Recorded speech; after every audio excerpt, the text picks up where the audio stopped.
Welcome, everybody. Here we are again. Hi, Chart Lady Cult Hello. Leader.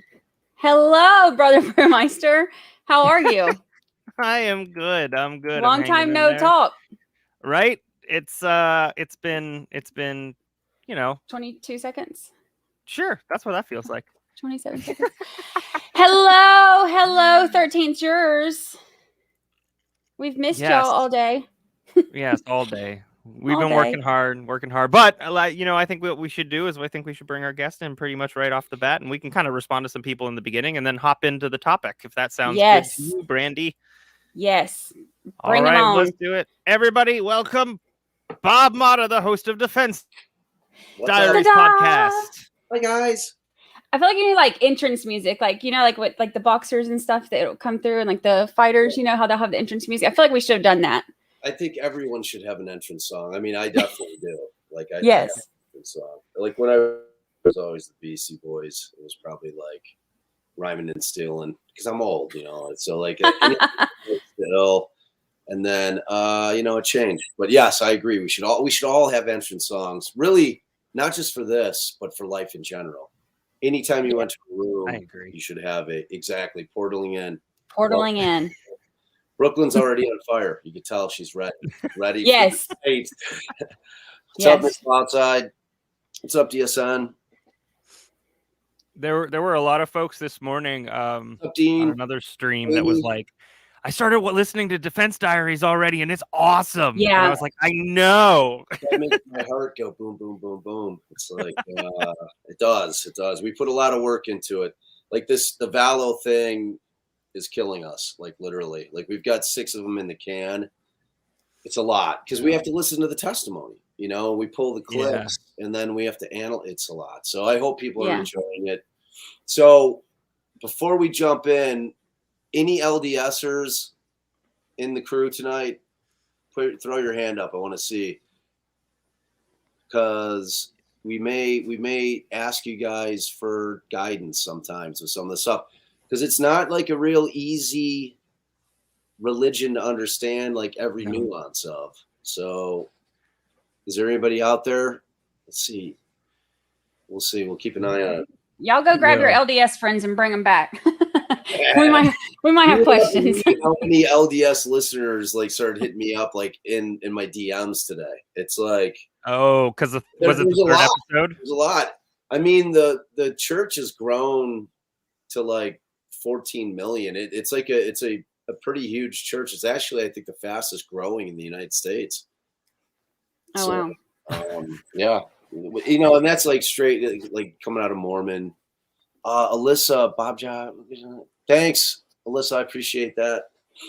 It's great. I've had people tweeting me today too, telling me that they've started on your stuff and how great it is. So yeah, to me, it warms my heart. It really does. It's like, and we got to say hey to the replay crew, because there's a lot of people that can't be here live. So our replay crew is huge, and we have a lot of people that will come in and watch it afterwards. So hello to the replay crew. We love y'all.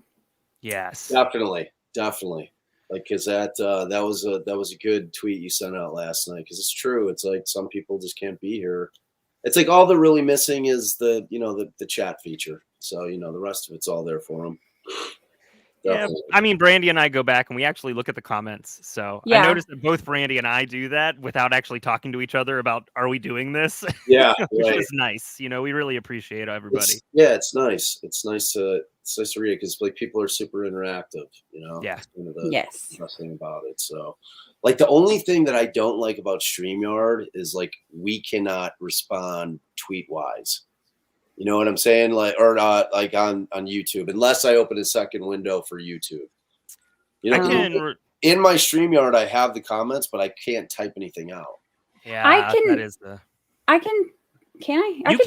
You can, for sure. I think, because you're running it. So like, I don't think guests can though.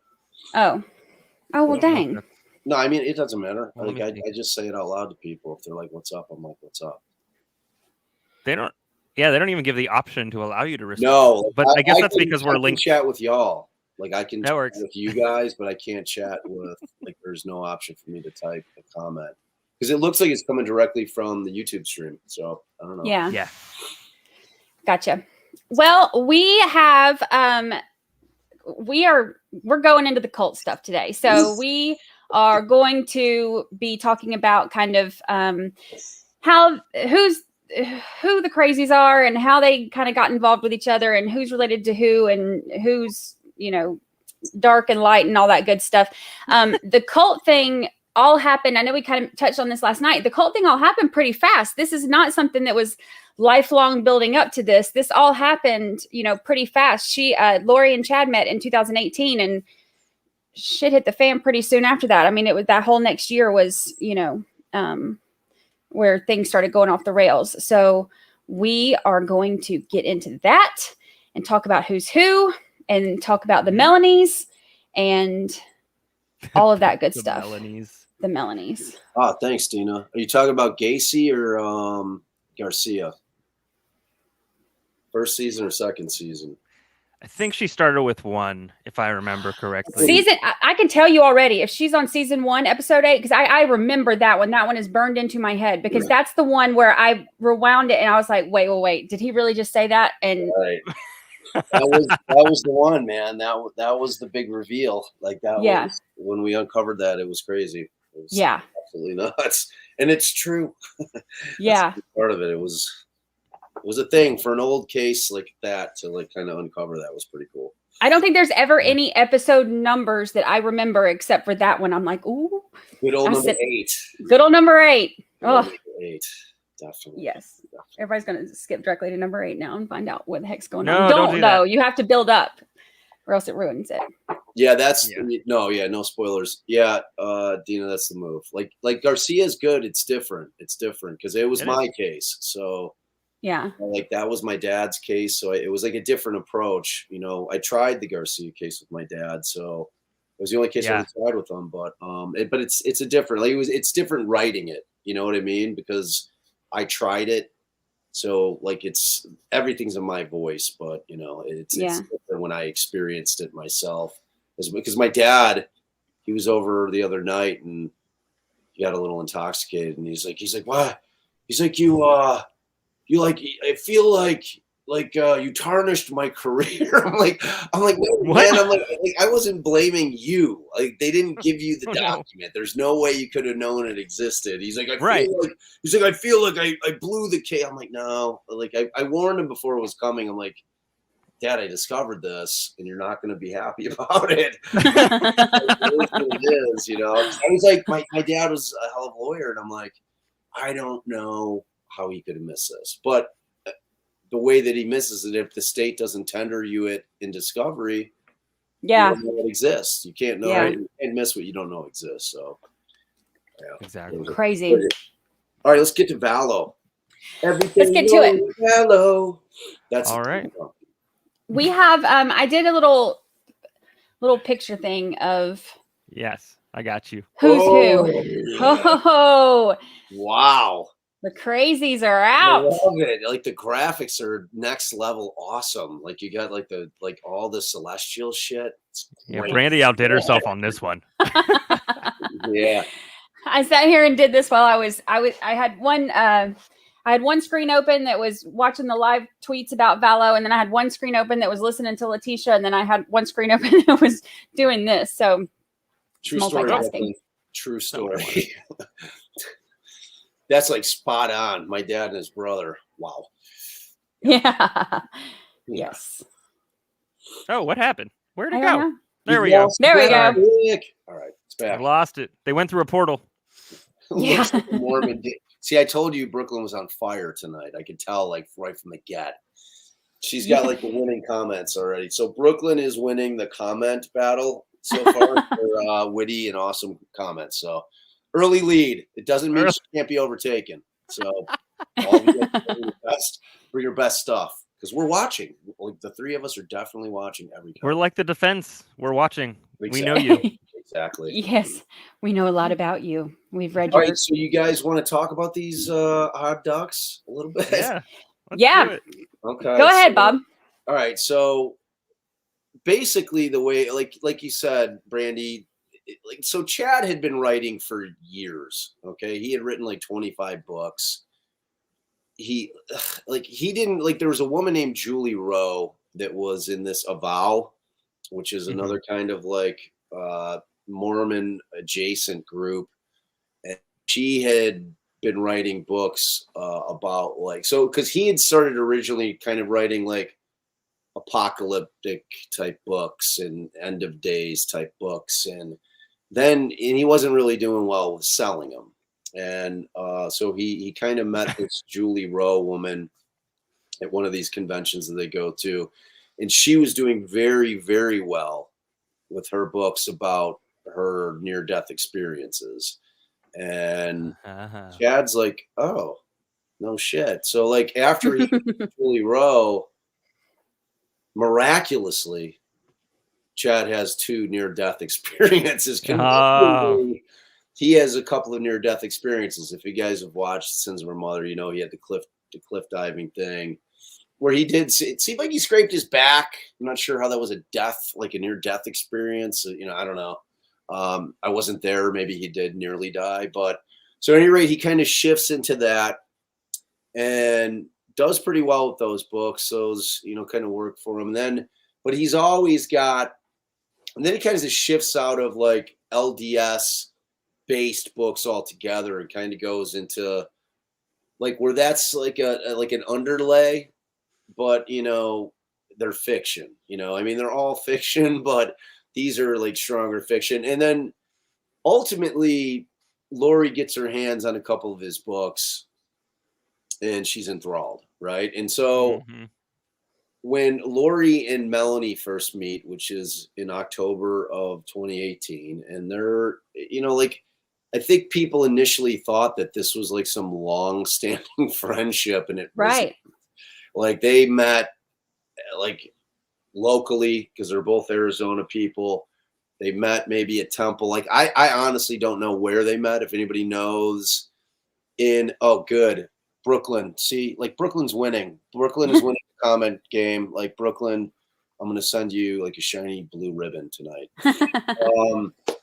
That's exactly right. So that was Julie Rowe. Like, and so when Chad kind of like discovered her, she opened the whole concept for her. So when both Lori and Melanie go to the first convention with Chad there presenting, he presented, and he also had a table selling his books. And Melanie had been to a bunch of these before.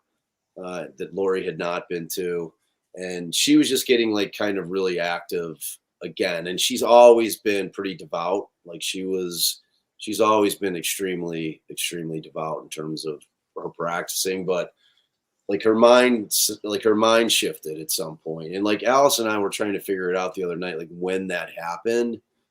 And like originally I thought that it might have occurred when she was going through this like horrific custody battle with the kids that I think we talked about with her third husband, Joe Ryan.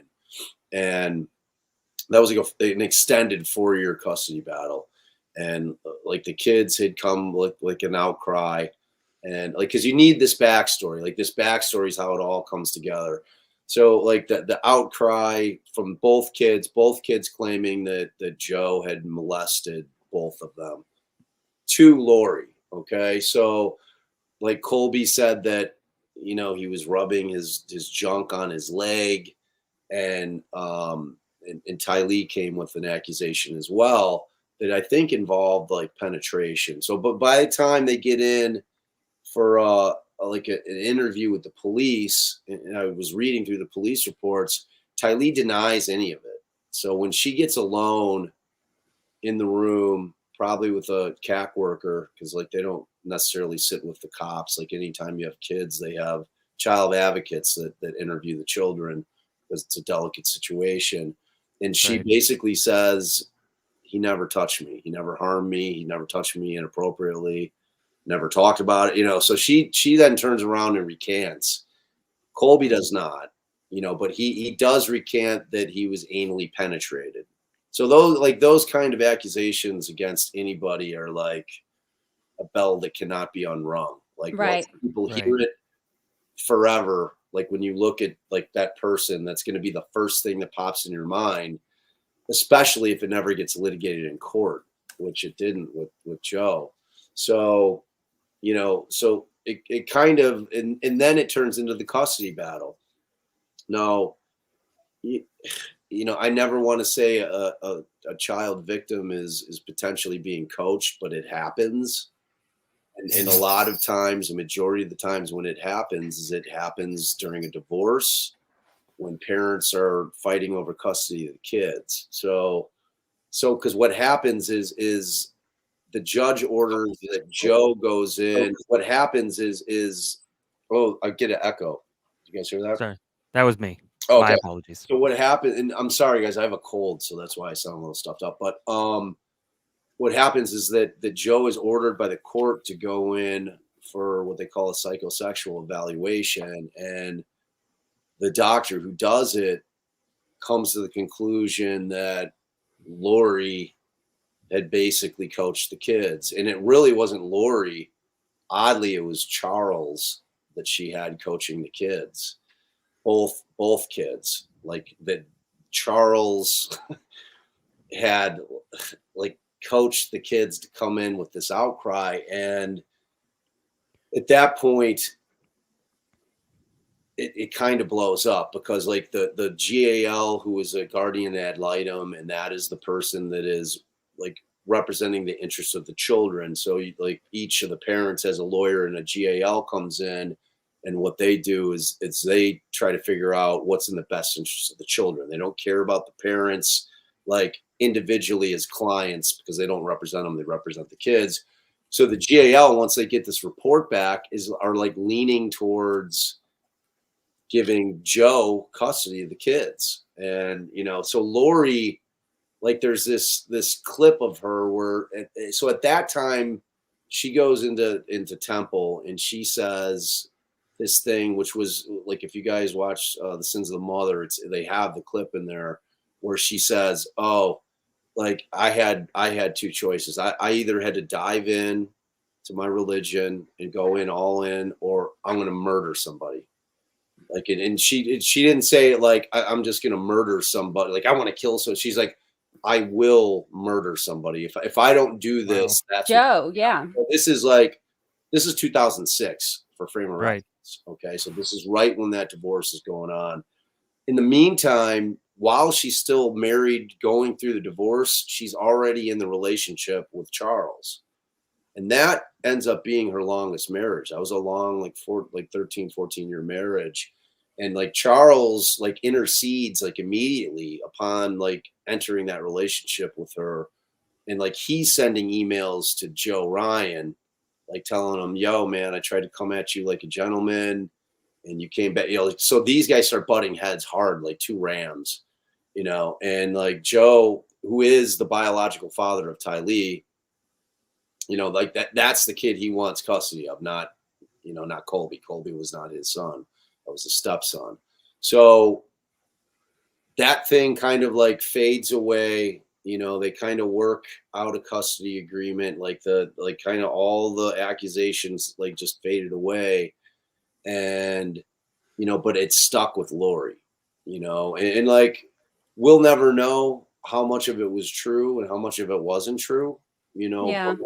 Whatever the case may be, I think if the kids did come to her with an outcry, in her mind, it was true. You know, like when a mom hears that, when a kid comes to them, because, you know, you always want to believe your kids when they come to you with something like that. You know, it's such a hard thing to deal with, you know, when that happens, especially if it's somebody that you're married to. You know, it creates, it's a nightmare scenario. So that marriage goes on for a long time. And then she's obviously still married to Charles when this October date comes. It's like, I think it was October 22nd. If somebody's, Life with Bailey, I don't think that he did adopt Colby. I don't think that he ever did. I think Colby was straight stepson. But I thought that Charles may have, like Colby considered Charles to be his dad. Like Charles was the guy who raised him. Like Colby has said like flat out that Charles was my father. Like I was waiting, because he was 10 years old at that point. He's like, I was waiting for Charles to come into my life because I wanted a dad, because the first 3 guys sucked, you know. So for him, Charles Vallow was his dad, because he was the one who really gave the love, the support, did all the things a father should do. And so you have this situation where Lori meets Chad at this conference, and immediately, like, we heard the testimony from Melanie, like she was standing next to him at the table, and like it's like like immediately, like, yeah, like they're just enamored. So the question is, so Lori had read a couple of the books, and like they didn't really delve into it as much as I would have liked during the trial, like that interaction and how much Lori really knew about Chad going into that, you know, because if she had read the books and she's like, oh my God, like this guy's amazing, you know, like if she had formed the opinion that I'm actively going to get this guy based on what she had read. I feel like she did. I feel like she went to that conference knowing that she was going to try to stick her claws in him. I could be wrong, but I am 100% with you. I mean, you know, I got her as a puppet master. I think everything was calculated with her. Yeah, everything. I don't think any of it was happenstance, or, you know. So, but during that conversation, you know, the way that legend has it, the story goes that, you know, he's telling her that, you know, they've had multiple lives together. They've been married multiple times in multiple lives on Earth. Now, that's one of the things that is different from real, like Mormon, like the Book of Mormon. The Book of Mormon, you only are on Earth one time. So when he starts talking about these probations, which is what they call other lives, like past lives, and in one of the lives, he's like, I was Jesus, and you were my goddess, you were my wife, so we were the 2 main dogs, like we were running it, you know. So like that immediately sparks this relationship, and it goes like flying into outer space, like immediately. So like that first meeting, and then shortly thereafter, when they're back in Arizona, that is when this lemma comes into play. And they, you know, like Melanie knew her before. And so the 3 of them are hanging all the time. Okay. And this is still in 2018. They start going to conferences together. They're all thick as thieves. Zulema is like enamored with Lori beyond. Chad is talking her up, you know, like he's giving her blessings. He's telling her what an amazing person is. So they're starting to form the little baby cult right there. And then Lori, little baby cult. Yeah, the baby cult. And Lori, little baby cult. Yeah, Lori and Chad are running it, and they basically have Melanie Gibb, and they have Zulema, and then they also have Melanie at that point, Boudreaux. Okay, and Melanie Boudreaux is her niece. So, and like when you heard Brandon testifying, her former husband, he was like, oh man, like when we first got married, I had to drag her to church. Like, not religious like that. And like, as soon as kind of Lori got into her life, that changed like overnight. Like everything Lori said was like, you know, it's like the thing I always wonder is like, what happens with somebody to get like indoctrinated that fast? Yeah. And to go from that to that, because the belief system was extreme, and it was different. It was different than like the Book of Mormon. Like the LDS wants nothing to do with this case, like nothing. They're like, that is not a representation. Like they took the base of our religion and bastardized it in ways that don't have any of our tenets. Like that thing, that fundamental thing, like that they had multiple lives on Earth is not something that exists in the Book of Mormon. Like you get one life on Earth, and it's a test. It's a test to see, you know, because the way the story goes is that God was up there, and he had his celestial wife, and they had all their little celestial kids running around, and the kid said, oh, we want to be able to become gods. And God said, okay, well, I'm going to create a world for you. and that world happened to be Earth, and love bombing. A real thing. Cult 101. I mean, Cult 101. not true. So like, and then the story goes that God sends all of his celestial kids down to Earth, and it's like, and if I'm wrong on any of these facts, you guys, if you have like I said, if there's any LDSers, don't be afraid to correct me, because it's not my religion. I'm learning it along with everybody else. Because remember, I'm a lawyer. But, you know, I tried to learn as much about like the religion as I could, so I could be, you know, informed when I'm talking about the case.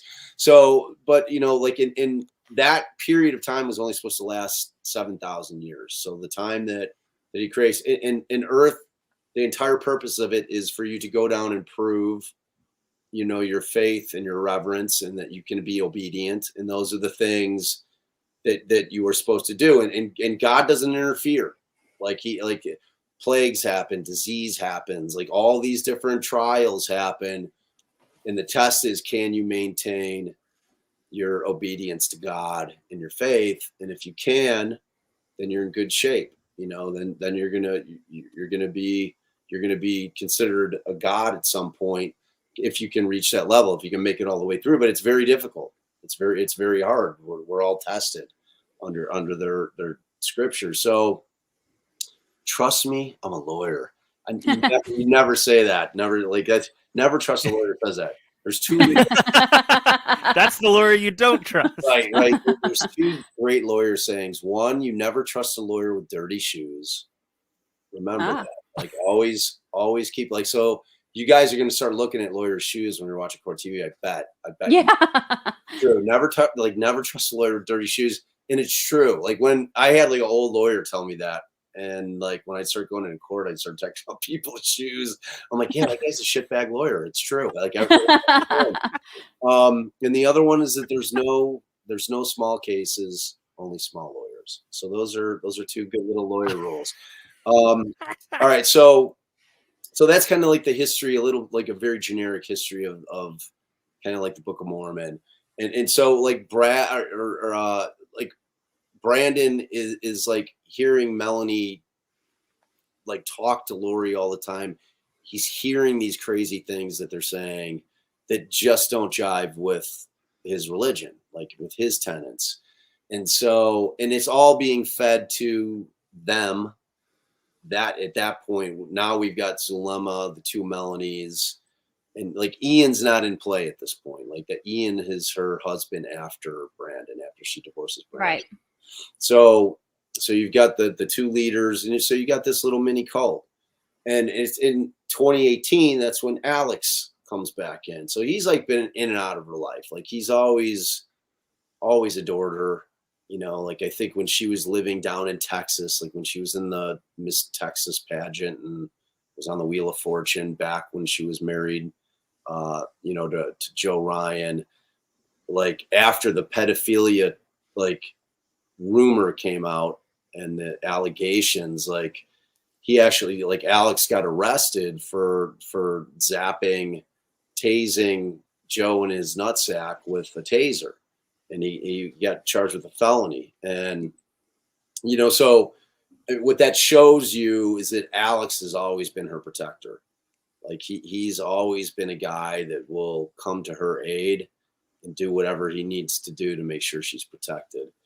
And then, yeah, and right. So, yeah, Serena and Christina are definitely fringe members, but they're not at play. Like, cause my thing is, I think Melanie and Zulema have they're complicit, like in a lot of different ways, even if it's to the extent of willful blindness. Yeah. Like I think that they had an obligation when they knew something was up. Like Melanie, and we'll kind of get to it, but when Melanie, like I consider her recorded phone call that we've all heard to Lori, where she's really grilling her about why she threw her on the bus by saying that JJ was with her.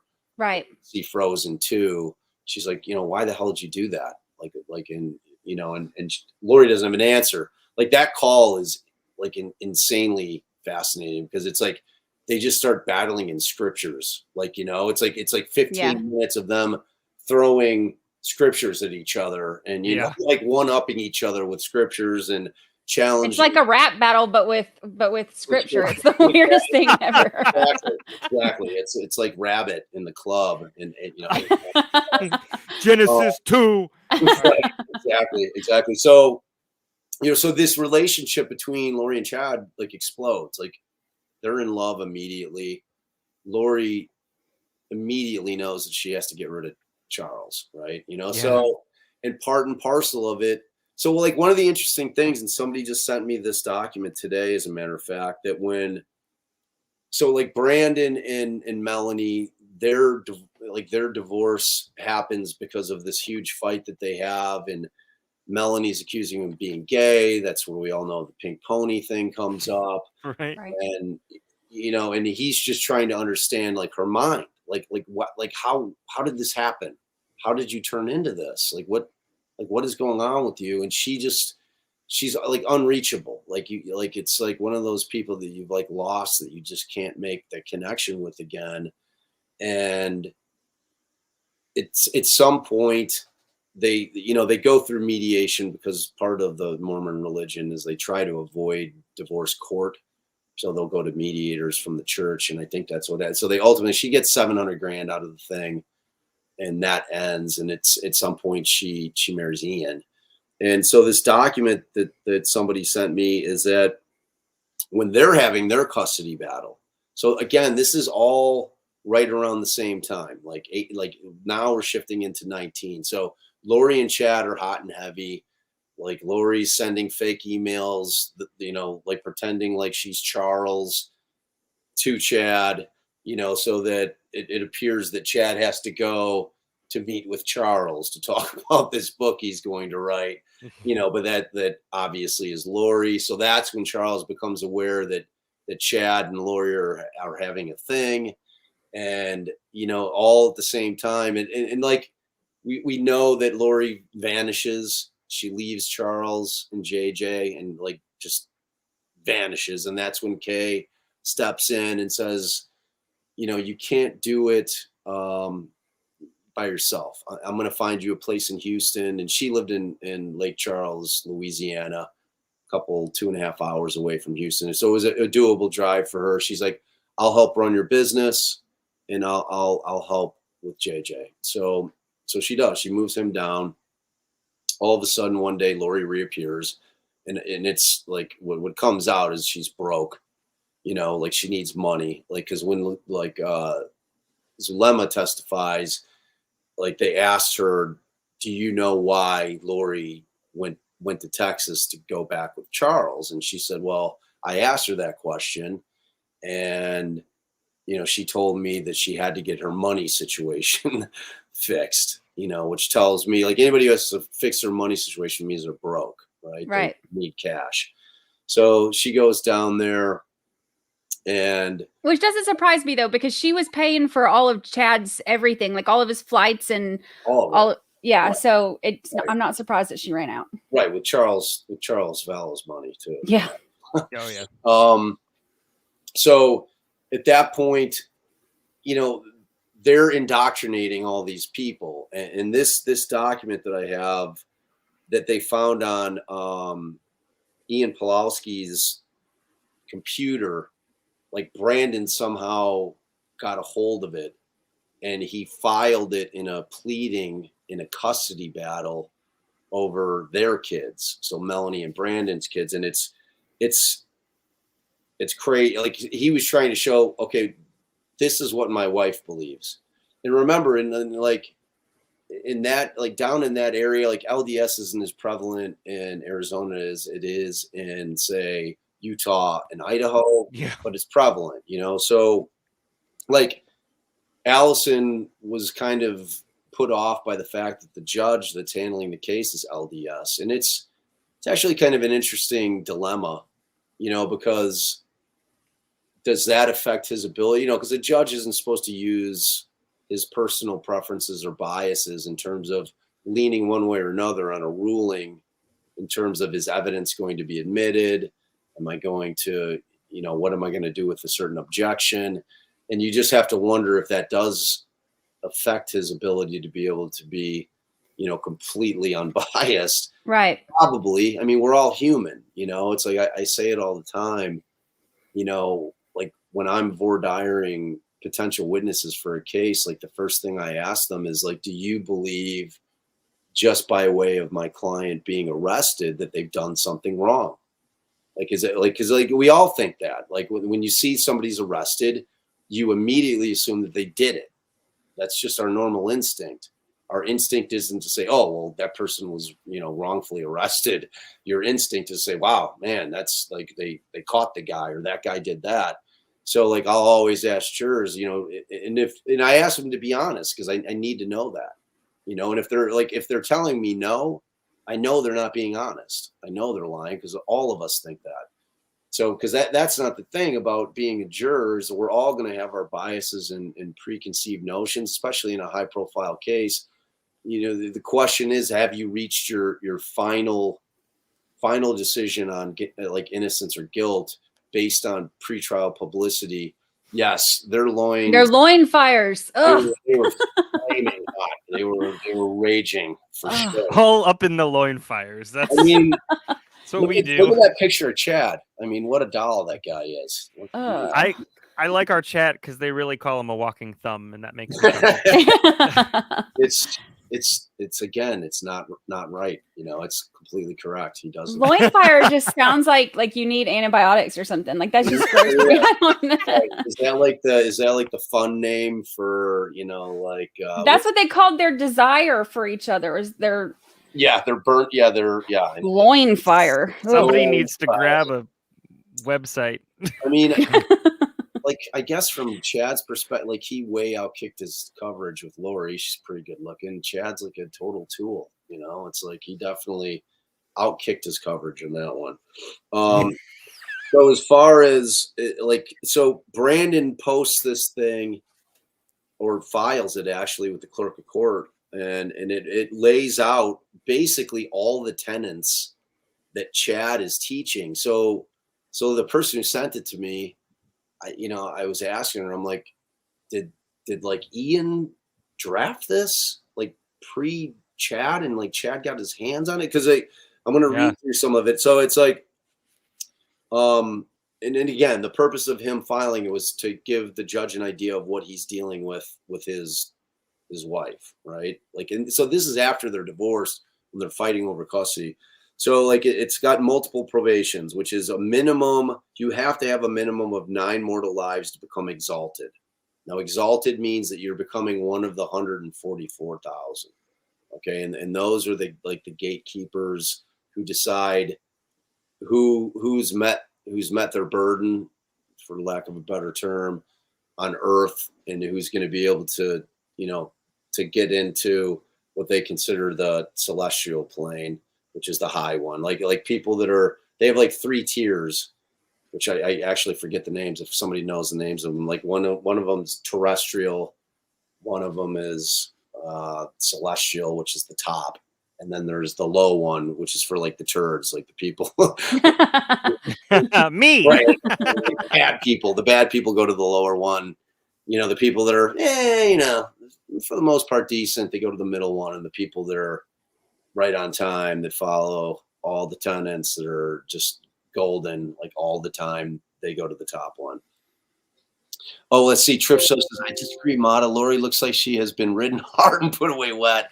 I'm talking about, now I would agree with you completely, but back in the day, I don't know. She's aged a lot since she got. I mean, and rightfully so. Yeah. Yeah. She definitely has gained years, like in a very advanced thing. Oh, there you go. There you go. There you go. That's exactly what I'm talking about. Laura Ferris coming through in the clutch. There you go. So you've got the multiple probations, and again, remember, like in terms of like being on Earth, it's only supposed to happen one time. So like this whole concept of having 9 mortal lives, and mortal means that you're on Earth. Okay, so that is not something that happens. So that's an offshoot. Like that's sect world. And then after 2 mortal lives, you can choose to sign a contract, a light contract or a dark. So that's either you're signing a contract, and it's not a physical contract. It's a a mental contract. Like, I'm going to go light or I'm going to go dark. So I'm going to either go with God or I'm going to go with Lucifer, Satan. And you could choose not to be reborn if you're satisfied with your progress. If you're like, yeah, you know what? I did pretty good on this one. Like in this, like on my 7th life, I feel like I crushed it. So like, I'm going to stick with it. I'm going to stick with this one because I could probably only go down like from here. Nailed it. Every week, it's not going to get any better than this. And then, and so the veil grows thinner each time you're reborn. Okay. And then there's multiple sealings. Now, a sealing is an actual tenet from the Book of Mormon, and you only get sealed once, and it has to happen in the temple, and you're supposed to be sealed with your entire family, and that sealing lasts for eternity. All right. And that you're sealed, and wherever you landed in terms of what you did on earth, that sealing seals your fate. That's probably where the saying came from. So then, like, this paragraph 2 talks about translation, and this is where it starts to get really strange. Like, so translated beings cannot die, cannot reproduce, do not need sleep or food, and do not feel the sorrow of the world. Injury is possible, but healing is accelerated, and it's never fatal. And then B is done in multiple phases and tests, usually lasting 3 days. Upon completing the last phase, the Lord appears to the translated. And then it's got Roman numerals 1, 1, and 2. And it's like the physical. So the physical, and 1 under that can be any physical ailment from sexual desire to disease or severe fatigue. And 2 or Roman numeral 2 is emotional. So any emotional or mental ailment, which can be either spiritual or a great test of faith, a time of darkness and doubt. And then under it, he has sexual question marks. So like, this is a work in progress, like this document we're reading. But like these things seem to be what Chad pulled most of his concepts from. And I was messaging the person that had sent me this, and I'm like, did this predate? And I actually didn't get to see their answer. Like, I don't know if this document predated Chad and like Chad got his hands on it, or if Ian is the one who put it together. So then you get into, there are 50 dark translated humans. And this is like, we know that Ian drafted this after the investigation, because two of them he has listed are Detectives Hope and Hermosillo have been identified as such. So he finds this, like, this was found on Ian's computer. And so when you get to Roman numeral 2 under the 50 translated humans, it's like small I, Detectives Hope and Hermosillo have been identified as such. And 2 is work under the direction of Satan, Lucifer, and Cain.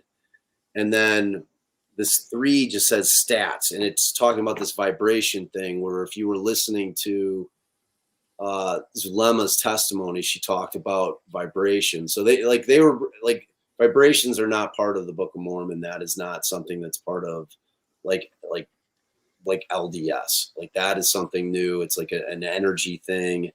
And the way they kind of break it down, it's an indication of one's spirit, like spiritual strength. And above a certain level, and they have 1,000 in parentheticals with a question mark. Again, they're clearly working through this. This is like a living document that they're changing as they see fit. And garments are you don't have to wear clothes anymore. When you're like at 1,000, you're just vibrating massively, and you don't need clothes. I got news for them though. You don't got to wear clothes now either. Exactly. Exactly. So believe in yourself. Exactly. Yeah, it's self-confidence, right? So then they go in. So there's vibration under stats. They have vibration and libido, and your libido is on a scale from 1 to 100, and that is your indication of your sex drive. Okay. And then C under that is trust level. And like the subsection of that is indication of how much someone can be trusted. And then you've got what Chad's famous for, the the light and dark percentages, the things that we're all hearing about. And that's an indication of how much light and darkness dwells in one's body. And then 4 is the zombies. So it's either Chad wrote this thing and he somehow got a hold of it, or Ian like took some of Chad's teachings, and like it's so like this is what they say about the zombies. This is how they describe the zombies. So human bodies that have had their original spirits forced from them and have been possessed by either a demon, original third of the heavenly host who followed Lucifer, disembodied spirit, which is once living human spirits who have chosen not to be reborn into another probation. So we remember that from up above, right? You can choose not to be reborn, right? So that is, they're a zombie. So if you choose not to be reborn, you're a zombie. Like they should have told you that up top. Like they should have had this rule before that. So that, like, oh, wait. So if I choose not to be reborn, I'm a zombie. Oh, yeah, I'll be reborn again. You know what I mean? It's like, that's information you should have had ahead of time. Yeah, no warning. Yeah, no warning. And then, or you were a worm or a slug, and a creature controlled by Satan that enters the body to control the host. So you're basically a parasite. So still under the zombies, spirits can be pushed from their bodies during traumatic events or a deadly injury. Okay, so like before you're a zombie, this is telling you how your spirit, your earthly spirit, can be pushed out of your body. And there's this 2-minute rule that Zulema was talking about. Yeah, they were teaching that like upon the death of your mortal body, that a demon has 2 minutes, only 2 minutes to get up in there, like boop, in there. Yeah. See, but what that means is that person's dead, which is where you're getting the zombie thing. So if they have the so that means if Charles, that means in their mind that Charles died, that the Charles that Lori was married to, that he died, and within 2 minutes, Ned Flanders got in there. And Ned Flanders. Right. So Ned, and then Ned's in there. They do the casting. They're able to get Ned out. And then the second demon within 2 minutes pops in. They do another casting. They get that one out. And then Demos or whatever his name is, the third demon popped in. Yeah. That was the demon that was in. That was the demon that was in Charles when he was shot and killed by Alex. So, but that concept, so that's where the zombie concept, because if you think about it, it's like they have to be dead in order for the demon to get in there, because of the rule that the spirit could be pushed from the body during traumatic events or deadly injury, right? So I guess we could argue that maybe just a traumatic event happened. They don't define what that means, or death. So that's kind of where they come up with this concept of they're zombies, because it's just the shell of what was the person. And that does go to, the Book of Mormon, that were put on earth, and the body is just remember the little celestial kids that were around God's knee, and he said, I'm going to send you down to earth, and I'm going to give you a form down there so you can walk around and do shit, but your celestial being isn't it's not a tangible thing. You can't, that's, it's ether. So now they also say that spirits pushed out are trapped in limbo, as the body they're tied to is still living but cannot be occupied by them anymore. So this is the stipulation. So the body's still living because it has to live for the 2 minutes in order for the other demon to hop in, but you can't jump back on in. Right. You can't jump back into the same dude you were just in. So Ned couldn't jump back into Charles once he was casted out. Okay. And then, so spirits trapped in limbo cannot progress to a new mortal life and cannot re-enter their existing body. Okay. Which they already just said in that previous paragraph. The only way to move forward is to await the death of their current possessed body, which kind of doesn't make sense to me. It's because it sounds like they've already been pushed out. So I don't understand. Like, it's like this has not been perfected by these folks, right? Like, right. It's like when you heard the testimony from like first Melanie talking about like the castings, and Lori wasn't like exactly sure what happened. Yeah. Like what happened with like this, like what, like were like, do they die? Like, and Lori didn't have any answers at that point. And Chad, like, they're making it up as they go along, basically. Right. So then they go to teleportation, and that is when translated beings are needed. They may, with the Lord's permission, teleport to the necessary location to perform their assigned duties. Now, the question for me is, are Chad and Lori's portals, were they transporting? Like, do you need the portal transport? Because the document here is silent to that. So we'll just have to be left wondering. And then, along with so many other things that we're wondering about. Yeah. Right. I take it back. Like the very next paragraph is dark and light portals. So physical objects all around us have ties to the spiritual world and can open portals / gateways of both light and darkness, through which light and darkness, light and dark entities may pass. Okay. So then paragraph 7 is Church of the Firstborn. Now, Church of the Firstborn has been around forever, like since the 1800s. Okay. Like that was actually like an offshoot of like just the Book of Mormon. And the Church of the Firstborn is a higher organization. So they consider themselves above just like LDS, like regular and like just regular Mormon. And is God's church in its truest form on earth. Okay, so they're the ones, like in their minds, they're the ones. Like we are the high, like we literally are like this is God's house on earth, and the mysteries of God are revealed to those who become part of it. So like they don't have the mysteries of life anymore. Now it all becomes clear. They're given the answers, and terrestrial blessings and locations begin to be revealed to members. Doctrines add to, but not to replace, those of the Church of Jesus Christ of Latter-day Saints. So they add to, but they don't replace them, right? And then you've got the Prophet of Mormon Church presides over the general congregation. This is like the ground rules of the sect. Like this is what, like all of it, and it goes on, like I go on forever. Right? It goes on for pages.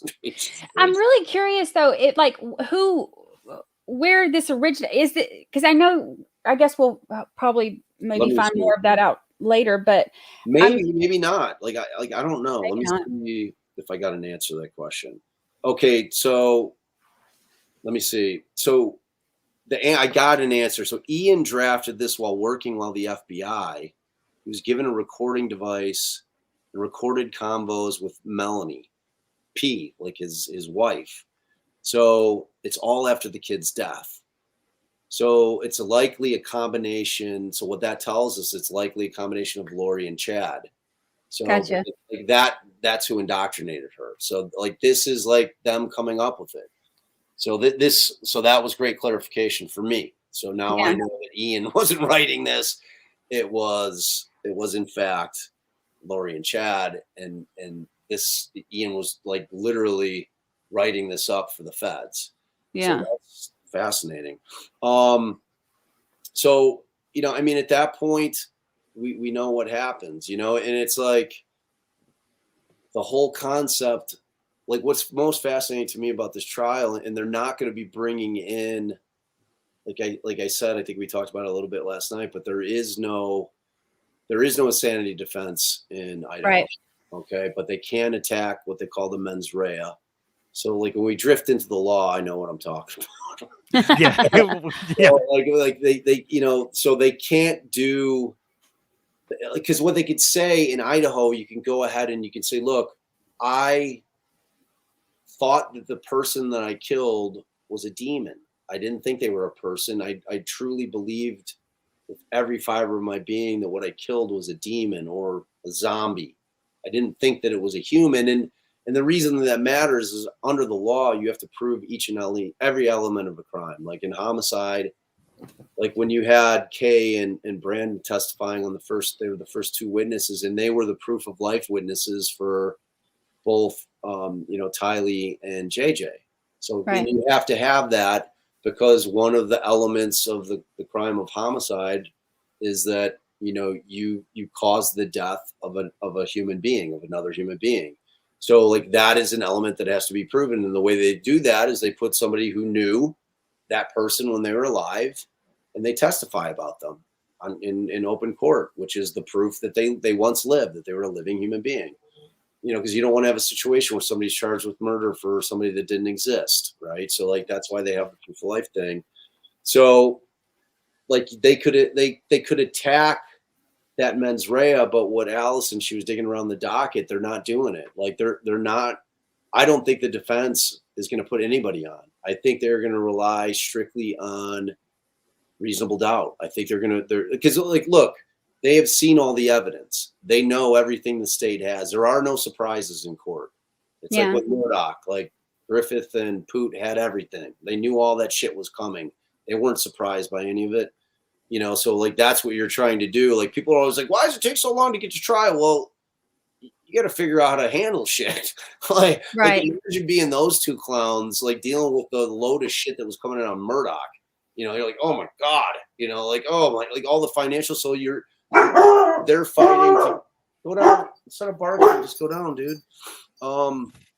So right back. The point being is that they know everything that the state has against Lori, like if they chose not to do any kind of attack on the mens rea portion of the mental health side of it, it tells me that they aren't going to be able to make that connection that I think that they need to get reasonable doubt. Now, my personal opinion is they might not, but jurors are human beings, and they heard that testimony about how the kids were tortured. If they weren't tortured in life, they were certainly desecrated in death, and how they were disposed of. And they have this woman just sitting in the courtroom looking smug every day with like this look on her face, like, all right, come give me a kiss, you gotta go.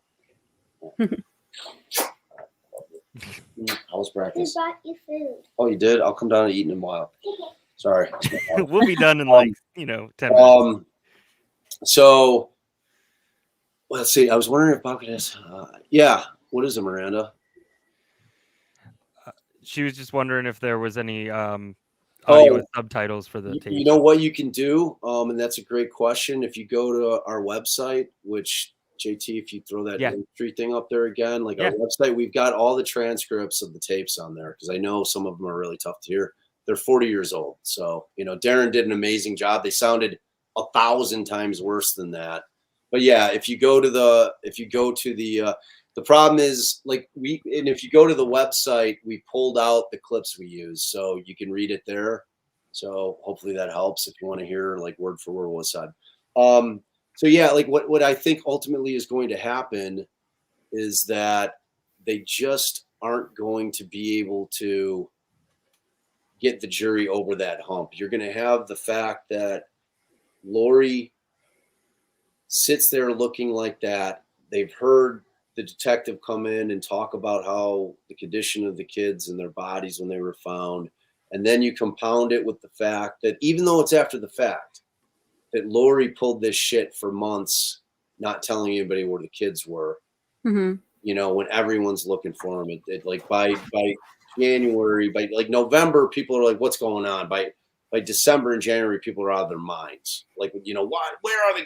So like with those three things, in all honesty, I don't think they're going to need to meet their burden, because I think they're just going to put her down. Like she's going to go down. Like I will be stunned if they don't put her down, and like what I keep saying is that Lori doesn't give a shit in the sense that I think that Lori actually believes that end of days is coming in March of next year, when Chad predicted it to happen, like World War III is supposed to happen. I think that she thinks that she is. So is there a mental health punishment option without the insanity plea? Like punishment option, no. Like if they would have brought, and we know they're not going to do it because they would have had to file notice to give the state notice. If they would have used that attack on the mens rea, she just would have been found innocent. Like if you're found not guilty by reason of insanity, like if somehow, which I would die if it happened, they found Stout like not guilty by reason of insanity. Yeah, she would go to a facility, and theoretically, if she's ever healed, she gets out. Like that was what they did in Gacy. Like Gacy was a insanity defense, and like they made the argument, which they shouldn't have been able to make to the jurors, that if they find Gacy not guilty by reason of insanity, that if he's cured one day, right, that guy could walk out of the mental hospital. And like as soon as those words came out of, the state's attorney's mouth, that case was over. Like it was done. Now she still faces charges in Arizona, though, right? Doesn't she have? She's been charged as a co-conspirator in Charles' death. Definitely. So speaking, I verified with my brother-in-law and his uncle's friends used to hitchhike to work. Actually rode with Betsy, you would not believe when I was doing that pod, when I was in that season, how many people reached out to me that had taken rides with Gacy. Like the guy who did, so my brother-in-law did our theme song, which I love. Like I think our music is really, I loved it. Yeah. It's good music. Well, now I know who to talk to. Yeah. My brother-in-law, Taras, and they had a band called The Herd, but his best friend growing up, they both went to Berkeley School of Music. And I had asked Taras, I'm like, man, can you make me a theme song? And this is what I want the feel to be. So his buddy who made the music with him, who played guitar on it, his dad had a nightmare trip with Gacy. He was like leaving a roller rink, and like his wife at that, his now wife, he passed, but his wife at that point, they were dating in high school. So he had walked her to a bus stop because they were up in the north side of Chicago, up around where Gacy used to troll. And she got on the bus, and he's like, I'm just going to walk home. That's back when people hitchhike. So Gacy picks him up and starts saying all kinds of super weird shit. Like immediately, like that was like Gacy's move. Like as soon as you got into a car with them, he went zero. Yeah, Betsy, it's all right. I mean, if you get me started on Gacy, it'll like never end. But so like, and it was like everybody escapes at a red light with him. Like that's always the story. It's like Gacy starts saying like incredibly inappropriate sexual shit. The kid freaks out, and the kid, like as soon as he stops, is like out of the car, except for the ones that didn't, so was that roller rink the same one? No, what? That's actually, so that was the Rainbow Roller Rink. No, it was a different one. Because I talked to my buddy Gak's mom to ask I asked that same question. Yeah. Because I was curious, because we think that there's bodies there. We think that there's bodies there. So yeah. All right. So I don't even know where I was. So my bottom line is, no matter what I say, like if you guys are listening to, and I think I say it in the pod, like on the doc, it's about Vallow. Yeah. What I think is going to happen, I don't know that the state's going to meet their burden, but they could. Like, I mean, I don't know how many more witnesses they have, but like until they can show that there's like the conspiracy like charge requires that they can prove that there was direction, that there was an agreement between multiple parties, and that there was direction given that caused the murder, meaning that they told Alex flat out, you got to go kill them, and what I'm suggesting and what I think, I didn't know why they were asking Zaluma the questions about whether or not, because they kept asking her, because you guys know, and also like Zaluma married Alex, if you guys aren't aware, if you're not following the trial. So very short marriage, like 2 weeks. And, but they kept asking her, did Alex believe this stuff? Like about the demons and like about all the things that they were teaching. And she's like, oh God, yeah. Like she wasn't like, there was one that they asked her, and I can't remember exactly what it was, but she was like, yeah. But like everything else is like, oh God, yeah. Yes, he really believed. So if Alex acts on his own accord, okay, and he went and killed the kids because he believed what he was being taught on his own accord, without Chad or Lori saying, we need you to do this, that you're the warrior, we need you to do this. Like this, like, you know what the rule is. We have to, because Lori at that point, we know she's on record and saying, my goal, she's like, I'm so good, like, from my other lives. Like this one doesn't, like, I could be the biggest piece of shit on the planet right now because I'm in good stead from my earlier lives. That was what Lori was thinking. Like, she had that conversation with Melanie, and because if Alex believed it wholeheartedly and acted on his own accord, I don't think they're going to be able to show the conspiracy charge. That's why it's such a fascinating case, because it's this intersection of religion and crime, and like, if you know anything about the law, we call like American law, what we know it is born out of what they call common law out of England, and all law in England, common law, was born out of the Bible.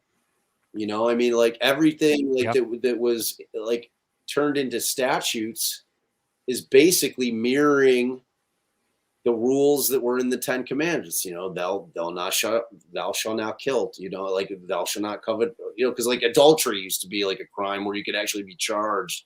Like, everything, like, thou shalt not steal, everything that turned into laws came from religion. Like, they were just basically turning religion into a legal structure where they could punish people by putting them in jail if they broke those tenets of the religion. So like, and we adopted that to a certain extent. So there's a lot of morality. Like, I mean, why do you think that you have to swear in a Bible when you go into a court of law? I mean, like, that, it shows you where it comes from. Like, they've actually gotten rid of that these days. Like, they don't do that anymore, at least not in our state. Yeah.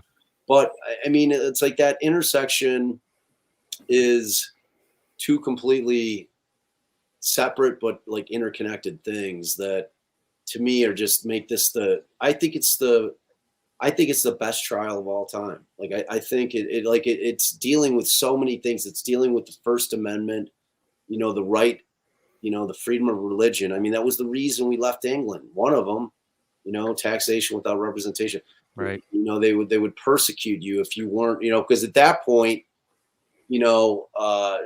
Catholicism and like, that was the movement there. Like, that was it. Like, the King James Bible was that was the thing, man. And if you didn't believe it, you were done. So like, that was like when the colonists came over here, we're like, man, we're done with that shit. Like, and I know tonight, today, but we're doing it tonight. They're getting into, because you're talking about some of the conspiracy stuff too, like with her.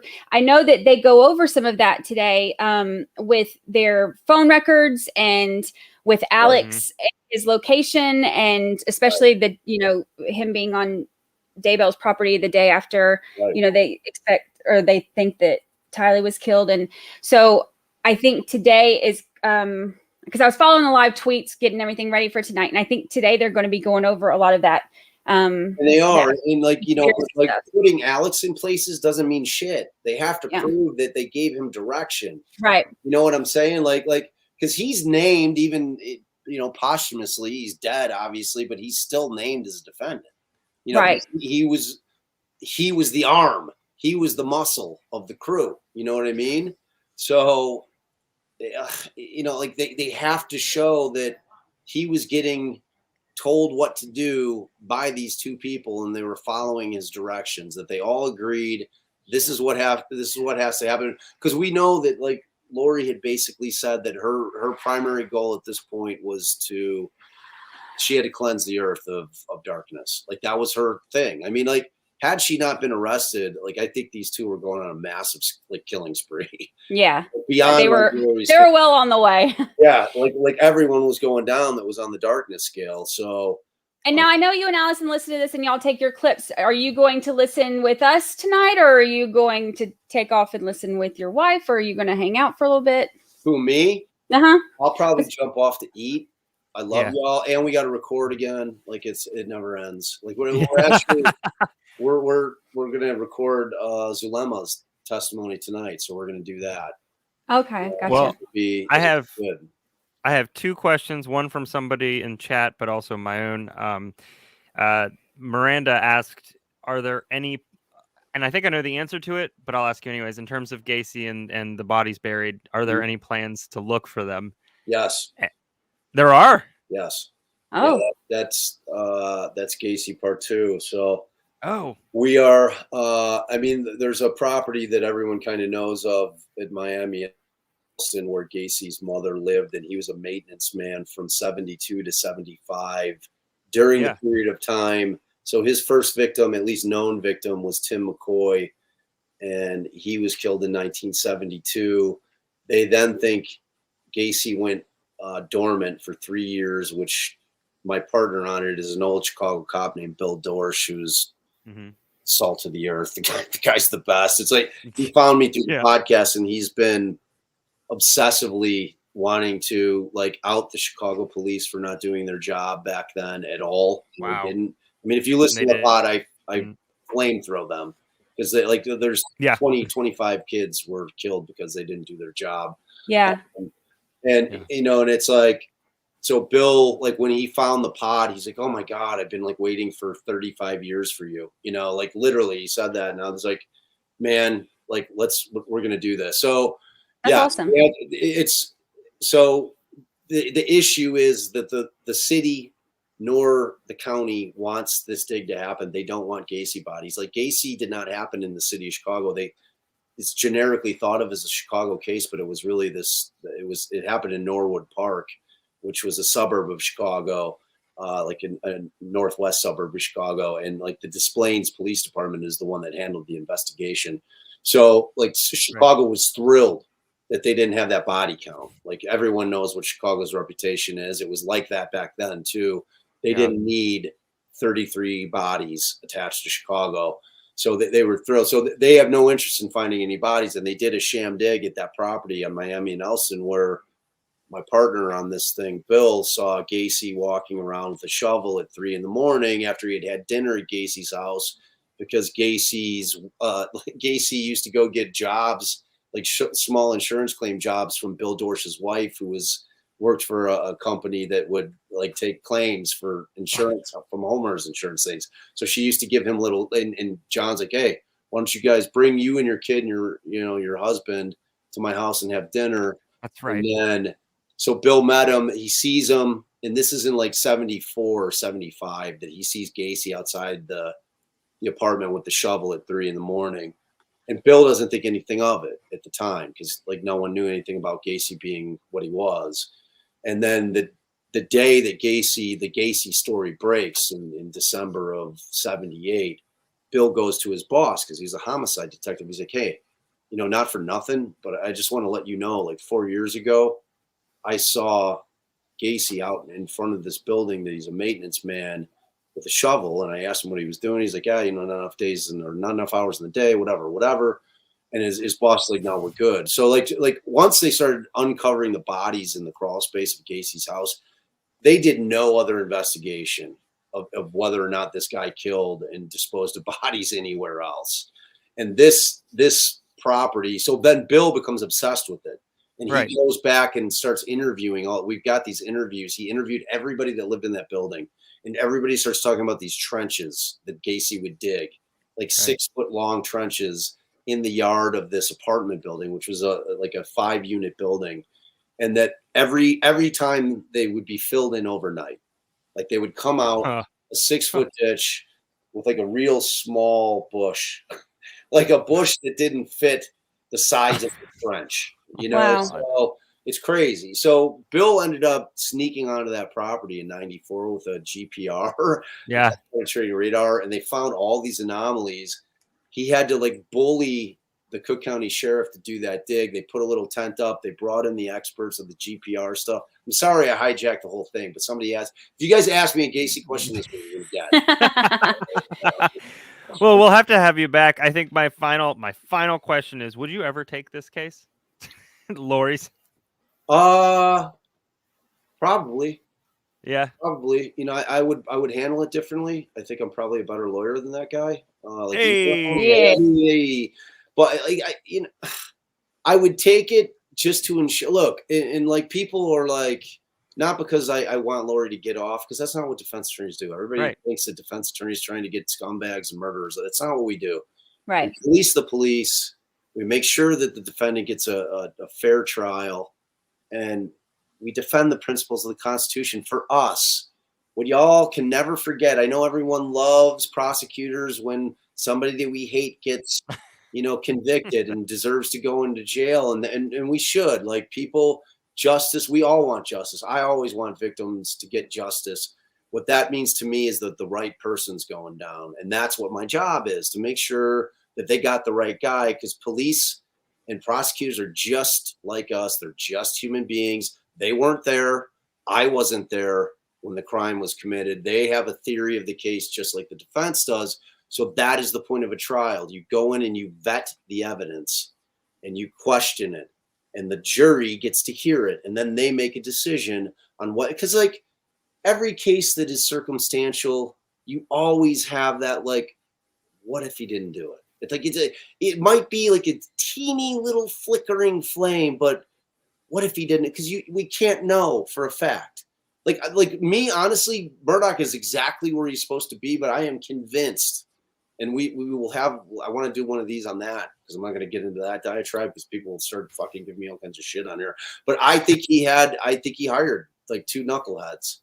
I think that's what those. I don't think he did. I did. Like, dude, like, you just have to think about the roadside shooting.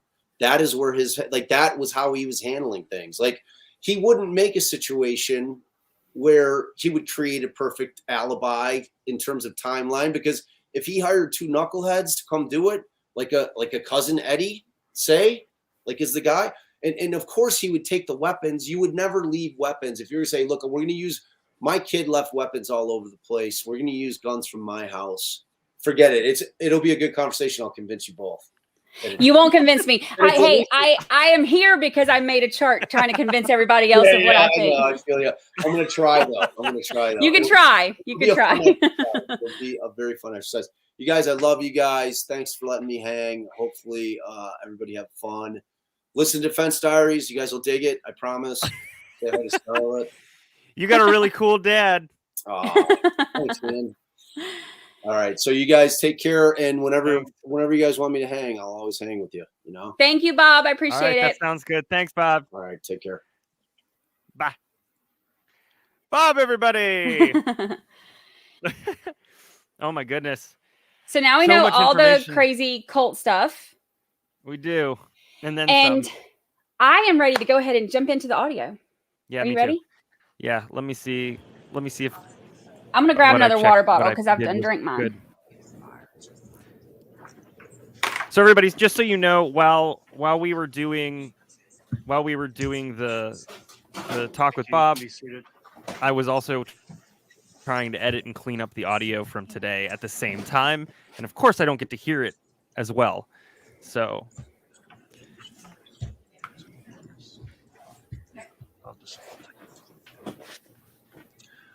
all right, ladies and gentlemen, we're going to take an impromptu morning break here. We had a juror that needed a break for a moment, and we need to sort out the... Oh, yeah, there was a sick juror this morning. We'll go ahead and have I don't know if this will be our... Everybody let me know as we go through a little later, but we'll take if the volume is okay or not okay. If it is not okay, I can flip back to the YouTube, but I tried to clean it up, fix the audio, make it even, all while we were talking to Bob. So multitasking, totally my specialty, right? Nope, you need that. Thank you. Please be seated. We can have the jurors brought back.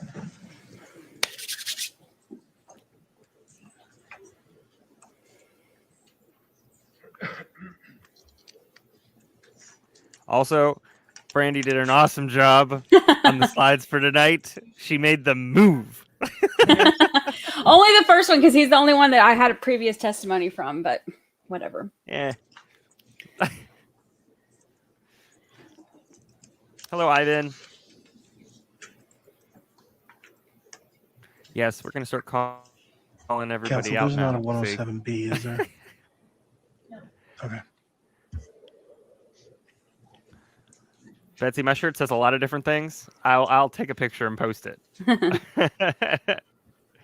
It gets people riled up in this area of the woods. Thanks, Amos. Thank We you to love all our you. mods. Everybody has been awesome tonight in terms of answering questions and things like that. So.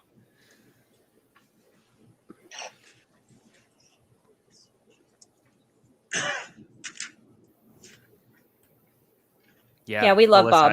Yeah, we absolutely love Bob. And talking to him for the past however many months I've been talking to him, he's like this consistently. He's very neutral, but also sees both sides. He's very good at that. And, you know, Just I know the while we're question. waiting, Ms. Smith, on those exhibits. Yeah, while we're waiting, they're going through the labyrinth. We went through But the I know list the of question what about was MOTTA. submitted, He wouldn't say that substantial list if he last didn't week, have and serious where there thoughts are any about it. Like, he doesn't just sub-exhibits throw on that any of stuff those out there. numbers, So that's where it it'd be comes. interesting to talk to him about that. Yeah. I don't even care. I'm not a lawyer. I'll sit here and debate him. I love me some Bob. I've had exhibits for any plenty of of people who have said that they thought that there were multiple shooters and stuff. That's just one of those things that I've always stuck to. It was him. I don't think he wanted anybody to know that he was capable of doing that to his own son. Yeah. Yeah, he's Bob is the perfect debate person. I mean, Hey, just RA. Hey, man. It is like a talking picture. Yep. It's a talkie. Who you growling at? Nobody's scared of you. Yeah. All right, thank Brooklyn, Mr. if you Bailey. liked what he had to say story-wise, his pod is awesome.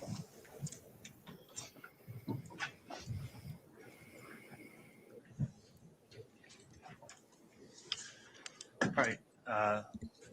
Ms. Smith, you can continue with your examination. And just to make sure that 107A is up on the witness stand, do you need him to identify it, or does the court have its copy? I have a copy. Okay, great. May I have 107A back, please?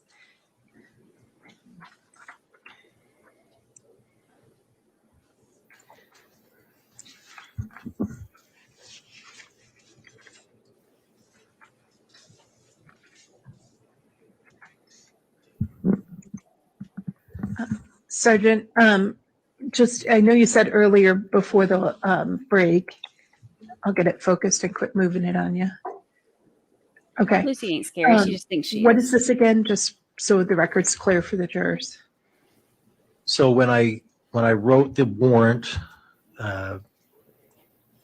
this was an attachment, if you will, to that original warrant of names, numbers, email addresses, and stuff, things that we were able to associate with people who were involved with Lori. And then you put this in, and it ended up as part of the Google records, and then they gave you a return on the records they have associated with all of this. Correct. Okay.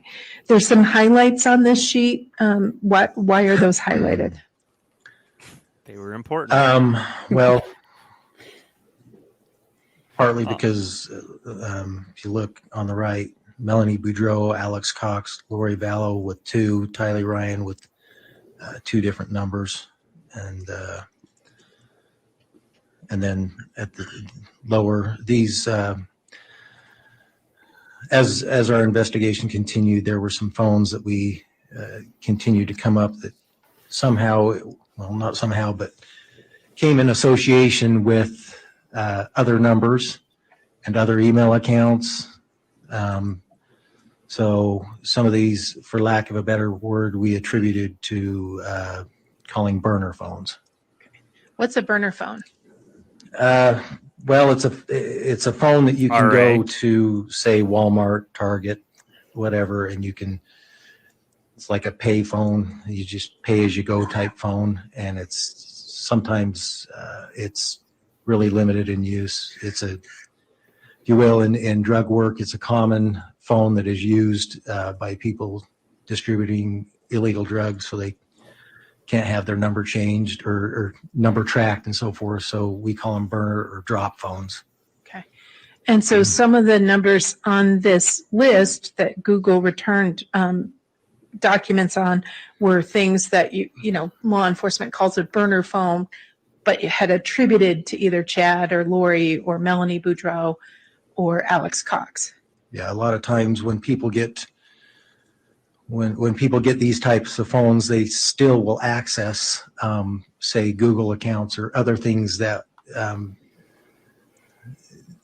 So these companies keep track, and if you use a device and you log on to, say, one of your common accounts or whatever, they'll associate all of it together, and so they kind of keep a web of everything, so they can associate what you're using and connect it. Whether it's a computer, a cell phone, a tablet, they'll connect it all. So each new device, regardless of what phone number it is, if you log into your Google account or you log into your Outlook account, gets associated at Outlook or at Google, even though the phone number is different. Yes, it'll connect. Okay. And so this request that was served on, this was the Google list, one of the Google list. All these numbers were numbers that you requested and had associated with some of the people involved in this case and got returns from and data from Google. That's correct. All right.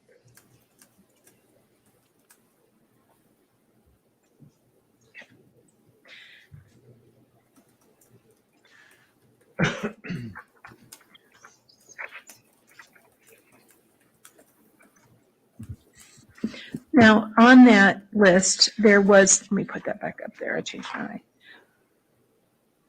Homer J. Maximus, whose email was that? So when we receive the return, as I before mentioned, usually you have to put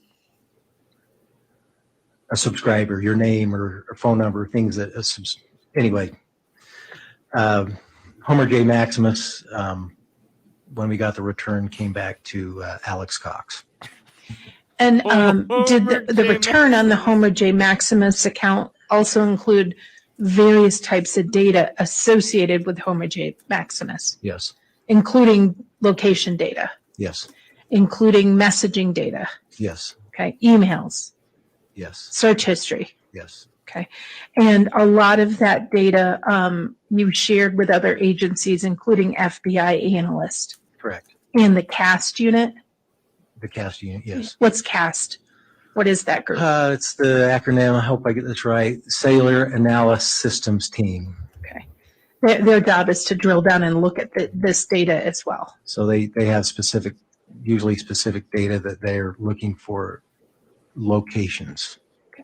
And you mentioned earlier doing a different warrant for specific location data on the property. Was it to aid that same team? Yes, it was. Okay. Now, did you also receive a return on the Lori for Style at iCloud.com? Yes. Okay. And was that data For crumb's sake. not only reviewed by your team, but other analysts for review? Yes. Okay. What about Lowy Time Forever at Gmail? Yes. That one was also received and gone through. Okay. And you went through Lowy Time Forever as well? I did. Okay. And we can circle back to that in a minute. Did you also look at the chad.daybell at gmail.com that was on that list? Yes. Okay. Did you get a chance to look at that Chad Daybell at gmail.com? And was it associated with Chad Daybell involved in this situation? Yes, the username associated with it was Chad Daybell. Did you have a chance to look at Chad Daybell's search history? Yes. Okay. And why would you look at someone's search history? Well, to get clues on, like I said, we're looking for children, whether they were looking for hotels or plane reservations or anything that would help us try and locate these children. Okay. Your Honor, may I hand the witness or have the witness handed State's Exhibit 157, which is a thumb drive he prepared? Because his name is my name too. Everybody give your answer for that. Wrong names only. Yep. What's the J in Homer J. Maximus stand for, everybody? Put it in the chat.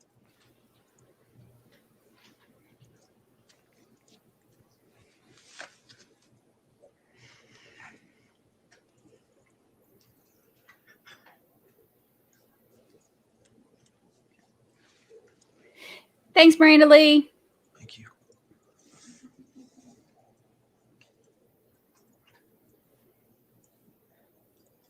Jasmine. Did you Jabroni. I thought jabroni, actually. Okay. What is it? It's a James, USB I see that thumb as a drive. personal attack. Okay. What is on that thumb drive? Ivan. That would be yes, from the Duh. Daybell search But you're- history. Okay. You can't be And wrong. did you prepare that and look at it before coming into court today? Yes. Okay. And is it a true and accurate of the Google search history portions? Okay, so for the search history on the next slide, and surrounding dates, I did a timeline because some of the searches associated with are Chad important based on Google at specific Gmail. events. Yes. You Move let for me the know when you admission advance. for States Exhibit 157. Punch me in the face. Any objection? You may. Can you please pull out Exhibit 157 for me? Yep. You said it's a thumb drive? Yes. Okay. And how is it that you identify that thumb drive as the thumb drive that is what it purports to be? Because prior to coming in here, I viewed this thumb drive. And then what happened to the envelope in the thumb I drive? saw it. What happened to the envelope in the thumb drive? Where did you give it back to somebody? Yes. Who'd you give it to? I gave it back to the prosecution. All right. And did you put your name on the? He drives me crazy when he does Same this. thumb drive that was given to you. No. Ooh, Bessie's got it. J for jailbird. Ooh. How is it that you're positive that this is the white thumb drive that you had? Well, the writing appears to be the same as on States Exhibit Thank you, 157. Jerry. The writing appears to be the same. The number 157 on the exhibit appears to be the same as what I looked at earlier. You took specific notice of how the handwriting was on 157. Brandon was You the looked at niece, thumb drive? Melanie's husband, Well, it appears to now be the same. ex-husband. And he The wasn't same killed, what? but they did shoot at him. The same lettering, the same numbers. It wasn't a 157. stray bullet. Correct. It was not a stray bullet. And that's how you're identifying that as being the specific thumb drive that you reviewed. That's correct. And you don't know if it's been altered Yeah. or changed since the time that you viewed what you believe to be is Exhibit 157. I haven't viewed it since I viewed it Me? downstairs. All right. 2. And I'm going to object based on the fact that I don't think that he has personal knowledge of what is actually on this drive. May I ask a quick question, Your Honor? You may. He just looked at Why? it. Previously prepared that for another proceeding, correct? Correct. And in that previous proceeding, it had a States Exhibit number 80 on it, didn't Correct. it? Okay. Can you see the previous exhibit sticker sticking underneath of it? Okay. And does that say Exhibit 80 on that as well? Yes, And we just put a new exhibit sticker on top of it for this trial. that's right. Move for the admission of States Exhibit 157. All right. Well, on this exhibit, I'm sorry, on this, particular. She said, "Can you see the sticker?" Thumb drive contains information. I felt like I was being talked to by my mom. Laid the foundation for, and through previously. Go sit in the admitted corner, defense other attorney. Go documents would sit in the be- corner. be, part of the Go think evidence about of what the you've case, done. So I wouldn't sustain an objection there. Because of the objection raised, I'll provisionally admit the exhibit, and then I'll just instruct the witness that if what you're being shown differs in any way from the data that you believe would be on this disc, Laura Lee, yes. words, not the same data you think's on that disc, then you're advised to notify the court or counsel that. Thank you, Michelle Johnson. Other than that, really. Hey, the Tish. evidence is what's contained in the digital file Oh, on the Brandi drive. tonight. So I'll allow for the witness to be able to view the file that's on the drive, and if Except for Bob's it's not floating what you head. think it is, That was me. then Yeah. counsel. So with that, the objection's overruled. Did you see the sticker on here? Then you looked at that, you double checked it this morning, right? I did. Okay. So And it's part of the Google records that have previously been admitted in States Exhibit 107. Yes. So funny. So just to talk So to us he about it, objected. The did objection you was look sustained. at Chad She Daybell's objected search to the history objection. And then he said, "Oh yeah, that's right. It's overturned." for the date Oh, did he say so? He just September 8th overruled of it. 2019? Yes, I did. I don't know. Why'd you do that? Well, it was it was around the time. I was just that thinking on that. At least Tyler Ryan had gone missing. And so we were looking around those specific dates to see if we could find any clues as to Thank you, Nan R. help us locate the children. And what did you find when you looked at his search history? One thing that I found was that on the 8th, in the afternoon hours, the user of this account, the owner of the account was Chad Daybell. The user of this account looked up what the wind direction was going to be for the next day. And the next day would be September 9th of 2019? That's correct. Okay. Did that have any significance to you as an investigator? It did because of other things that I had learned, and that is the way that Chad Daybell had said he was going to burn limbs and killed a raccoon in his yard. Okay. And he did a wind search on September 8th. That's right. And the wind search reflected the wind was going to be south-southwest.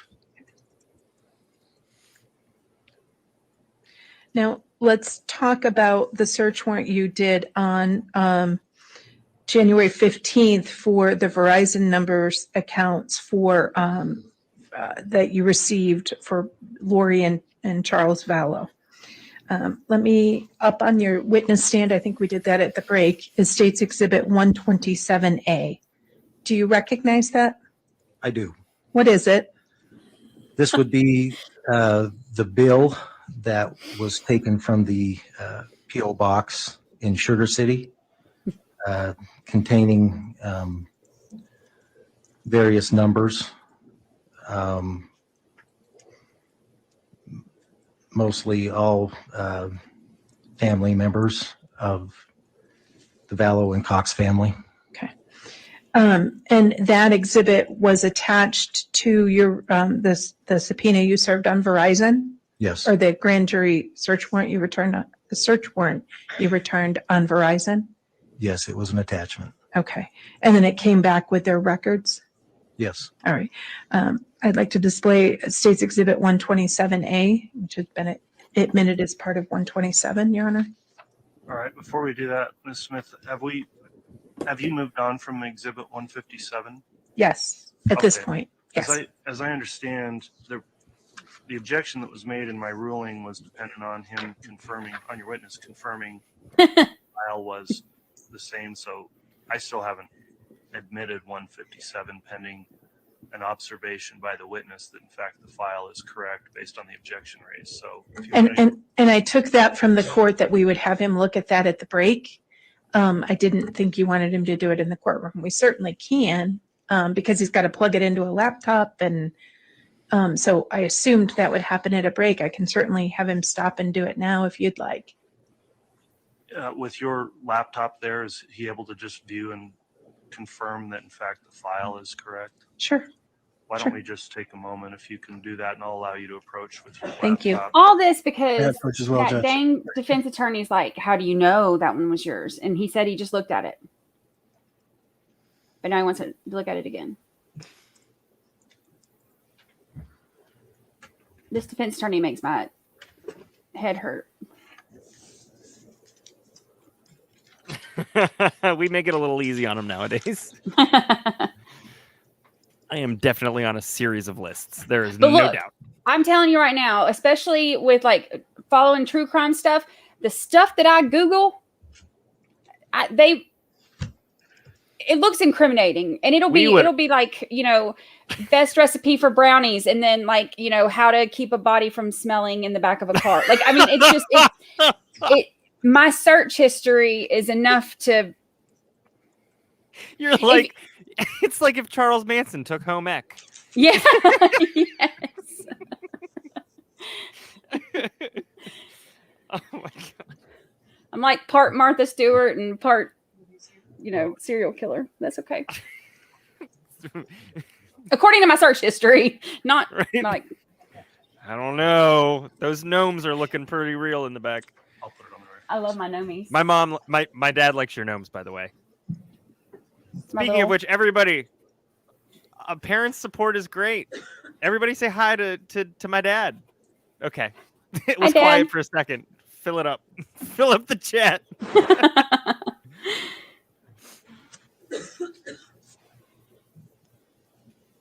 Look. That Dang seems it. like a We always click on the same Go one ahead. at the same times. Go ahead. My Me hands are up. too. All right. Okay. I feel like that's great advice for more than just a jump drive. Yeah. Recovery Addict has standards. Just make sure your computer has protection. Hi, J.T. Oh, everybody's saying hi to your dad. Mm. He's going to go, why did you do that?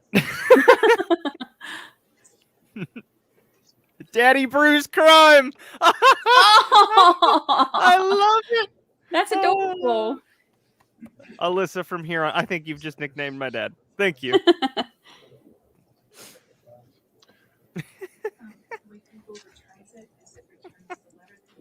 I'm going to make my dad his own shirt. It gives you account information. It gives you the letter and the service information, which is on the first part. And then I'm not positive, but isn't the vinegar one of the things that either was under the sink or she had told Harley to get it from the dollar store? One or the other. I can't remember. I'd have to go back and look. Well, in lieu of a sidebar, let's go ahead and go back on the record, and you can lodge your objection if there is one, Mr. Thomas. Big Daddy Bruce crime. Big Daddy Bruce crime.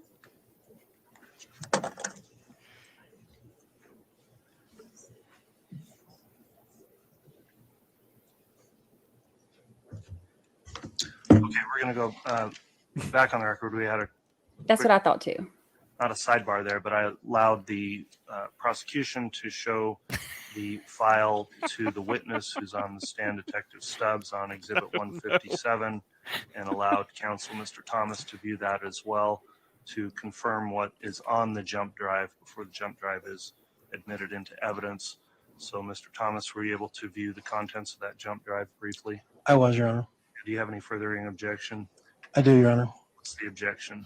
I believe the court was requesting that we put one file per jump drive so that when the jury gets the jump drives, there's only one file to look at. It looks like there are a number of envelopes or a number of folders inside that file.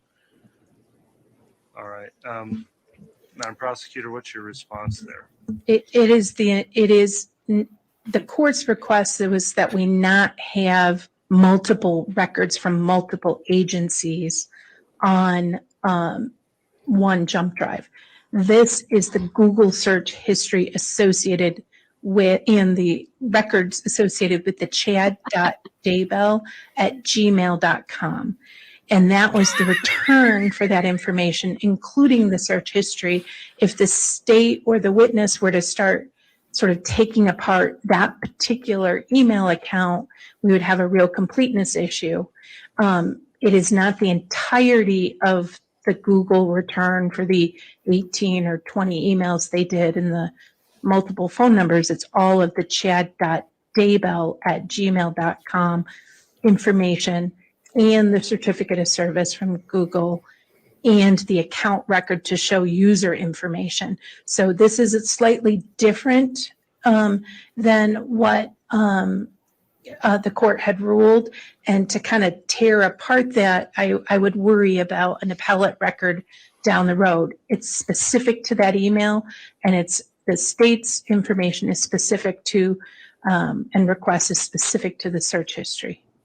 Okay, and before I allow any response from Mr. Thomas, I'll just indicate, so I didn't necessarily have a ruling on exhibits. I did want to have noted in the record before electronic storage devices like jump drives are just given to the jury precisely what's on there, since they will have an opportunity to You know what I open those can't up do with this and audio immediately is speed it up. disclose the contents of any Oh, of those really? drives. I didn't think So about that. it's not necessarily a rule that one file per drive on some of Oh, those yes, I video can. files and other things. Ha! That makes sense here together. I think in order, obviously, to offer the exhibit, Is that all right? we'll go in to the jury, and Too they fast. need to know, or defense needs to know what all is on there before they get it. Then on this one and in future Doesn't give offerings me of exhibits that have those 1.25. electronic files, I would need you to identify precisely what's contained on the jump drive, just so that the record's clear for the defense to also see what's being Well, proper. it'd be on mine at this With that in point. mind, I'm curious. Y'all I screenshot your search histories and don't lie about it and tag me in it on Twitter. I want to see it. Or tag or do hashtag Yes, 13 or tag me and JT. When the large Google I want to account see is y'all filled over. search histories. Also, when the exhibits from prior hearings, it's exhibit 80 from a previous event. And that 1.5 specific sounds thumb okay, drive, right? That is the state's copy of the thumb drive that was used at a previous Is it 5? hearing, and It's the defense got 1.5, copies of all of those exhibits. All right. Well, Close to 2 years ago. with that, then, Mr. Thomas, any further response on your objection on Exhibit 157? I think we're okay right now. That the jury is going to get the appropriate information, that I'm satisfied as well. All right. Thank you, Mr. Thomas. So with that, then Exhibit 157 is admitted. And then again, if we have data stored on these drives, Ms. Smith or any of the other. My dad wants a prosecutors, gnome please named make sure after you him identify and a shirt. on those drives. All right. Thank you. He And likes just as a your quick gnomes. clarification, the state had asked the witness that it's the information associated with the chad.gmail.com. You want more detail than that. I just want to make sure we do it the way you want. Too I fast. just want to know what Oh, files. too fast. That, we don't think there's just a single Oh, file, and drat. then the jurors And open a the jump half. drive, and there's multiple files that maybe the defense was not aware were being admitted. Okay. State's Exhibit 127A.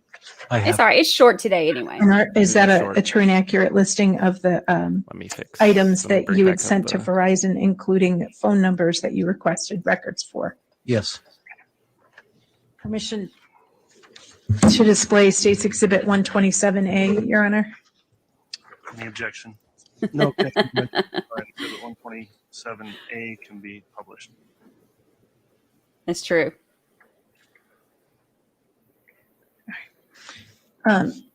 Sergeant, there are multiple records on this. Do you see any accounts or items associated with Lori Vallow? yes, I do. And the various numbers that are included in this one include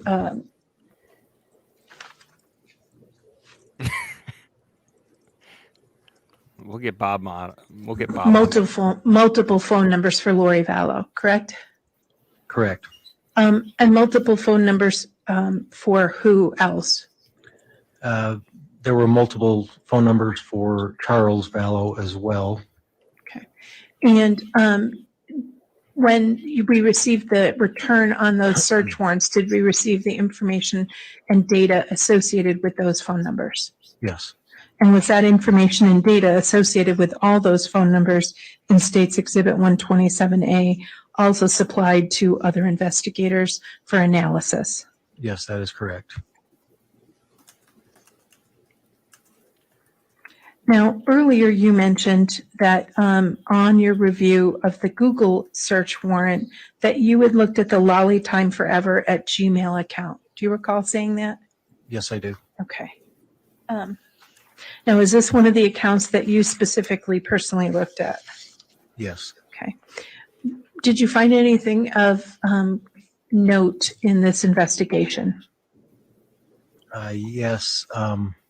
In reviewing the lollytimeforever@gmail.com, this email address was associated with Lori Vallow.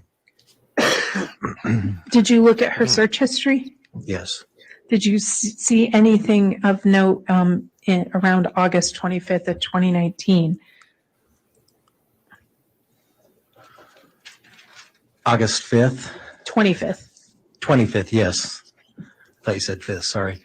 August 25th, 2019, the user of this account looked for malachite wedding rings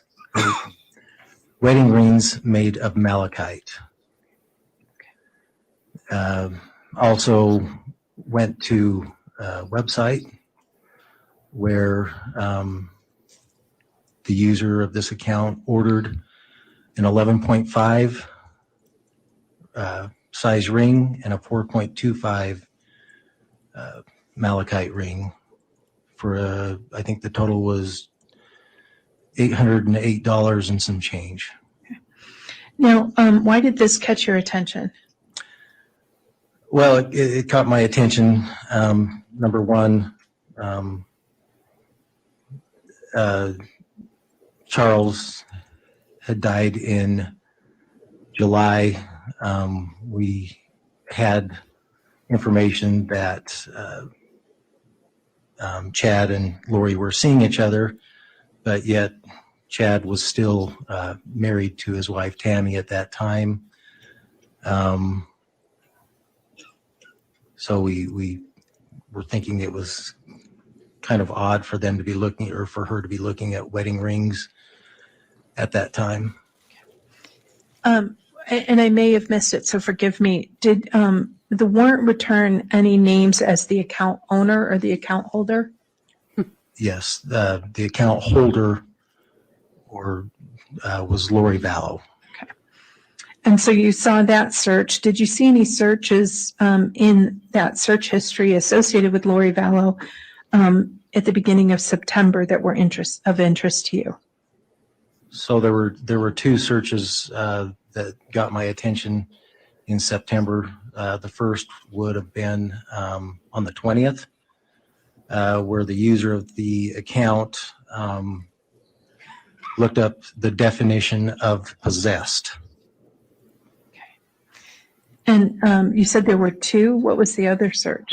The other one would have been on the 30th, where the user of the account searched for how to remove the rear seat of my Jeep Wrangler, and then that person accessed a YouTube video and to watch how to remove the seat of the said Jeep. Okay. And that was you said September 30th of 2019? That was days before the shooting. Your attention. It caught my Brandon. attention because of the attempted shooting of Brandi and J.T. A couple days later. Did you find any searches in October of interest? Yes. October 22nd, the user of this account looked for wedding dresses in Kauai, Hawaii. Why did this catch your attention? Due to the fact that we knew Chad and Lori had been involved at this point, what also caught my attention was this was being looked at the same day the funeral was. Did you see anything in the search history from November that caught your attention?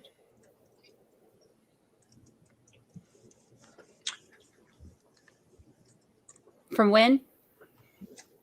I'm not sure on this particular. Okay. Did you look at any of the account history and search information related to any potential travel plans? Well, there were multiple travel plans. Were there any specific travel plans that caught your attention? Travel to and from Hawaii. Different airlines. Okay. Any other travel within the United States that caught your attention? On November 5th. Okay. What was There you that? go. November 5th. Sorry, I'm drawing a blank on that one. That's okay. Were there searches for any travel at or near on October 9th, 2019? October 9th. So that's the day Tammy 9th. was shot at. Yes.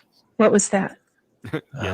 Travel to, I believe, Illinois. Okay. Why was October 9th of interest to you?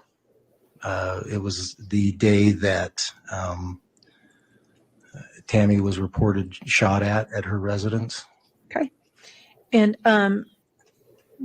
the travel was did you have any information that in October of 2019, Lori and Melanie Boudreau and others traveled to anywhere? Yes. Where did they go? Illinois. Okay. I love that he calls it Illinois. What city? Do you remember? I should remember this. I know they were visiting LDS church sites out there. Adam-on-Diamond. Poor things guy's like that. brain's probably And- fried. And Yeah. what did you call it? from I'm looking sorry. at all of this. It was called Adam-on-Diamond. Okay.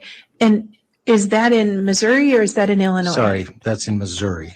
Okay. Yeah, she's leading the witness. Obviously, she wasn't in Illinois. She's now telling him where she was. This is leading. It's so super inappropriate. It's Such- Super I mean, Super inappropriate. inappropriate. well, that's true. It is speaking objection also. So, counselor, just move on without the leading questions. Got Okay. his sassy Thank pants you. on tonight. So I'm sorry. What Adam? I'm sorry. I'm not LDS. So what was it? It was called Adam-on-Diamond, and apparently it is affiliated with the LDS Church as some kind of historical site. Okay. And where is that? That is in Missouri. Okay. And do you have information that Lori Vallow went there? Yes. Do you remember what date Lori Vallow went there? I'm going to hashtag super inappropriate she was- I everything believe- on I know Twitter she was now. there on the 9th. All right. Let's move.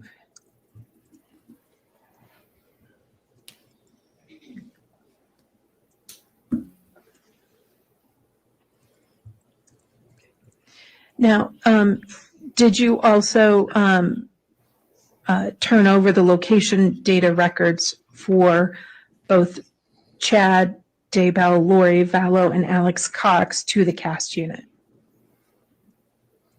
Are we referring to these particular dates or? No, any dates. Okay, generally, yes. moving on. All the returns that I had were given to the cast unit.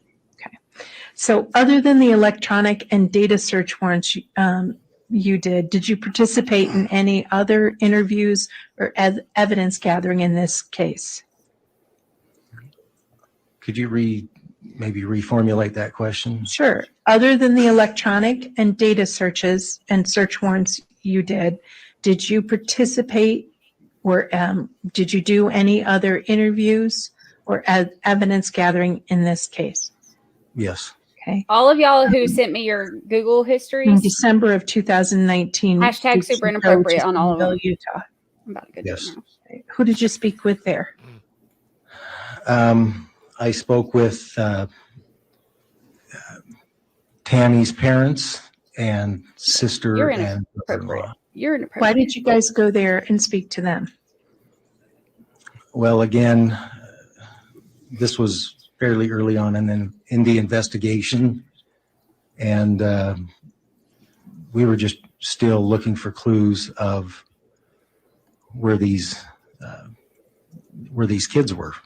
And so we were just trying to exhaust every avenue, anyone who would have any knowledge of the kids.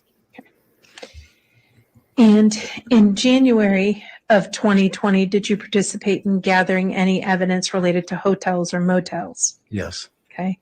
Holiday. And did you gather information related to Hampton Inn, Hampton Inns?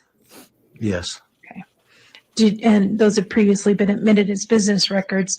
And were you able to get records from Hampton's Inn? Yes. Okay. Did you get information from any Motel 6s? Yes. Motel 6 in both Rexburg and Rigby. Okay. And what did Super those guilty. records show? It showed various stays in September and October. Okay. In Rigby and where? Rexburg. Okay, thank you. Now, were you also able to obtain any copies of Lori Vallow's wedding to Chad It's a Daybell? possibility. Yes. Your Honor, I'd ask that the witness be handed States Exhibit 61 Check your closet, RA. through 61G. Actually, there should be.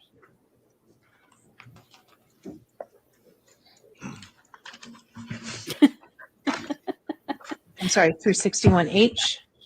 Here you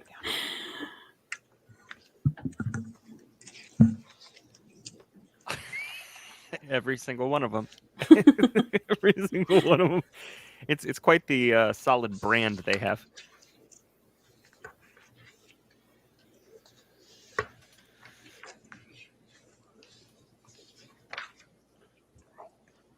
Motel 6 is a crime scene that already happened.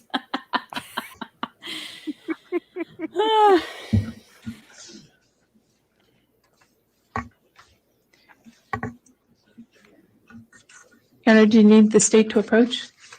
No, we have courtesy copies up through F, but we don't have G and H. Okay, we'll make sure you have them, Judge.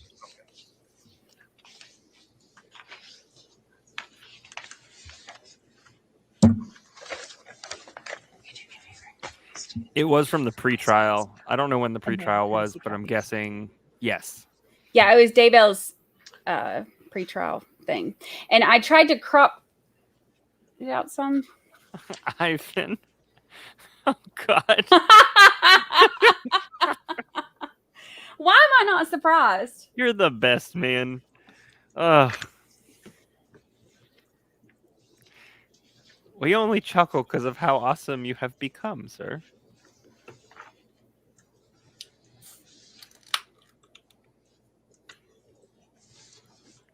You'd think so, Big Daddy. Yeah. Thank you, Judge. I just want to make sure you had them. Sergeant Stubbs, what are these? These are pictures, if you will, hard copy pictures of digital pictures taken off a PNY USB flash drive. Okay. And these are specific pictures of what? Hawaii, the wedding of Lori and Chad. Okay. And do you know the date of that ceremony? Yes. What was the date of that ceremony? November 5th, The end of the world. 2019. Okay. And states Exhibit 61A through 61H, are each of those images true and accurate copies of the images of that wedding you found on a hard drive? Yes, I made these copies. Yes. Move for the admission of States Exhibit 61A to 61H and request permission to publish. Any objection? Super inappropriate. Yeah, whatever. You may. So it looks like Super cool. 61 and H, A through H are photographs of Lori and Chad. Is that correct? A through H? Is that what you're saying? Super inappropriate wedding. Yes. Okay. And how is it that you came in contact with these photographs? Oh, I have these Or on the these next slide. photographs were found on a flash Oh, drive. you want me to go that next one? was Yeah. seized, We can go back to this one, but I have these. at the time. Vom alert. Lori and Vom Chad alert. were Super inappropriate. brought to in Hawaii from their vehicle. So it was seized from their vehicle. Correct. That man Okay. has And you no were idea how there to when they strum were a seized? ukulele. I was not. Okay. Or a portal. Okay. How did you come in contact with these? The digital evidence was Super inappropriate ukulele. chain of custody and then returned Diet Coke Mom was to here. us in Rexburg. At that time, a warrant was We do too. written for the devices. Okay. And where is this chain of custody? Is it part of the, it's not part of these Yes. exhibits, right? No. Okay. It's called appropriation. Oh my gosh. JT, we are totally going to You do just- that for our podcast cover. Yeah, I'll object it. Well, you know what? I'm not going to object. Okay. We're going to recreate that photo 61 A Okay. through We'll do it. for our podcast cover. Yes, Judge. are, 2 photos, remove the background, put them together. and Done. they may be published. If you'd I like. have a ukulele, so we're good. Of course you do. Of course you do.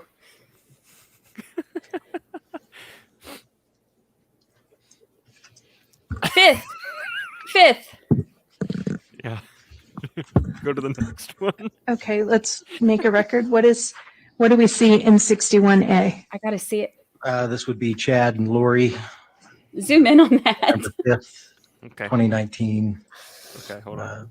on the beach in Hawaii at their wedding ceremony. Oh, yeah. He does have like super inappropriate devil horn look on this one. How I'm just gonna leave If I this may up just for like add, 5 minutes. so I don't have to do it on each one. Each of these photos was taken with a Canon EOS Mark III camera. How do you know that? I have Because like this is a 4 digital- guitars and a this is- ukulele, and I never get to play This is them. a digital picture. All of our phones, all digital cameras and everything nowadays have I do. XF data that is associated. XF?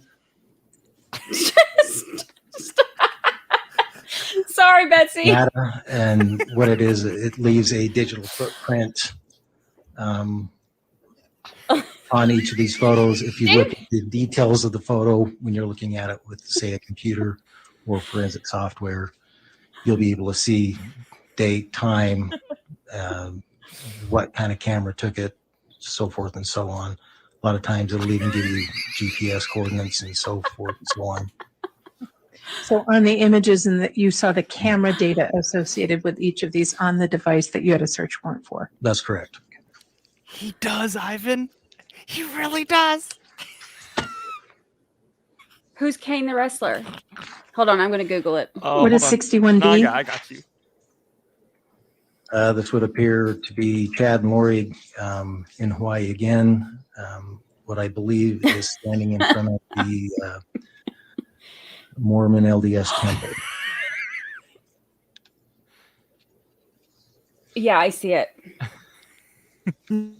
He really did, didn't he? 61C? Again, another picture at their wedding ceremony on the beach in Hawaii. Yes. The answer is yes. Super inappropriate. 61D? This would be a I picture am here of for the wrestling. Chad and stuff. Lori's hands. They're both displaying wedding rings. It appears wedding rings. He looks like the guy on QVC. Laura Lee said. Stone. Why do you say that? Who's the guy on QVC? Because my earlier testimony where she oh my God, he does. Oh in my God. August was Hold on. looking up wedding rings made of malachite. And malachite's a green stone? Correct. Geraldine said, waiting for Daryl Hannah to swim out of the water as a mermaid. 61E? Again, another wedding photo on the beach. He really does in that picture. And in this picture, can you see their hands together and see one of their wedding rings? Yes. Also, you can see that same ring in B as well.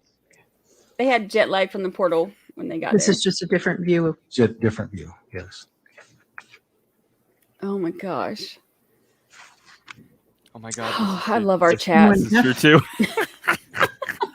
It's Meatloaf. Picture of their wedding ceremony along with the preacher who conducted the ceremony. Kevin. 61G? Appears sometime during the ceremony, their Lori and Chad's celebration of their marriage. I love our chat.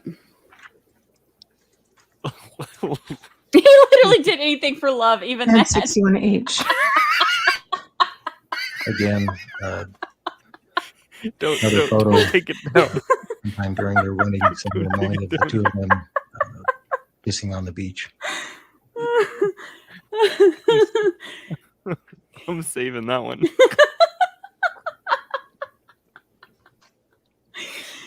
Oh my god. Oh my god. All it's missing is some weird kitchen appliance.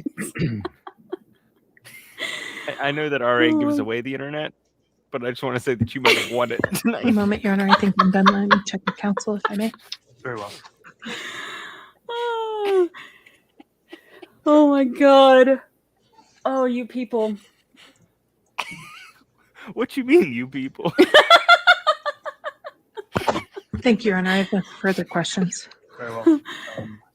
Who will conduct cross-examination? Is that you, Mr. Thomas? I will, Judge. Very well. So Court, Super want to take a inappropriate. break anytime soon, or are we just going to roll through till June? I think we ought to keep going, given that first break. I think we need to add the Right. wedding wedding album to our WTF list for Sunday. You're not kidding. Oh my gosh.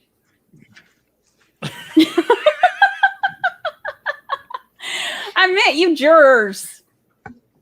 You 13 jurors.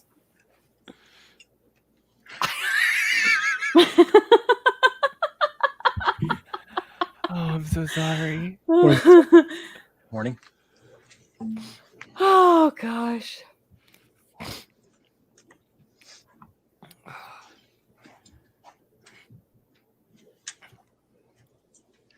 You're talking about indicated Chad, earlier right? today that you had Here multiple comes Sassy trainings in Pants. forensic software. Is that correct? That's correct. Can you go through that a little bit for me? When did you? I'm sorry. Go ahead if you want, but I'm going to try to narrow down the question a little bit. Okay, go ahead. Go ahead so if you when did want. start your training in forensics with as a detective or as a patrolman, or how did that work? A detective. Okay, and when was that? Around 2010 when I started specifically going into computers.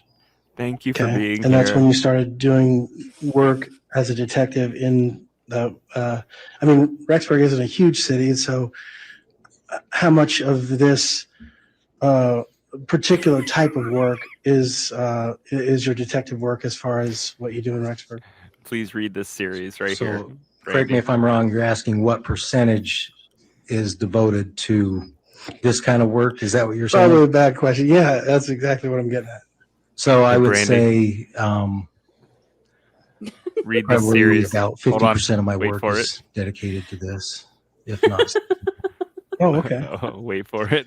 And so Hold on. I'm sure probably about 50% of your training is to get dedicated to this type of work. At least. Okay. Oh my god. And so let's just talk about in the last, say, year. What kind of training have you done as far as forensics goes? Taken a couple Sold.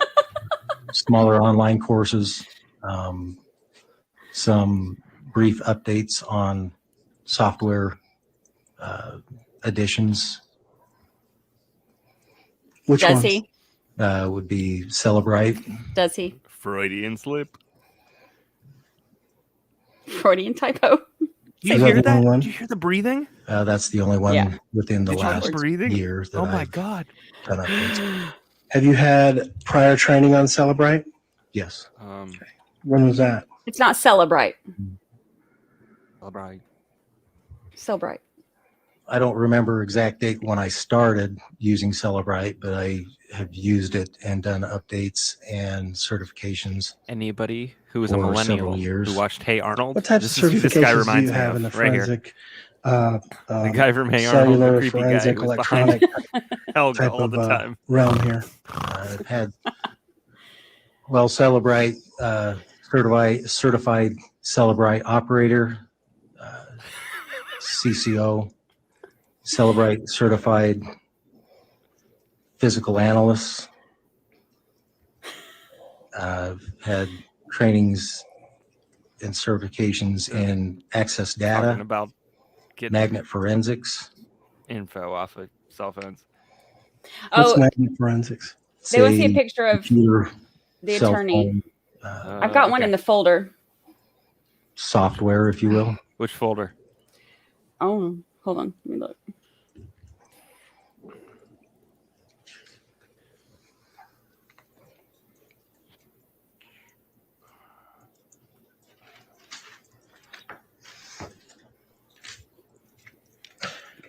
So, I think.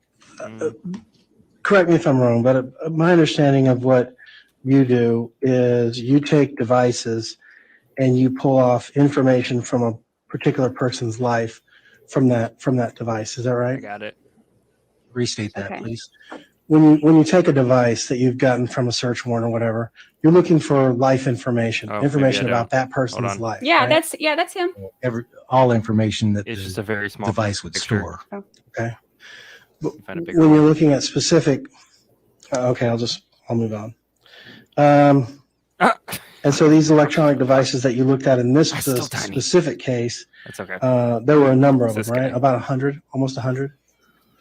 I don't recall the exact number, but as I said earlier, a lot of these This is devices, Mr. Taxman. the data was obtained through warrants and so you. forth, was split up amongst different people to analyze, if you will. Mm-hmm. And this is a massive amount of data, right? Yes. So you weren't able to analyze all of the data yourself. That's correct. Okay.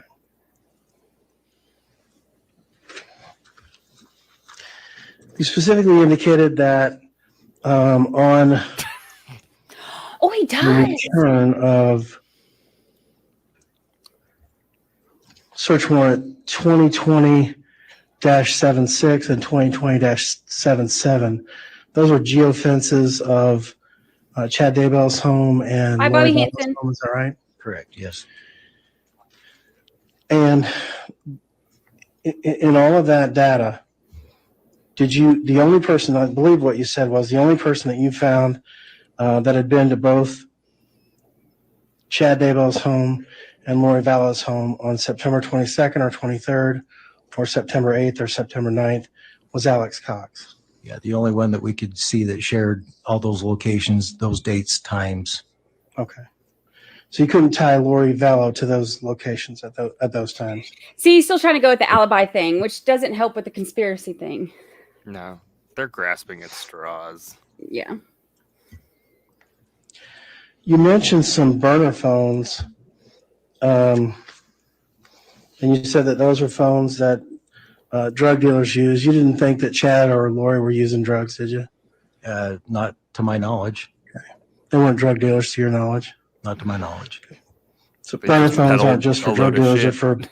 for just regular people that either can't afford a phone Have fun, plan, or there's several reasons for people buying burner phones, right?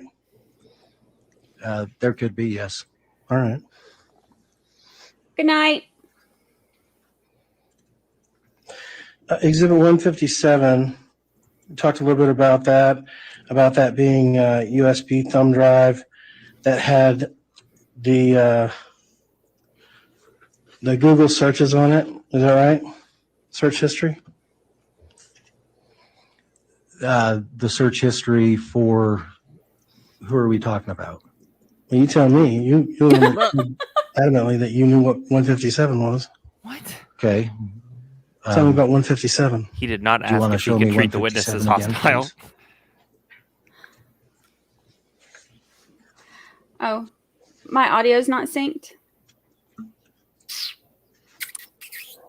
I'm just seeing it now. Sorry. Close completely out of StreamYard and pop back in. I'll be back. I know. Sorry. Okay. Does that refresh your recollection? Yes. Okay. So tell me a little bit about 157. What's on there? That's the search. That's the My Google plan is data complete. I'm from kidding. Chad Daybell. And this includes the search history. Yes. And you indicated that there was some significance to a search history about what was the wind direction going to be the next day or whatever? Correct. And you work in Rexburg, Well you said. indicated that you've worked there for quite a number of years. Yes. Okay. During the seasons, the wind usually moves in one direction, right? North or south, usually, yeah. Okay. All right. So why was it this specific day, Hello. this specific Ta-da. search Yes. so unusual to you? Because the user of the account was looking for I could never. the wind direction for the 9th. There's a reason why. At no other time our did I ladies on see the top. user of this account inquire about the wind direction at any other time. But anything that you gather from that would be speculative, right? I mean, you're just speculating as to why he might be looking for this. Sure. Okay. I mean, isn't that how this? Okay. Listen to the deep breath he takes after two. So you're speculating. It's really super inappropriate. Bob said in one of his recaps that they ask a lot of questions where they don't know what the answer is going to be, and you don't do that. Yeah, yeah. Like, you just don't. Do you know what size ring Lori Vallow is? I don't. Okay. You made some issue about the search history on August the 25th about the user was looking for wedding rings or malachite wedding rings. Is that right? Correct. He said you made an issue about. And there were specific sizes that they were looking at. Is that right, or am I wrong? Looked for a size 4.25 and 11.5. Okay. Ooh, that's a big old finger. And you don't happen to And know hers are what tiny. size I have small ring fingers. I wear a Chad size Daybell 5, wears? and I do hers not. are. And you don't know, smaller than happen to mine. know what size ring Alex Cox wears. I do not. And I you don't knew it. happen to know what size ring Zulema Pastinez wears. No. Shh.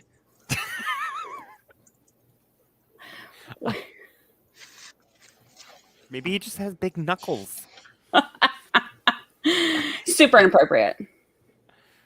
Super inappropriate. Now I can't Super get it. dude. I can't get it to hide.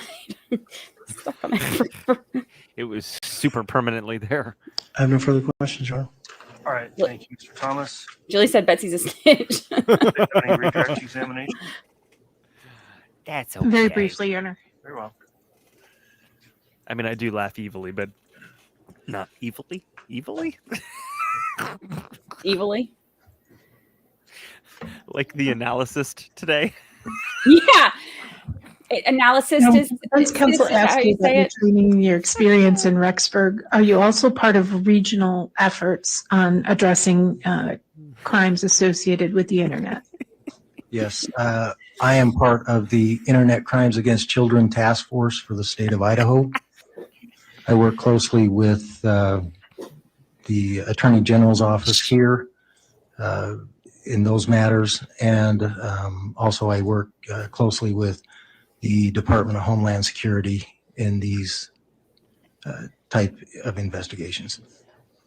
So in your work as part of these task force, you do some of the record collection analysis and review for multiple agencies. Yes, I do analysis for a lot of our surrounding counties and others that would pertain to the task force. And defense counsel asked you about burner phones. Are they commonly used in situations where people are trying to hide their involvement in criminal behavior? Yeah, RA. Are they commonly used in situations where people are trying to hide their connection or relationship to people from With other people in their 16,000 lives? subscribers. In my experience, yes. 16,000, isn't that awesome? And in the It's okay. I'm search pretty close history to that accounts too, where you so saw a I'm making search jokes, history but for also- malachite and malachite wedding rings. Remember that search history defense counsel asked you about? Yes. Okay. That was associated with the Lori for Style at Gmail account, correct? Lolly time forever. Lolly time forever. Only time forever. Correct. Hearing And the his voice, like Owner his at voice Google say of that, account was sounds who? really funny too. Lori Vallow. I want Detective Daddy Now, to come. in the area surrounding Chad Daybell's property, if you know, what is are there neighbors north? That's exactly what of somebody Chad with a burner Daybell's phone property. would say.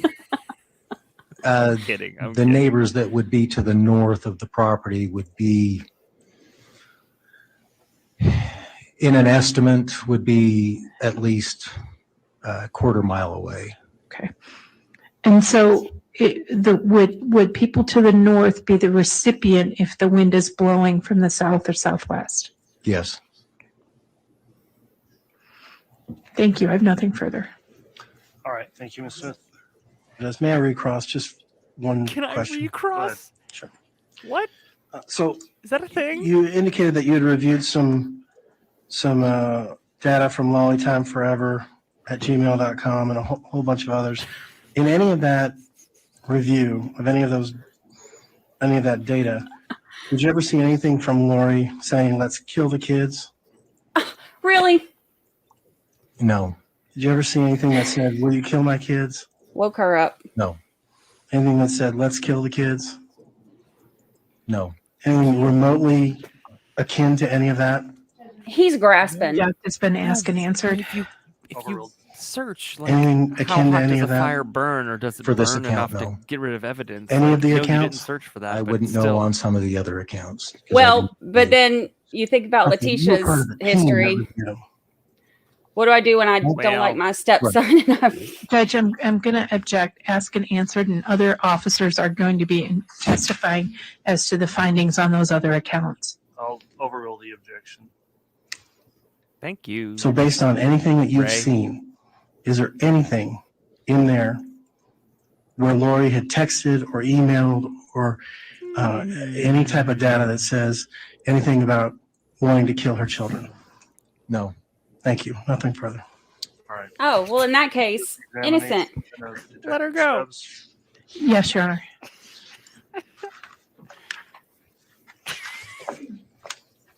That's true. She isn't Yeah. even a blown Briefly bulb. inquire She's just of like the jurors with our morning break. I'm inclined to maybe she's a snuffed go a while candle. longer and maybe see if we can take lunch a little earlier than. My daddy always used to say, not the brightest, or not the sharpest tool in the shed is what he would say, not the sharpest tool in the shed. Well, Are you all okay Tisha to is keep a going few for fries now? short of a Happy Meal. Okay. Very well. She's got a whole lot going on. Another witness to call after Detective She could Stubbs not for pour this water defense. out of a boot Is if Detective Stubbs instructions gonna be recalled were in the on the case? heel. Will the detective be recalled in the case, or can he be excused? He may be. I don't think so, but to be safe, we ought to not excuse him. Okay, Detective Not Stubbs. the Then I don't know swiftest if you're of here under cats in the subpoena. best If of you are, then times. you continue to need to comply with the subpoena until you're directed that you're excused. from the case. Yeah, this is a good point. In shallow graves on his own property. Mm-hmm. All right. If the state wants to call its next witness. The state will call Nicole Heidemann. Okay. Nicole Heidemann. So I could not find a moving picture for her. All we got was a sketch. I could not find anything for her. So we've got. Not the brightest tool in the shed. I almost said that actually. I said not the brightest, and I was like, wait, nope, sharpest. Not working with a full box of crayons. One One or out of the water. All right, everybody, drop anything like these in the chat now because I want to use them later. It's a broken bulb. Oh yeah, man, that's a good point. He dug graves for a living. And then screwed it up when he had to do it on his own property. He's an Have idiot. you reviewed any of the trial testimony in this case since it started? I have not. Okay. He can't Yeah. even do his own job right. Coverage of the case or reviewed online or on news or anything, any of the Her prior elevator testimony? doesn't go to the top floor. Okay, thank you for that response. Have a bubble off. As we get started then, please Not make the verbal brightest responses portal. to all questions and try to avoid talking at the same time as any lawyer asking you a question so we can keep our record clear. With that in mind then, Ms. Blake, you can inquire We on need to direct. talk. Thank you, Your Honor. Will you please state your name and spell your last name for the record? RA. Nicole Heidemann, Heideman. Oh, I spelled it right. Where are you currently employed? The Federal Bureau of Investigation, How long have you been employed with them? almost 15 years. What is your current title or position? I am a tactical specialist. Have you held other positions within the FBI? I have. And what are those? I was an evidence technician prior to Her cheese fell off the cracker. That's a new one. I like that one though. So good. At some point, did Stop you cracking on his grave involved skills. in an investigation regarding some missing children? I did. And who are those missing children? J.J. Vallow and Tylee Bryan. As part of your job duties, were you given specific assignments with regard to just that snorted. investigation? I was. At some point, did that investigation broaden to include some other investigation to other I'll be right conduct? Yes. And what other conduct? There was the investigation into the murder of Charles Vallow, as well as Tammy Daybell, and an attempted shooting or a shooting of Brandon Boudreaux. As part of your job duties, were you asked to review some Google searches on chad.daybell@gmail.com? I was. Were you also asked to look into some Google searches conducted on lollytimeforever@gmail.com? I hate that name, Lolly Time Forever. Your Honor, I'm going to ask that defense, the witness, and the court all be handed a copy of State's Exhibit 184A. Wait, I will note I was- we have not brought in 184 yet. That will come in later. winner, winner, chicken dinner. This is a printout of another exhibit that's a PowerPoint, but it's a printout for the benefit of counsel, the court, and the witness. Okay.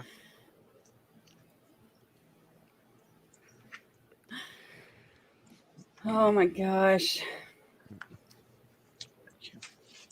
$few short of a cash baby. Oh. And if you'll look those pages over. And do you recognize those? I do. And were those in fact created by you? Yes. And are they printouts from a PowerPoint that you created? Did you create that based on your investigation or what you reviewed in this case? You called for it, Wayne. Would that aid in your testimony today? Yes. Bye, And is RA. it a summary of what you reviewed? Yes. Yeah. We'll see Your you Honor, I would tomorrow. ask for the admission of State's Exhibit 184A. Any objection? Yes, Your Honor. May I blood urinate? Of course, there's an objection. It sounded like he So said, these "Can I urinate summaries on the of objection?" activities, this isn't a full summary, correct? It's not a full summary. Well, it's not all the searches, no. I mean, there's only eight searches on the Chad Daybell one and 9 searches on the Lori Daybell one. Yeah, it's not all the activity, just a summary of relevant search findings. When you say a summary of relevant for search findings, that's just a summary of the things True. that We go all- towards your I theory mean, of you the can case, see us, right? but everybody. Towards It's what, just like, law enforcement theory of the case. Okay. But there's a whole bunch of other searches that were done between He's really No. objecting to the summary. and October of 2019, He's got right? nothing else. Okay.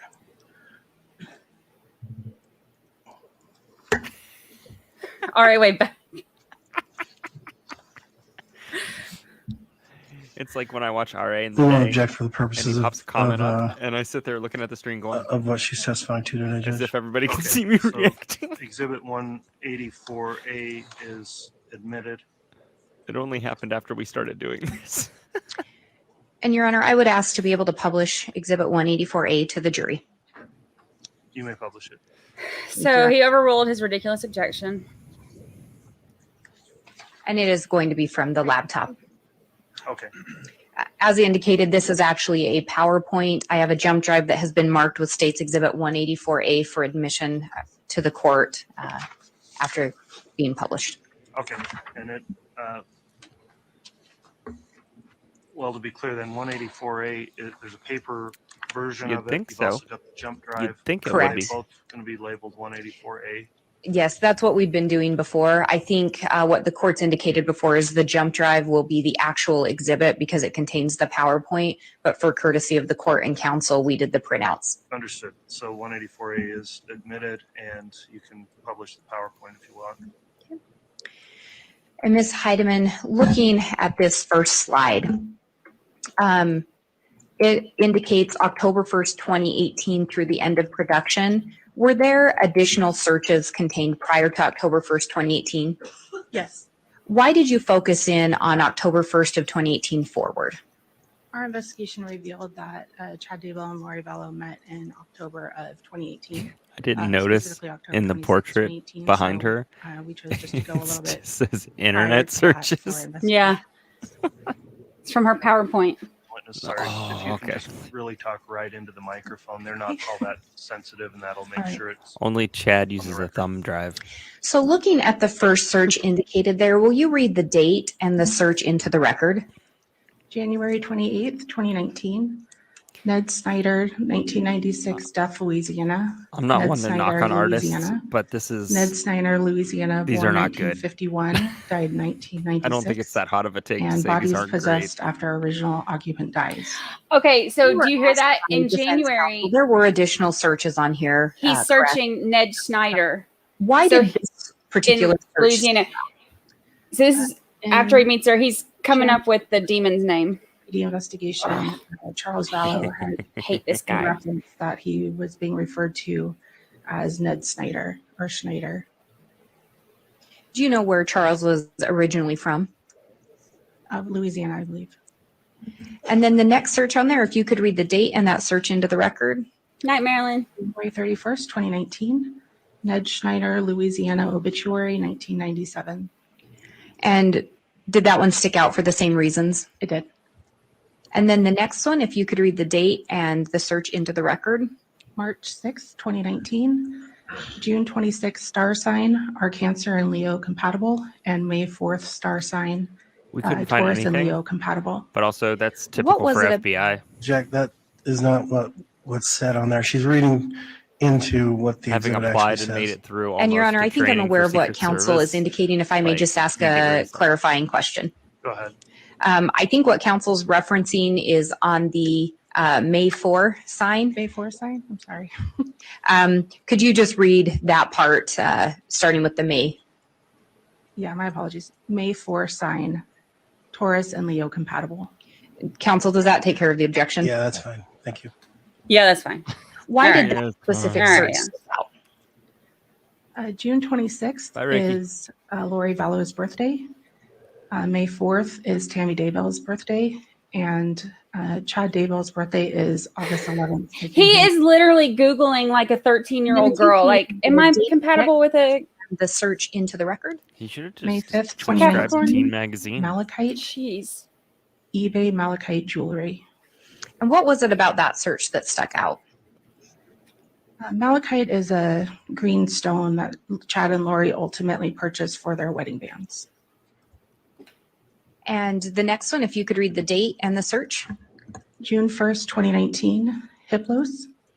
And what was it about that one that caught your attention? Hiplos was another name that we found in the investigation to refer to Charles Vallow. And the next one, if you could read the date and the search. July 9th, 2019, when you surprise someone with accusations. What was it about that particular search that caught your attention? 2 days before It was 2 Charles days was prior killed. to Charles Vallow's murder. he did not do good at hiding his And search if you could read history. the date and the search. September 8th, 2019, SSW wind. What is the definition of SSW direction? What about that stood out? That date is the day prior to, or the day of, that we believe Tylee Ryan was murdered, and we believe she was buried on the property, or burned and buried on the property on September 9th, 2019. So it would have been the day prior. And whose property? Chad Daybell's. Do you recall when you were looking at the search terms, did you notice if Chad Daybell generally or commonly searched wind direction? No, not, I don't believe he, other than this occurrence, I don't believe he did. And if you could read the date of the next one and the search term. October 8th, 2019, Rhode Island area code. What was it about that stood out? Who's in Rhode Island? Chad Daybell, there's multiple phones involved in this investigation. One of them is a 401 area code, which is the area code for Rhode Island. It also is the same date that 401 phone number was activated. Why do they have a Rhode Island? Slide here. This is linked to the lollytimeforever@gmail.com account. This has specific dates listed on there, the March 7th, 2019 to December 14th, 2019. Is that indicative of the dates that these searches occurred? Why did we choose those dates? Yes. I believe that was the date of the search warrants. Or I would have to double check that one.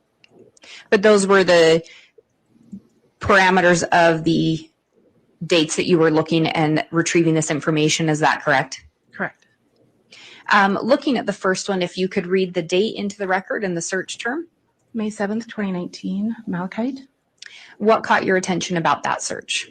Similarly to Chad's search, it was the same green stone that was ultimately purchase for their wedding bands. And they're both still married to other And the next people. one, if you could read the date and then the search term. July 21st, 2019, Gerber Life Policy, Life Insurance for Children, the Grow Up Plan. What caught your attention about that search? At the time of this, that we reviewed this and subsequently finding out that the children had died, we thought it was of interest that Lori was searching for life insurance for children. And to be clear, were any life insurance policies ever discovered for the children? Not that I'm aware of. Could you read the date of the next one as well as the content into the record? July 26, 2019, Phoenix Pet Services, Craigslist, Sell Service Dog, Little Angel Service Dogs for Sale, and Offer Up Phoenix. What about that caught your attention? J.J. Vallow had a service dog, and after Charles's death, they sold the dog. So it's looking for how to sell or rehome a service dog. That makes me mad. And JJ was still alive on July 26th of 2019, is that correct? That's correct. What about the next one? Could you read the date and the search term into the record? August 25th, 2019, wedding bands made of malachite. And I think you may have answered this already, but what about that caught your attention? Again, malachite is a recurring theme. On the initial May 7th malachite search, Charles Vallow is still alive, and he's deceased at this point, but Tammy Daybell is still alive. Me too. And then if you could read the date of the next one and the content into the record. September 20th, 2019, Kennedy Elementary, Rexburg, Idaho phone number and define possessed. So it looks like there's I'm two. going to object again. She misstated what she said. Devon possessed, and it was just possessed. It's sustained. It was misread. Very good. You'll just correct it. Just looking at the second search there, could you read that into the record? Define possess. And look, it appears that there's two separate terms there, two separate searches. What about the one regarding Kennedy Elementary caught your attention? That was the school J.J. Vallow attended in Rexburg, Idaho. And what about the second search there caught your attention? For similar reasons, but this search occurred just a day or two after we believe J.J. died. And that's referring to the September 24th search? Correct. Looking at the September 20th, there's also the define possess. Was there something about that that caught your attention? Throughout the investigation, the concept of possession, demons, those sort of ideas came up pretty frequently. So in context within the same time frame as the Kennedy Elementary School, we thought that was of interest. And the two dates there on the Kennedy Elementary School are September 20th and September 24th, correct? Correct. Do you know when the last time JJ was seen was? The last proof of life was the morning of September 22nd, 2019. So right in between those two dates. Correct. And if you would look at the next one on there, the one on September 30th, if you could read the date into the record and the search. September 30th, 2019, how to get the back seat out of my Jeep Wrangler, Jeep Wrangler JK rear seat removal, how to DIY YouTube. What stood out about that search? The date of the search, September 30th, was just a few days before Brandon Boudreaux was shot in Arizona from a Jeep Wrangler.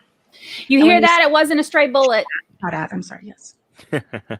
And then the next one on there, the October 2nd. October 2nd, 2019, Gilbert AZ News. And what stood out about that? That is the same day that Brandon Boudreaux was shot at.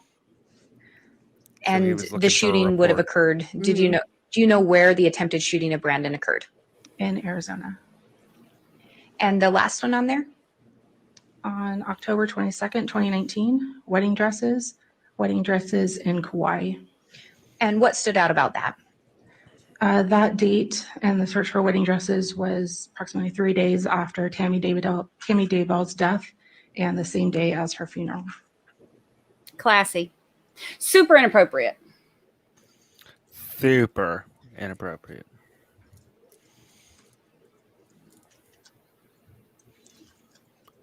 Right? Welcome. As part of Grab a Hot your Pocket and a duties with Monster this Energy drink. investigation, were you asked to look at various phone data? Yes. And were you asked to review the contents of phones recovered pursuant to search warrants? Yes. Were there multiple search warrants and devices that you reviewed the data from? Yes. Did you also review some interviews? I did. Did you discuss the investigation with other either special agents, detectives, or other law enforcement officers? I did. As part of that, were you asked to determine which to do phone number attribution? Yes. And when we talk about a phone attribution or a phone number attribution, could you explain a little bit what that means? Yes. Phone attribution is the process of attempting to identify the likely primary user of a phone or a phone number, typically through reviewing documents, search warrant returns, phone extractions, and you're finding a phone number in close proximity or context with another identifier, such as a name or an account or address, something along those lines.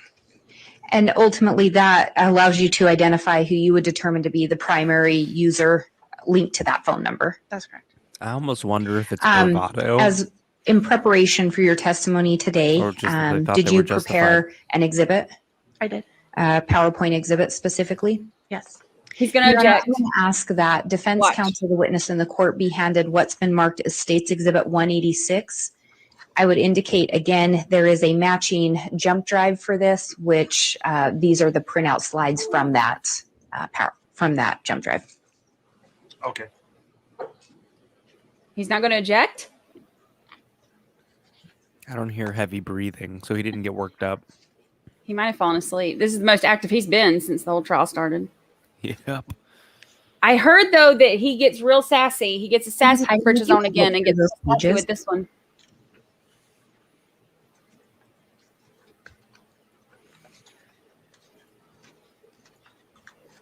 Okay. Does that appear to be an accurate depiction of the PowerPoint you created? It does. And was that prepared by you today in aid of your testimony? Yes, And do you believe that it would aid you in your testimony today? I do. Your Honor, I'd ask for the admission of State's Exhibit 186. Any objection? You know, I've previously reviewed 186 over the weekend. I have no objection to this. All right. Exhibit 186 is admitted. And Your Honor, I would ask permission to publish. Clara, I've thought that You may publish the Alex may be the one who actually did it. He was like the hitman.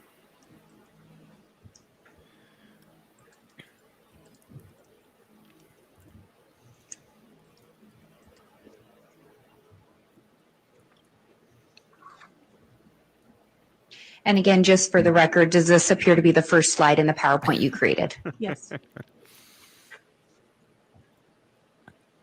Aw. Hi, Gracie. Sorry, I'm having some technical difficulties. Aren't we all?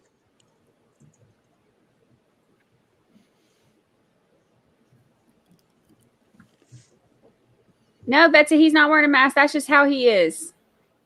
He's just like that. Ugh, drives me nuts. I can't stand him. Not all defense attorneys can be as cool as Bob. Very few.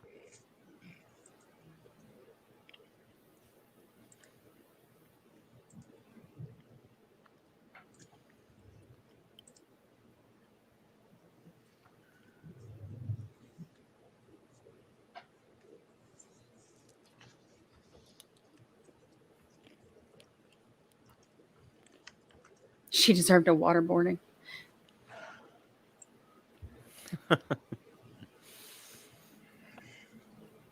Frankie's World. I run a therapy dog organization or a program, so it comes with the gig, I guess. Yeah, they're like, oh, I've heard about like you're famous in the dog community. So Yeah, that's it. Just with the dogs, not the people. The dogs. Sorry, Gracie. I'm not right there. I also sound like a cartoon on a regular basis, so that helps. Bye, Big Daddy.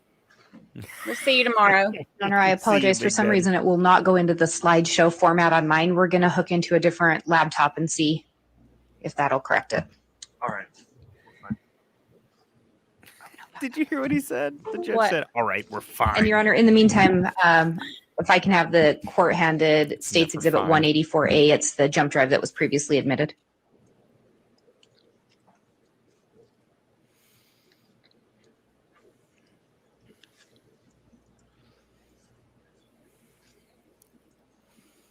Must have been all those vibrations. They said that in the courtroom during this part today, during a lot of the Google search stuff, that Lori was just laughing and just smiling and making notes and talking to her attorney, like just grinning and her sister was there today, Summer. So I'm wondering if Summer's going to be testifying soon too, maybe tomorrow. That'll be interesting.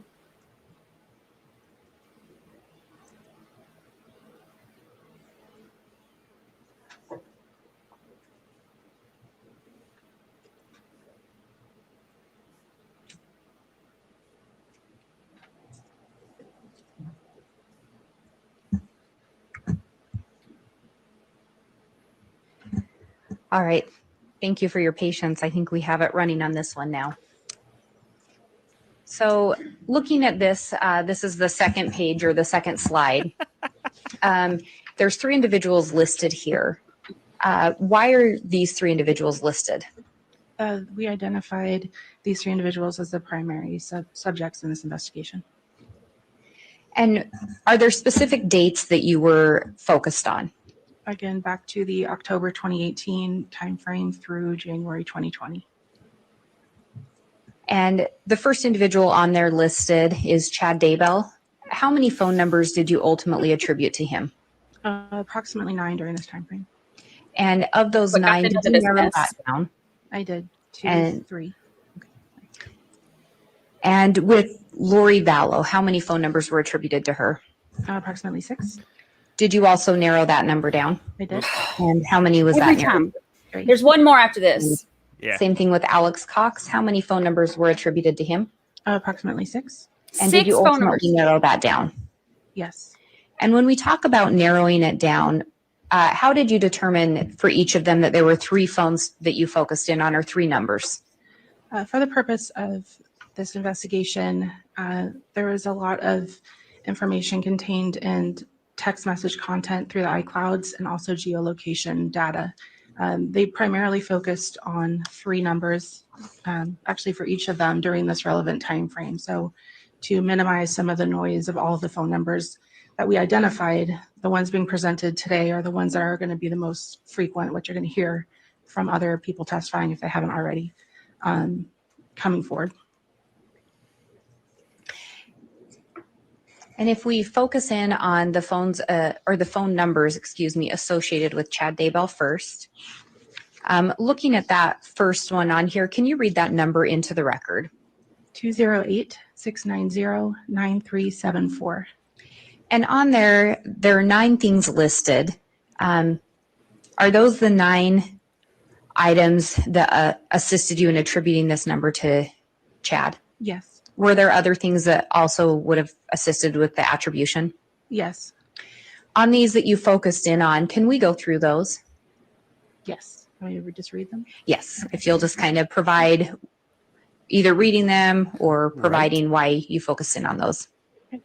Again, just as an overall, I reviewed case files from all the agencies involved, and in reading reports and interviews and cell phone extractions and legal process, I was looking for phone numbers that were relevant, and then finding places in which they appeared next to a name or account. So the documents that attributed this phone number to Chad was the subscriber information. It was subscribed to Tammy Daybell since March 17th, 2018. This number was listed on a Hawaii rental agreement effective December 15th, 2019 in Chad's name. It was saved as contact Chad and Tammy Daybell's cell phone or phone. It's the SMS number associated with Chad Daybell at Gmail. It was listed on a Citibank application in Chad's name. It was listed on the Life Map insurance benefit claim form filled out by Chad Daybell for Tammy Daybell's death. It was saved as contact Bishop Shumway in the Lori for Style iCloud. It was listed on Allegiant flight records associated with Chad Daybell. And it was saved as contact Dad in Seth Daybell's phone. And do you know Seth Daybell's relationship with Chad Daybell? It's his son. And Tammy Daybell was Chad's wife? Correct. And then we see here a Cricket account. What was it about the Cricket account that caught your attention? One of the numbers that appears pretty frequently in the iCloud accounts with communications to Lori was a number that started with 505 or 515, which should be coming up. But we sent legal process and found that there are actually 4 numbers on this account in addition to the one number, 2 numbers of interest. So all 4 of them sort of help create attribution for each other. And on this, it lists a subscriber, Boyd Dial. Is that correct? Yes. Do you know if there was any investigation done to determine if a Boyd Dial actually existed? There was. And what did that consist of? I was able to identify 2 Boyd Dials in the United States, both of which lived in Utah and did not have any historical addresses in Arizona. Are you aware if any follow-up was done with those 2 individuals? Yes, FBI agents interviewed both individuals and cleared them of any association with this case. And as you went through your investigation and looking at the different data and interviews, did you find anything to attribute any of the phone numbers on that Cricket account to either Boyd Dial? No. And looking at this number, could you read that number into the record? 480-395-5126. And outside of being associated with the Cricket account, was there something about this number that caught your attention? Oh, yes. It was saved in the Lori for Style iCloud along with Chad's known number, the 280 number. I have JJ entirely swapped on there.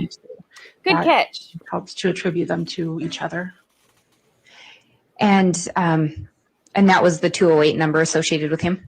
Correct. The 208-690-9374 and 480-395-5126 were saved as a same contact, Melanie 2. The dates were right, just the names were wrong. Looking at the next number here, can you read that phone number into the record? 480-812-5496. What was it about this number that caught your attention? 2 things. One, the activation date for the prior number, the 480-395-5126, was active from October 31st, 2018 through January 31st, 2019. This secondary number that ends in 5496 is activated the day that the previous number was deactivated or expired and ran through July 1st, 2019. Additionally, it was also saved in the Lori for Style iCloud account as contact Jeannie.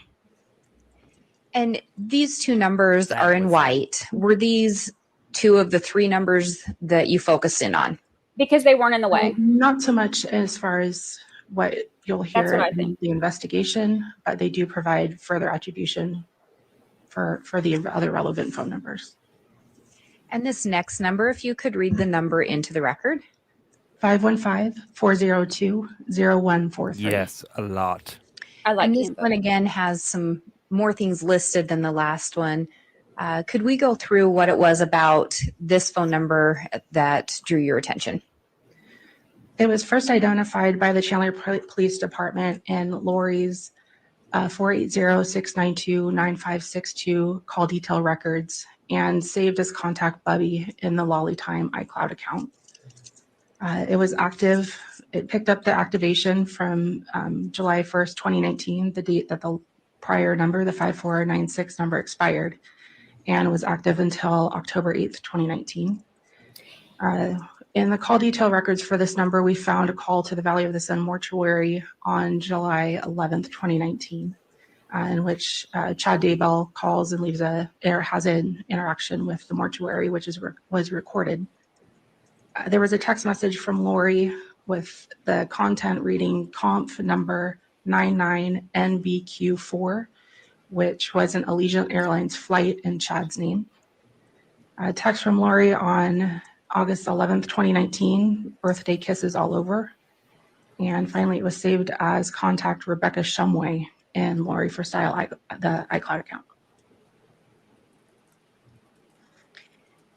And looking back at that 208 number, it was also saved, that number was saved as a Bishop Shumway. Correct. So that was the second time we'd seen the Shumway name. Correct.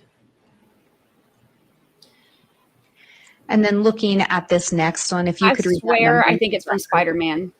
401-569-8260. Hold on, I'm going to Google it. And on this one, there's several different items listed as well. Can we go through those? I know people use it now so it doesn't get flagged, but I Was swear that's where it first came from. identified as the first contact of Alex's 334 phone number. The activation period for the 401 number picks up from when the 515 was deactivated or expired and ran through December 30th, 2019. Chad conducted a Google search, as previously mentioned, for Rhode Island area code on October 8th, 2019, the same date that this phone was purchased.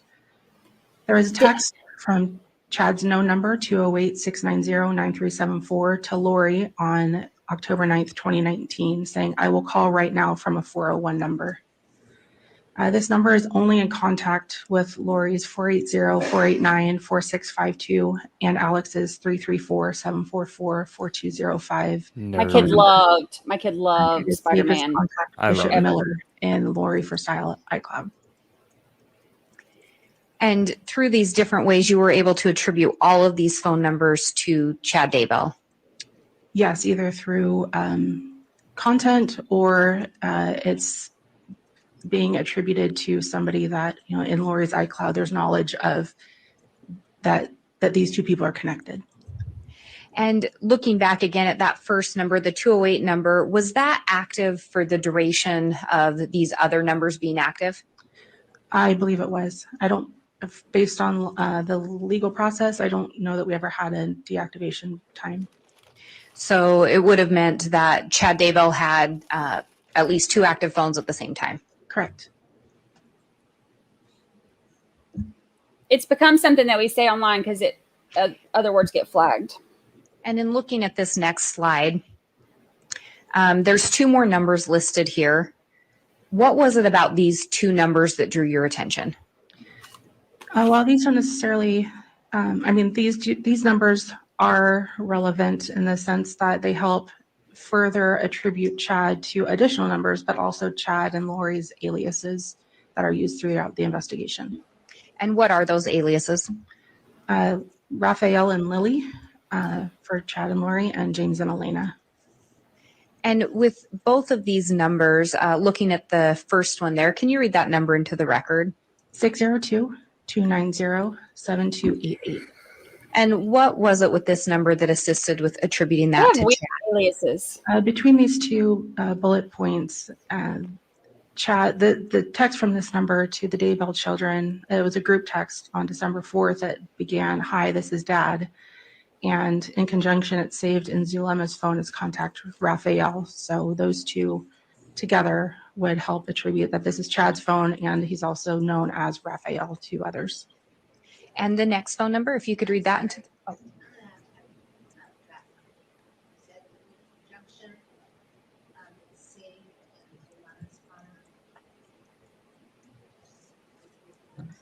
Has saved as contact Raphael in Zulema's phone. And with that next number, if you could read it into the record. 480-341-9585. And what, how were you able to attribute that phone to Chad? Based on subscriber records for the James Loves Elena at iCloud.com, this phone number was listed in the subscriber records. There was also a text from this number to the Daybell children on December 14th, 2019 that begins, "Hi, this is Chad." And it was a number being used by Chad and Lori, according to Ian Pulowski.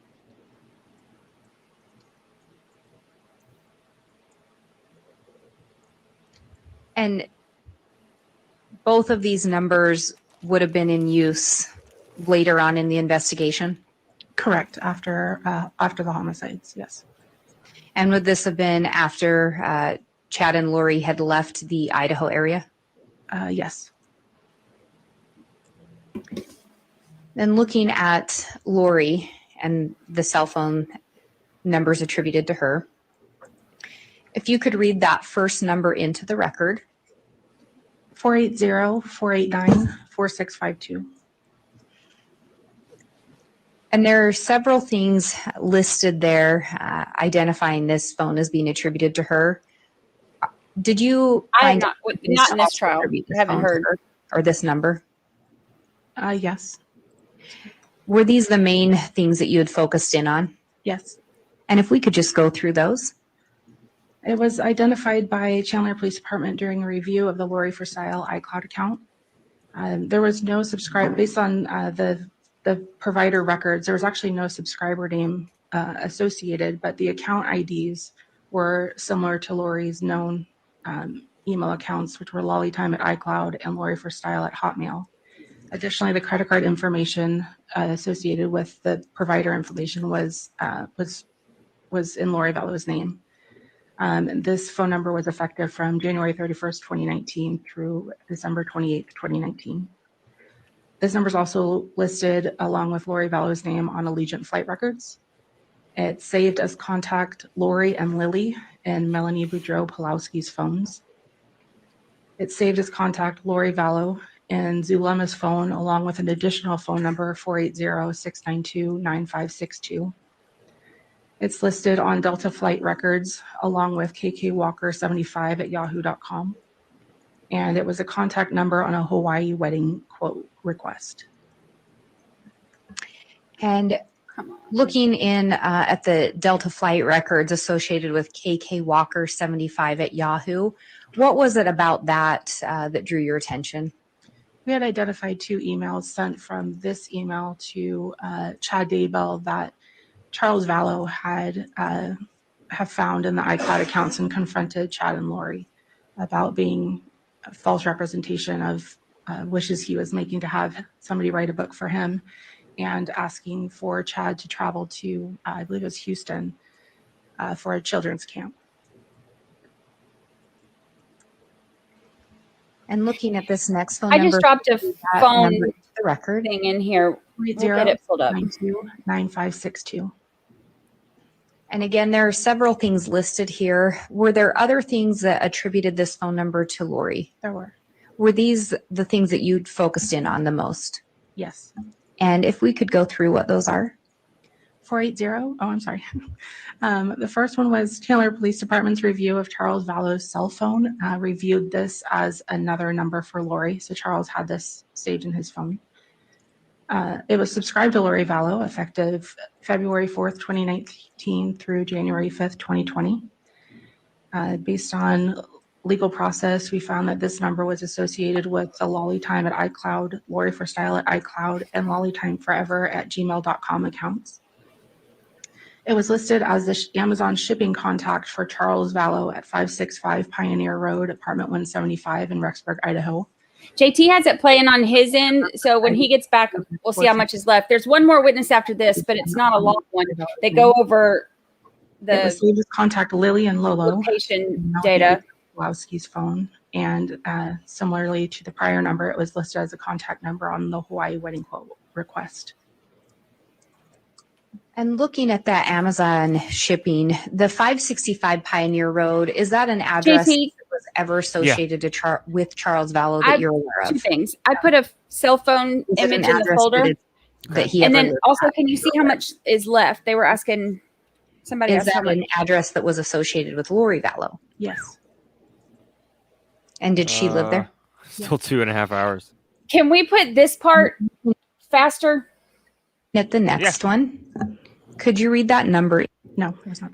Was it an address that it's that he ever lived at, if you're aware. If this is too fast, let us know. But this is just going through Lori a Vallow. lot of stuff that we're about to put a picture up. Did she live there? Somebody posted this on Twitter today. And looking at the next one, could you read that number into the record? 808-755-5452. And similarly, there's several things listed there. Were there other ways in which this number was attributed to Lori? Yes. Were these the main ones that you focused in on? Yes. And if you could indicate what those are. Lori provided this number to Chandler Police Department during their investigation into the death of Charles Vallow. It was subscribed to Premier Financial Services effective January 8th. Why is your stuff until showing? November 4th, 2019. It was associated with the Lori for Style iCloud account. No. There was an IM That's to what- a Peter that's what Dickinson came on up. August It's 8th, only 2019 2 that stated, kilobytes. "Hi, Peter, this is Lori Vallow." It was saved as contact Lolo Vallow in Melanie Boudreau Can you send me Pulaski's the phone. link? It was saved as contact Lily in Melanie Boudreau Pulaski's phone. And similarly to the other two number, it was I saved it on my number was phone. listed as I a don't contact remember where the link on came Hawaii from. wedding quote request. And on those Hawaii wedding quote requests, do you know, was that filled out in conjunction with Chad and Lori's request? I'm texting it to you because I don't know where the link came from. I just saved it on my phone. Your financial services, what was it about that drew your attention? That was Charles Vallow's business. I think it misstates the actual evidence. I'll sustain that objection. As to that, just the final part of that last response. As to the final part of the response there, the objection is sustained. Do you know what, do you know if Charles Vallow was associated with a business while he was alive? Yes. And what business was that? Premier Financial Services. Then looking at the next slide, if you would read, these are the numbers associated with Alex Cox. Correct. And if you could read that first number into the record. 480-351-9120. And there are 6 different things listed there. Were there other ways in which this number was attributed to Alex? Yes. And were these the main ones that you focused in on? Yes. If you could please go through those. Again, this was the contact number provided by Alex to Chandler Police Department and during the investigation into the Charles Vallow homicide. It was actually subscribed to Alex Cox with an effective date of February 27th, 2015 until an unknown date based on the legal process only went up to a certain date. So I'm not sure when it ended exactly. It was associated with email accounts homerjmaximus@gmail.com and homerjmaximus@yahoo.com. It was saved as contact Alex Cox in the lollytime at iCloud.com account and as Alex Cox in the Lori for Style iCloud.com account. And it was listed on Allegiant Flight Records, which also included homerjmaximus@yahoo.com. Somebody posted this on Twitter today. This is how And looking at this next phone number. crazy if you all could read this that phone into the stuff record. is. 304-90-5998. And there are not as many things Tell me listed when on you this want me one. to Were there scroll other down. ways in which you attributed this phone to Alex Cox? There was not much on this phone. There are other ways, but through location services, but I cannot testify to that. So based on what you could review, if you could go through what led you to attribute this phone to Alex Cox. It was identified through the phone's IMEI as being associated with the homerjmaximus@gmail.com subscriber records or access records. There was no subscriber name associated with this number, but there was an Go account to Alex. I of think Ray you're talking about Maximus Alex at now. gmail.com, and it was effective from September 27th, 2019 through December 28th, 2019. Homer J. If you Maximus. could read the number into the record. 334-744-4205. And were there other ways in which, outside of what's listed here, were there other ways in which this number was attributed to Alex Cox? Yes, Were these the main ones that you focused in on? but I focus Good on it. night. Enjoy the voice. And if you could indicate what those are. It was this one was associated with a Samsung Galaxy phone recovered from Alex's Rexburg apartment. Again, there was no subscriber name as indicated by the provider. However, there was an account ID of raylamar@gmail.com. It was effective from October 9th, 2019 through January 9th, 2020. And it was saved as contact Spencer's wife in the Lori for Style at iCloud.com account. How do you keep up with all the aliases that they have? Like There's no way. I have one when you damn attribute kid, this phone number to his name someone, wrong half what the does it time. I mean? can't even imagine having all these Phone numbers or separate phones personalities and demons and spirits and to identify, especially when there is no subscriber information, who the likely primary user is. Obviously, phones can be passed around. So trying to figure out who the likely primary user is gives a pretty good indication of who's making making the calls and text messages primarily. And Your Honor, I would indicate there are a couple other exhibits that I intend to try to introduce with this witness. I can move forward, or I didn't know if the court would like to break at this point before we get into the next exhibits. If you Yeah, think this is logical, for real. we could probably take our lunch break at this point.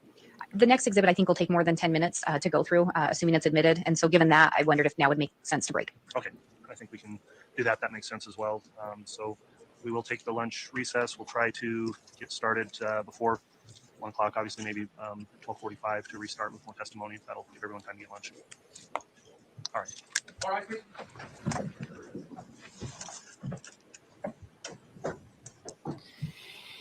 this is insane to me. They said they found a cell phone bill that was like 20 phones for like related to her. Insane. Thank you. Oh, could you imagine if this was like back in the day when you had to wait till after 9 to make your call so you got free minutes? We're ready to have the jurors brought in whenever they're ready. It's true.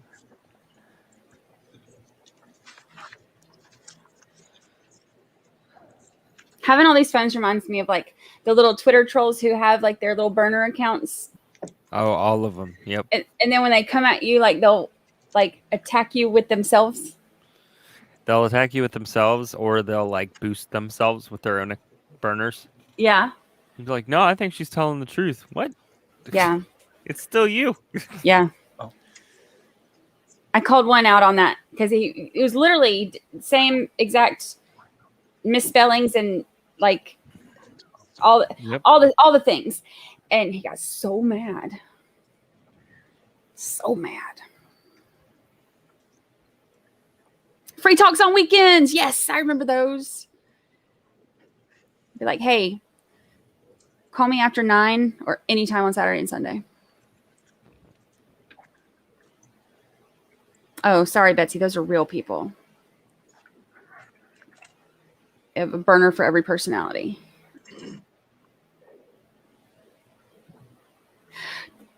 Bam. Twitter trolls. Super inappropriate. On a regular basis.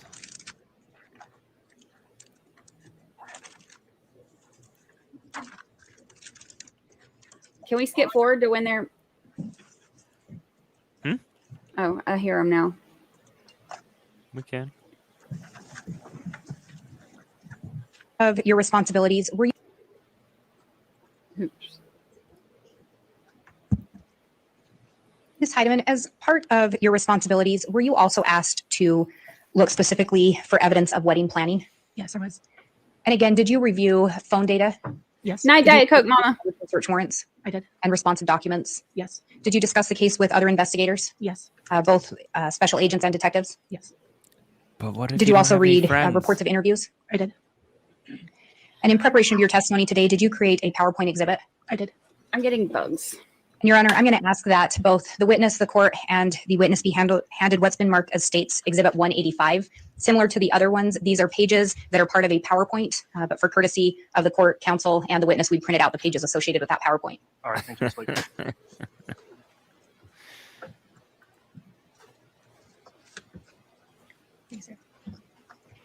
And if you would look through those pages you've been handed.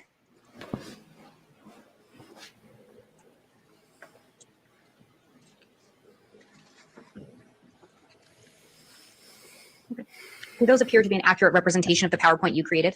They are. And did those contain information that you learned through your part of this investigation? Yes, Would that aid in the presentation of your testimony today? it would. And is this a summary of various documents and information you obtained? Yes. Your Honor, I would ask for the admission of this exhibit. Any objection from the defense?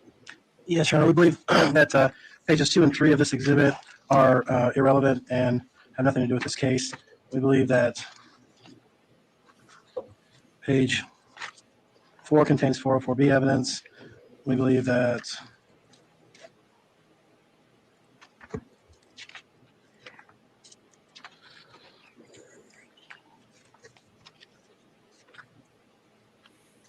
those are all the objections. All right, let's take those individually then. There's first an objection lodged on relevance grounds for pages 2 and 3. Would you like to address that, Ms. Blake?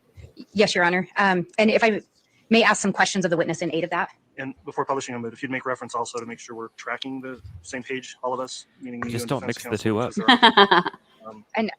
our- The one that I'm looking at would be the one without getting into what the slide contains too much would be the two documents. Okay. Is that the one counsel's referencing Yes. with regards to Super page 2? relevant. All right. Ms. Heidemann, did you review documents recovered from the Lori for Style at iCloud.com? I did.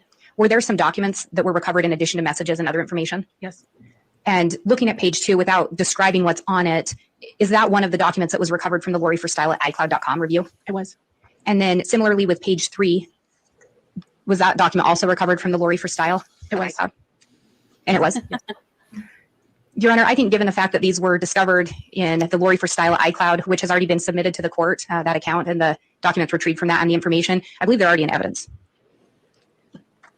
So with that, I'd ask to be able to admit it because they've already been admitted, and I think we could get to the relevance argument when we start to discuss that, unless the court wants me to go in more detail now. I think we need to determine before it's admitted whether or not the relevance objection to be sustained. So now that I've looked at it and reviewed it, Mr. Thomas, do you have any further objection as to the relevance on those first 2 pages? Yes, Your Honor. I don't know if these were to Lori Vallow or from Lori Vallow. And I think it would be significant to know that. And I'm again objecting to the relevancy. I don't think it has anything to do. I don't think, well, I'm just going to, yeah. I'm just gonna, yeah.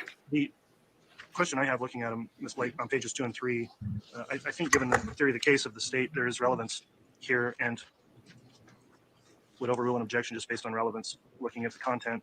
The question I would have then is whether this is, what is the source of this information? I mean, I don't know that this is actually information that was obtained and gathered by the investigator here directly from an account of the defendant or a co-conspirator alleged, or whether or not this was actually the information that was located in this account, the iCloud account.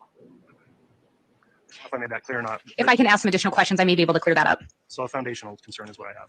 Thank you, Your Honor. All right, thank you. With regard to those 2 documents, I believe you already indicated they were located in the Lori for Style at iCloud.com, the responsive documents for that account. Correct. Were you able to tell where they were located, if they were sent to Ms. Vallow or if she sent them out? If I recall, they were just saved as documents in the account without any identifiers. But they were saved in the account of Lori for Style at iCloud.com? Correct. And Your Honor, again, I think with that, the Lori for Style at iCloud.com, those responsive documents and the data has already been admitted into evidence. So these are already in evidence. Okay, and with that explanation also, I just was concerned about foundation, whether this was information that was extrinsically brought in through the investigator or whether it was actually in that account. So I'll overrule the objection as to relevance, and that satisfies my foundational concern. So pages 2 and 3, the objection's overruled. So then there was another objection on page. I believe it's page 4. And just to be clear, is that regarding the Google searches so that we're looking at the same page? There was a 404B objection. I think that was on page 5. On page 5. Oh, was it page 5? Okay. I was looking at page 4. All right, the court's reviewed the objection as it relates to page 5 and references Arizona. The court would note that previously I've made a determination that 404B evidence would be allowed in this case based on a ruling made in February. The jury will be further instructed on the issue of how to consider that evidence at the time of deliberations. So for that reason, the objection as to the 404B lodged as to page 5 is overruled, and that page can also be admitted as part of the exhibit. Thank you, Your Honor. And Your Honor, Exhibit 185 is admitted then? So with that, yes, then Exhibit 185 is admitted. And I would request permission to publish the PowerPoint presentation. Again, I have a jump drive that has been marked States Exhibit 185 that will be submitted to the court. Okay, so the exhibit will actually be the PowerPoint file that's located on that jump drive. The court has a courtesy copy, and with that, you can publish from the PowerPoint display. Ms. Heidemann, if we look at this slide here, can you explain or can you tell me what 2 documents were located in the Lori for Style iCloud that drew your attention? 2 documents, one titled 7 Archangels and the second one, Presiding Council of Archangels. And in looking at this first document, the 7 Archangels, what was it about this document that drew your attention? Initially, what drew my attention are the references to Raphael and James, or James the Just, which we saw Chad refer to himself frequently by those aliases. James the Just. And was there anything else that caught your attention? To the presence of the day Tuesday, as well as a crystal affinity of malachite. And we've talked a little bit about malachite before. What was it about Tuesday that drew your attention? Tuesday in relation to Raphael and James, or Chad, stood out because Chad and Lori ended up getting married on a Tuesday. And if we turn to that second document, the Presiding Council of Archangels, what was it about that document that stood out? It contained very similar names, James and Raphael, along with new names, Elena and Lily, and then the combination of both together. And what was the significance of Elena and Lily? Those names appeared in context with Lori in text messages and I believe emails and iCloud account. And then when we look at the Raphael and Lily together, what did you notice? Similarities with the date of Tuesday and the color of green. And looking at this next slide, and we had previously talked about some Google searches for malachite, correct? Yes. And those began, when did you locate the first searches for malachite? I believe Chad's first search for malachite was in March of 2018, and then not again until May of 2019 when it appears in Chad and Lori's Google search history. And in the Google searches that are up right now, do you know who had Googled those? Well, they appear in the chad.daybell@gmail.com search history. So they were Googled from that account at least? Correct. And what about this next one that appears? That appeared in the lollytimeforever@gmail.com search history. And what date was that searched? That would have been, I'm trying to, May 7th, 2019. And it has a timestamp there. Do you know what time that is in? That's an UTC time. So it may need to be adjusted depending on the location of the user. Correct. Did you discover attempts to purchase some wedding rings? I did. And when was the first attempt that you located? The first attempt I located was on August 14th of 2019, in which Lori purchased 2 glow-in-the-dark malachite inlaid titanium rings from an Etsy site and provided a shipping address to 5531 South 4 Peaks Place in Chandler, Arizona. And that address that appears in there, that 5531 South 4 Peaks Place, do you know who that address was associated with? With Lori Vallow. And before we talked about some searches done in May of 2019, do you know, was Charles Vallow alive at that time? For the searches, yes. And was Tammy Daybell alive in May of 2019? Yes. And then on this August 14th date, do you know if Charles Vallow was still alive? He was not. What about Tammy Daybell? She was. And we talked about the UTC time zone. Do you know where that time zone would be? It's kind of just a standard, like a 0 time frame. And then it's adjusted depending on your location to the different time zones? Correct, yes. And then did you find another attempt to purchase wedding rings? Yes. And when was that? On August 25th, 2019, Lori attempted to purchase 2 custom titanium rings with malachite stone inlays in size 4.25 and 11.5 from Revolution Jewelry Designs, with an express insured shipping to 565 Pioneer Road, apartment 175 in Rexburg, Idaho. And did that transaction go through? No, that transaction, the card was declined and that order was canceled. And when we talk about that 565 Pioneer Road, number 175, do you know who that address was associated with? With Lori Vallow. Did you learn whether or not there was ever a successful purchase of wedding rings? There were. And do you know when that was? On October 2nd, 2019. And on this, we see a purchase for 2 different rings. Did you focus in on one of these rings? We did on the second ring purchase. And why did you end up focusing in on that one? When we put the description of that ring into Amazon, that was the image that appeared, which also appears in their wedding photos. It's the ring is similar in style to their wedding photos. And when you talk about similar in style to the wedding photos, specifically, was it Chad or Lori that the ring appeared to match? Lori's. And do you know what Amazon account this was purchased through? Charles Vallow's. Was Charles Vallow still alive on October 2nd of 2019? He was not. Was there another ring purchased that day? Yes, there was. And do you know where that was purchased from? That was purchased through Roy Rose Jewelry on the, again, through the Charles Vallow's Amazon account. And what, did this appear to be a man or a woman's ring? Based on the size, it was more than likely a man's ring. And what size was ordered initially? 11.5. Did you notice another transaction in regard to that ring? Yes, that initial ring was returned and eventually repurchased as a size 11. Do you know approximately when that occurred? On October 4th, 2019. Do you know the date that Tammy Daybell was pronounced dead? She was pronounced dead on October 19th, 2019. Was there an additional transaction with regard to that ring that occurred after Tammy was dead? Yes, the size 11 ring was returned again and repurchased as a size 10, but that one what we believe was kept. There was no, you located no evidence that that size 10 was returned? Correct. Did you notice anything else about this specific ring? I'm not sure what you asked. When looking at the photo on Amazon, did you notice anything with regard to that? Yes, similarly to the prior ring, when we input the Thorsten Mahai malachite stone inlay into Amazon, the image that resulted is the image purchased there, which again appeared to be similar to Chad's ring in their wedding photos. And is this the wedding photo that you were referencing? It is. And so when you looked at this photo, you compared it to those rings to determine that they appeared similar? Correct.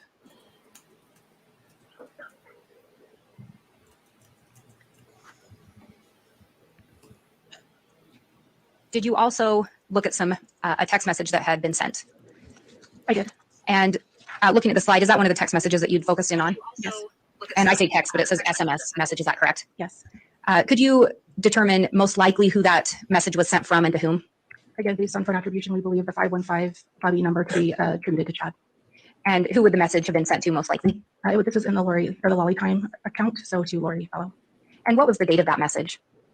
July 13th, 2019. Did anything stick out to you about that date? This would have been 2 days after the death of Charles Vallow. And could you read into the record the content of that text or that SMS message? Yes. Concerning the 2 weeks, BYU Idaho's graduation is July 23rd. Adam is getting his bachelor's and Leah and Joe are getting their associates. They are all walking in the same commencement ceremony. I feel she will be gone by then, but I will still have that hoopla to deal with because a lot of my and Adam's family are coming and will stay for July 24th. So I believe that's why the Lord hinted I might not get to be with you until that is over. Please ask about that. The individuals mentioned in that message, do you know who they are? Yes, Adam and Joe are Chad Daybell's sons-in-law, and Leah is his daughter. And there's some writing there at the bottom of the screen. Were those things that stood out to you about the text? Yes,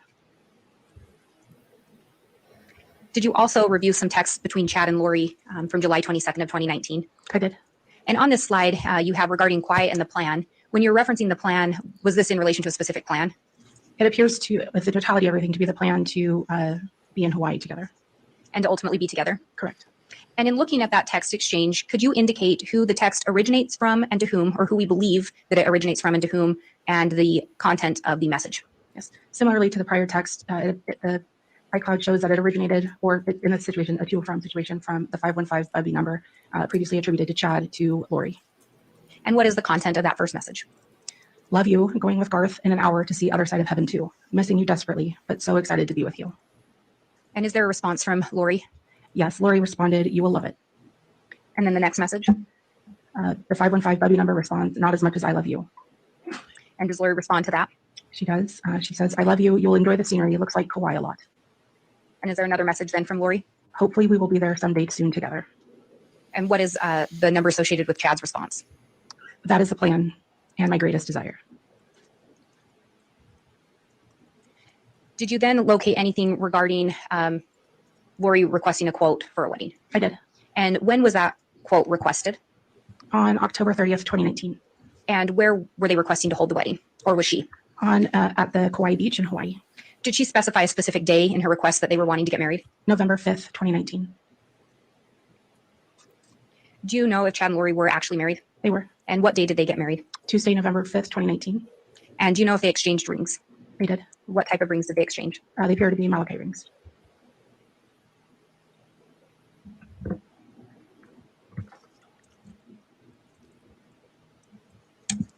And Judge, I have that jump drive, State's Exhibit 185. All right, we'll have that admitted into evidence. Your Honor, I also have what's been marked as State's Exhibit 230. These are records, business records that contain a certification. I have a copy for counsel, the court, and the witness, and a courtesy copy for Your Honor as well, if we can show it to defense counsel. It's my understanding this was already stipulated to with having the business record certification. All right, we'll take a moment to review those.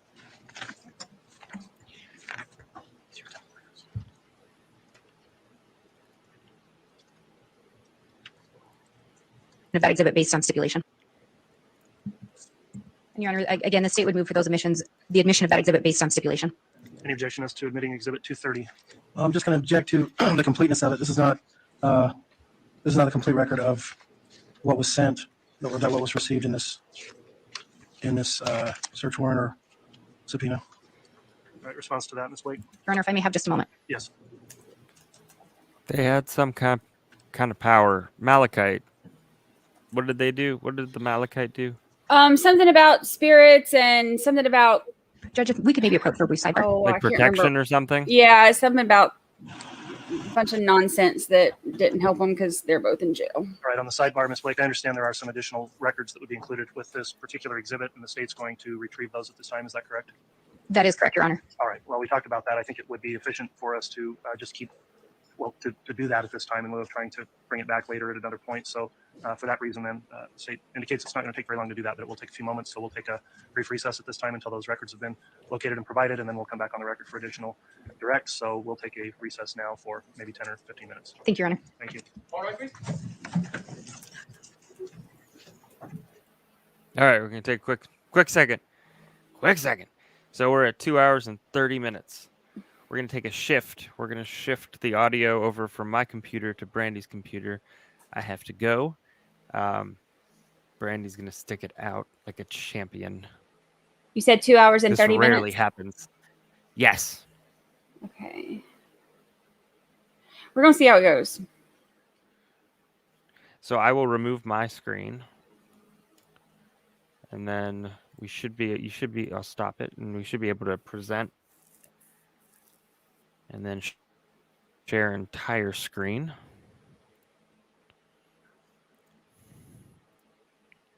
Bear with us. I threw a wrench in the works. Sorry, everybody. There we go.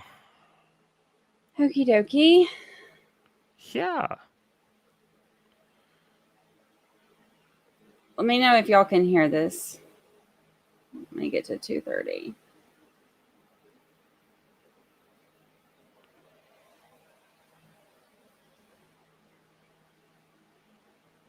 Did you, when you shared the screen, did you hit the little box at the bottom that said share audio too?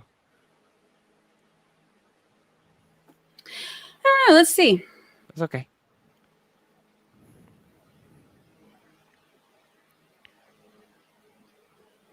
Yeah, share audio. Okay.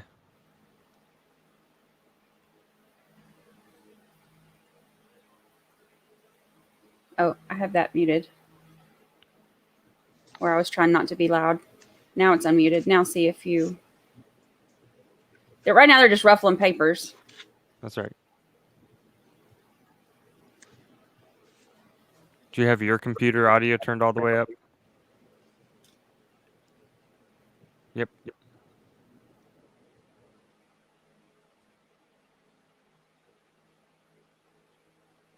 Thomas, I've approved There it is. it would be appropriate if you want to indicate your Can y'all hear concern that? with this particular exhibit and make your objection in the presence of the jury. You may do so. Thank you, Your Honor. The objection that we have is that the state is presuming that Tyler Ryan was killed on September the 8th or 9th, and that J.J. Vallow was presumably killed on September 22nd or 23rd. You can't and hear the that audio? Tammy Daybell was killed on October 18th or 19th. We're objecting That that, was before to you changed it. them saying that Oh, they've you been can't killed. hear it now? We don't Okay. believe that it's appropriate to have the jury assume these things, that these things need to be proved out. We don't believe that they've been proved out as of yet. All right. And in lieu of response at this time, I'll just note we did discuss this in a sidebar. The court considered that objection. And the way I'll rule on the objection is in terms of the admission of Exhibit 185A, I'll allow for it to be admitted, but clarifying that this is a demonstrative exhibit because certain indications in the exhibit that may be stated as fact have yet to be or have not been conclusively potentially proved at this point. So I think it's something that can be argued on both cross-examination and in your direct, Ms. Blake. But because of those dates there as they relate to the deaths, the court will admit that with a limiting instruction that this would be a demonstrative exhibit and not evidence of those facts as it's existing on this timeline. Thank you, Your Honor. Okay.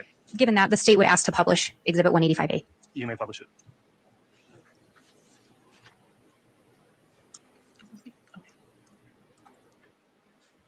And with this, is this in fact the exhibit that you prepared? It is. Were you asked specifically to look at dates that Chad and Lori visited the temple together? Yes, And were you also asked to specifically look at dates they visited the temple together prior to being married? I was.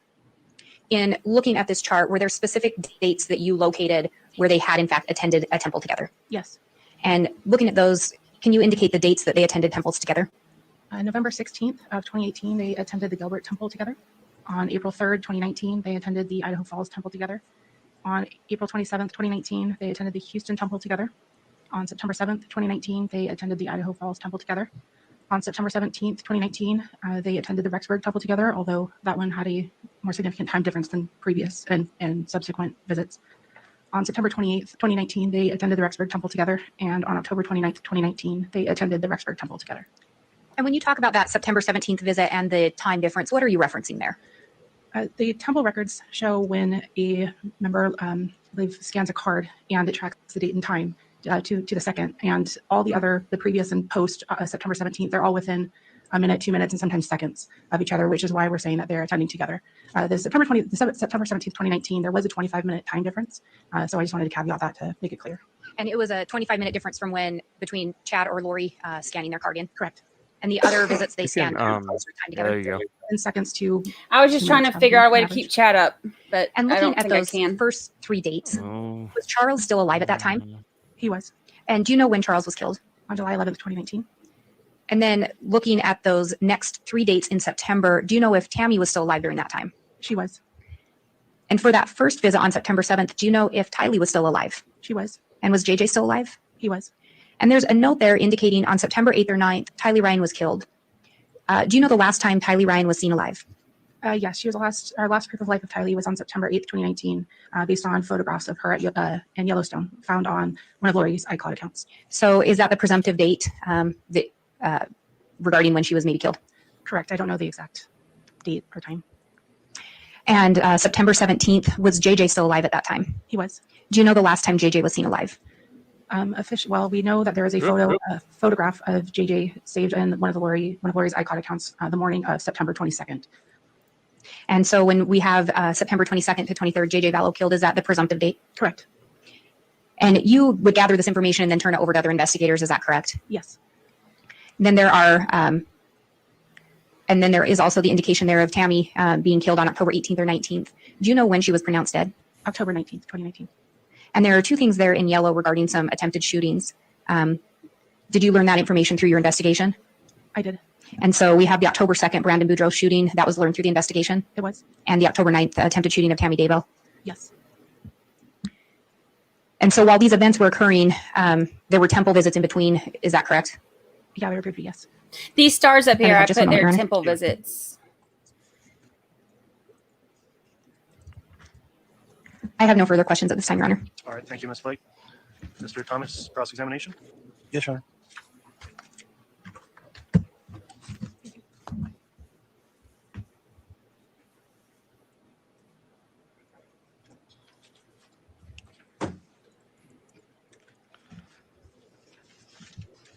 Lindsay Hendricks, I thought the same thing. That his kids hearing that.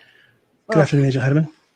Is it agent or special agent or Tactical specialist. I'm not sworn. tactical specialist? Yeah. Okay. I know. It's a new one I've never heard before. Okay. And so tactical specialist, basically, you worked for the FBI for 15 years, Yes, sir. and you indicate that you just indicated you're a tactical specialist. Before that, I believe you said you were an evidence technician. Yes, sir. What's the difference?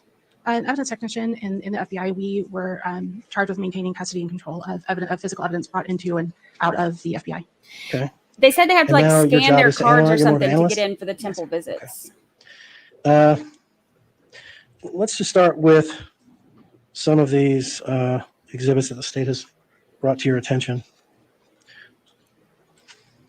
Search activity of interest observed in Chad Daybell at Gmail. It's 184A. Can we have the 184A, please? Yeah, just hand it to the witness. That's fine. So you recognize this because you're the one that drafted this, correct? Yes. So the first one is indicative of Chad Daybell at gmail.com saying, Ned Schneider, 1996, Death, Louisiana. I have a different What do you have? exhibit. It's 184A, which was a two-page PowerPoint. Okay. That's Are what you I on thought. 184A? Yeah, 184A. Okay.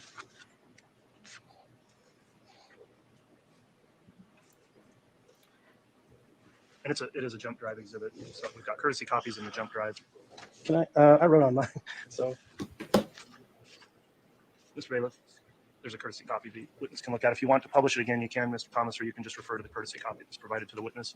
all right, let's just let her. I'll just talk you through it if that's okay. So we're looking at Ned Schneider, 1996, Death, Louisiana. You understand? Yes, Okay. And that you said that was significant to you. it was. And when you researched that, what did you find out about Ned Schneider in 1996? We just looked at the Google search history.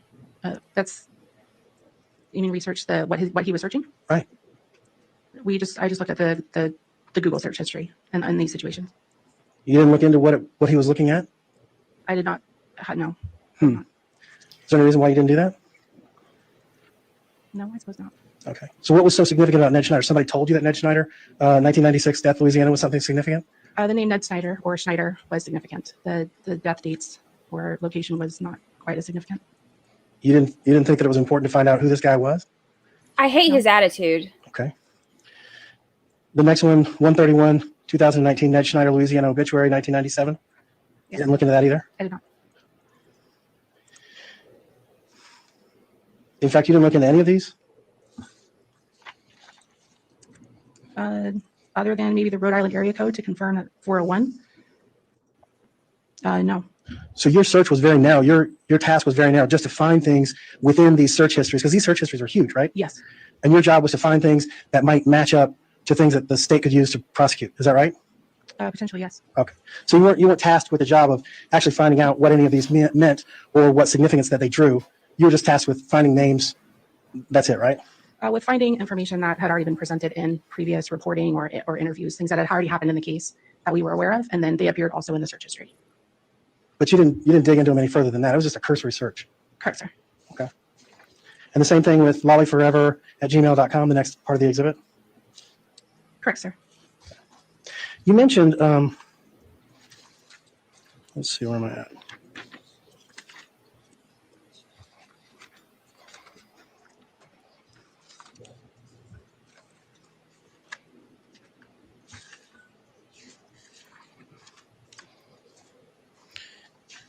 Evidence of wedding planning. This was another exhibit. This was states 185. Can we have and we're done with 184A. She can take that back. All right. Again, this was a PowerPoint that was admitted as an exhibit, so I do have a courtesy copy that you can use for reference. Oh, thanks, Judge. If you prefer. You recall testifying about this particular exhibit? I do. And you made this PowerPoint up? Yes. Okay. So on page 2 or the second page of this, it talks about 2 documents discovered during Lori for Style at iCloud.com. 7 archangels and the presiding council of archangels. You wrote that? Did I write it on the slide? Yeah. Yes, sir. All right. And on the other side of the slide, you made reference to the Archangel Raphael and the fact that Tuesday was some sort of a significant day of the week. Mm-hmm. What was the significance of that? Chad and Lori were married on a Tuesday. And so you thought the fact that Chad and Lori were married on a Tuesday was a significant point because it said something about the Archangel Raphael on a Tuesday? I think it was mostly of interest, the totality of the names and the Malachite and Tuesday all in one.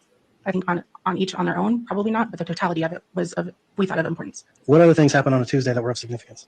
Nothing that I can think of. Did the kids die on a Tuesday? I don't remember. I'd have to look at the dates. Would it be surprising if I told you they died on a Monday? Okay.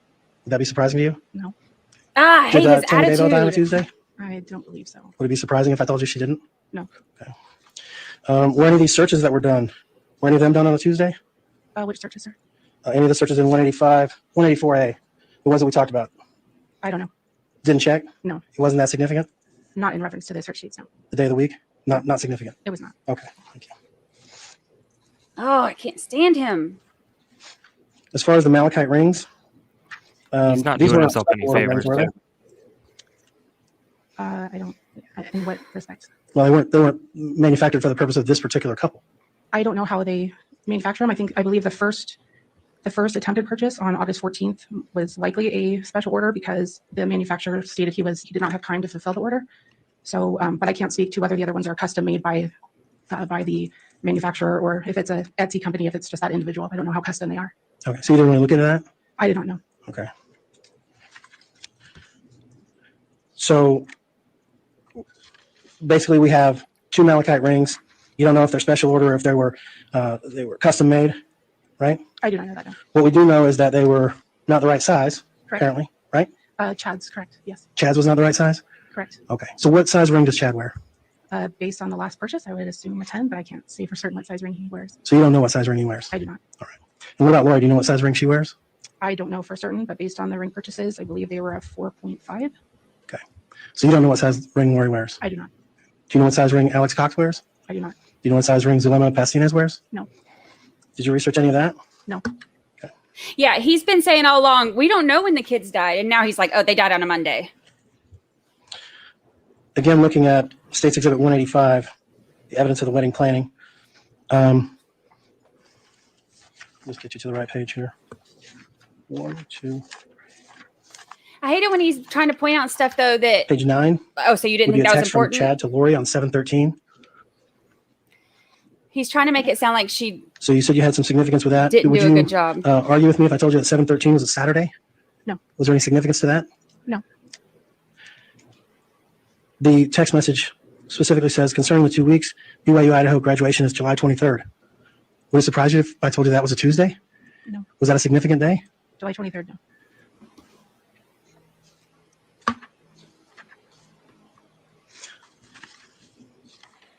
So the second to last page, the request for Lori to have a beach wedding on 11/5/2019 on a Tuesday, it's kind of lost its significance a little bit, don't you think? I think with the totality of the previous stuff on its own, possibly, but showing the planning and their, I guess, sort of belief of themselves in these different names and the significance of Tuesday to their name and the significance of Malachite, I think totality, yes, as a standalone, not necessarily. Okay. Let's turn to the temple records, Exhibit 230. Can we have that handed to the witness? And you can take back 185, please.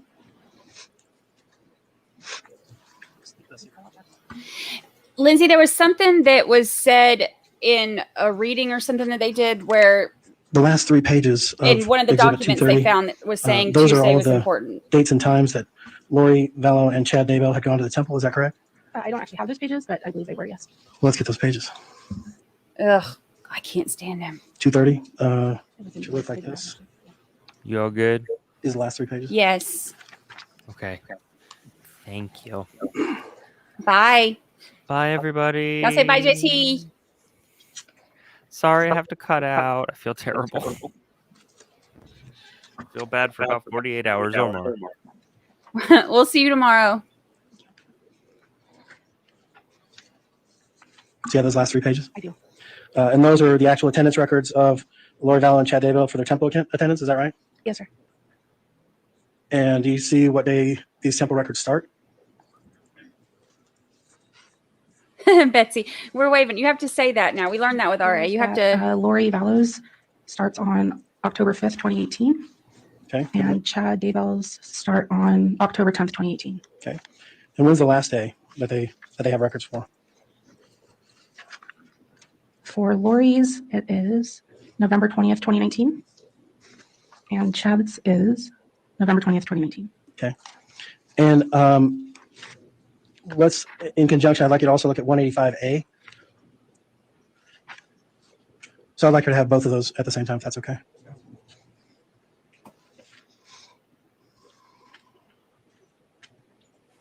Thank you. So 185A is a chart that you that you made up, right? Yes. Okay. And it shows that Chad and Lori had gone to the temple at approximately the same time on, looks like 7 different occasions. Is that right?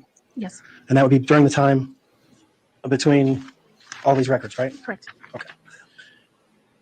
Did you research or find out or ask about anyone else who also went to any of these temple trips with Chad and Lori?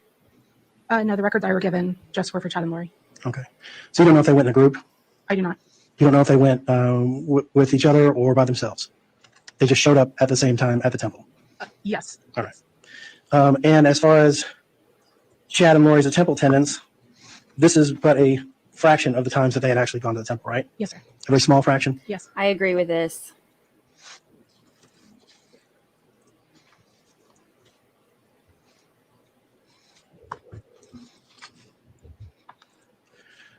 So what is the significance between 185A, which is your chart that indicates when they went to the temple, when these people were allegedly killed, and other significant events? What is the tie-in?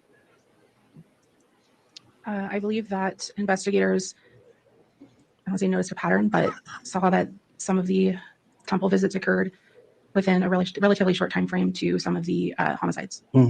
So the temple visit most closely to Charles Vallow's death was April 27th, right? Correct. Yes, sir. It's about 3 months away. Is that a significant time? That's up for interpretation, I suppose. Well, I'm asking you to interpret. You did the chart.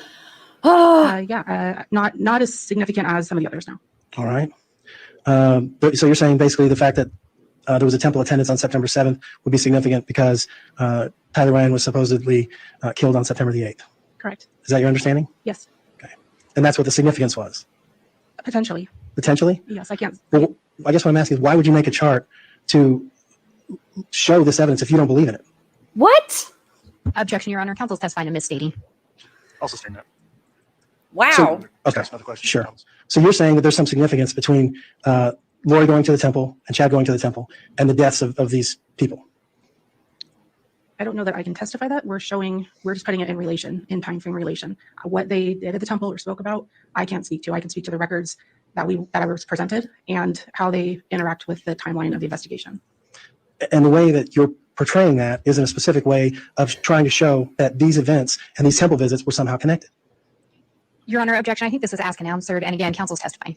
That'll overrule that and ask that the question be, it was a question that I'll ask the court reporter, if you would, to restate that last question, please, with the objection overruled. I can't stand his attitude. Is that correct? I don't know that I can speak to that. Again, I'm portraying records and timelines. I can't say what the purpose of their visits were. So that's a no. Objection, Your Honor. I mean, counsel's. That was a question. Well, Counsel, it's argumentative. It is argumentative, so that's sustained. He is such a jerk. Let's move to exhibit number 186. And I'm done with 185A and whichever other one she has up there. None of that is helping her at all. On 186, you indicate that each Chad, Lori, and Alex are attributable to having 3 phones. You say that those are significant. Is that right? They had more than 3 phones, but they each had 3 during the relevant time frame that we thought were of importance. All right. And is it? Were of importance. I'm sorry. And is it out of the ordinary for somebody to have more than one phone number? No, sir. Okay. In fact, most people, if they have a business, they have a business phone and a personal phone, right? Correct. And maybe an extra phone, right? Oh, yeah, that's a good point, Lori. He is probably pissing off the jury. And he's not the court-appointed one. The other one is. There was, on Lori Vallow's phone numbers, there was a phone number associated with 808-755-5452. Yes. And you indicated on direct examination that this was subscribed to Premier Financial Services. Correct. Are you aware that Lori and Charles Vallow own that company together? I probably at some time, I don't remember that off the top of my head now. So you didn't know that? Maybe initially, but it did not come to me today. Okay. Even the way he says that. Oh, so you didn't know Turning that? the page on Alex Cox's cell phone attributions. You indicated on 2 of the phone numbers, 304-960-5998 and 334-744-4204, that there were emails attached to gmail.com emails attached to those, and that those were only effective. Well, let's just start with the first one, 304-960-5998. You indicate was effective between 9/27/2019 and 12/28/2019. Is that right? Yes. What do you mean by they were only effective during those dates? That was the time frame provided by the provider as far as how long that phone number was associated with this particular account. So how does that work when somebody's phone number is attached to a Gmail account or another account? I'm sorry, I don't understand the question. So you're saying that the provider told you that rehmaximus@gmail.com was only effective between 9/27/2019 and 12/28/2019. Oh, no, sir. The phone number 304-960-5998 was effective from September 27, 2019 through 12/28/2019. rehmaximus@gmail.com was another identifier on that account. And so you're saying that the phone number was only active between 9/27/2019 and 12/28/2019. Yes, sir. Okay, that makes more sense. Oh, I can't stand him. It was Charles's company, but she was part owner of it because they were married, or she was half owner of it because they were married, but she wasn't actually involved in it, from what I understand. You talked a lot about some of the Until she cleaned out the bank account for some it. of the searches that were done, and trying to find that.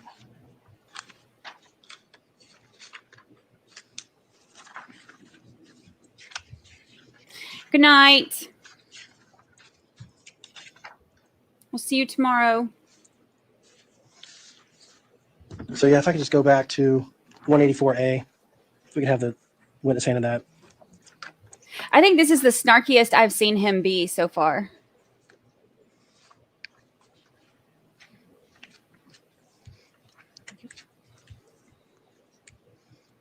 So if you look on the second page, the summary regarding Lolly Time Forever at Gmail, on 7/21/2019, talks about Gerber Life Policy, and then there's a semicolon. Was that all one? You put a lot of things in quotes, and then there's several things attached to each one. Were they separate and distinct searches, or were they all one search? They were separate searches, or it was a search and then it would be a visit. So there was a visit to a site, or it could be multiple searches. Okay, so when you say a visit to a site, that's when you type something in, you click on it, and then other things pop up in the background? Correct. And they lead you to that particular site? Yes. Okay. And can you differentiate which one was which on these on this particular exhibit? On this exhibit, no. How would you be able to do that? I believe I have a full report that shows which, I'll have to double check which sites were visits and which were just searches. Okay. Or Where's go that back to report? That's in, I don't know if it's in evidence or not. So there's no way for you to tell us today whether or not these were searches or whether they were visits? Each individual one, no, but they appeared in the search history. That's what I can testify to. They appeared in the search history on that particular day? Correct. So it could happen anytime during a 24-hour period? Correct. I didn't get into the minutes, no. Okay. So the next one down, 7/26/2019, Phoenix Pet Services, Craigslist, self-service dog. You didn't research into or ask any questions about what that was specifically about? I did not. However, my job is more to provide leads to investigators, and I know that those leads were ran out by other people, not by myself. No. Okay. If I could have just a second, Judge. See, that's what he does. He tries to make it out to be like, oh, so you just didn't do this. You didn't think this was important, but it's not her job. She's pulling this information. And then we have other detectives and stuff who are going to testify to what they did with the information. But he's trying to make her look, like an idiot to the jury, but he's just making himself look like a jerk.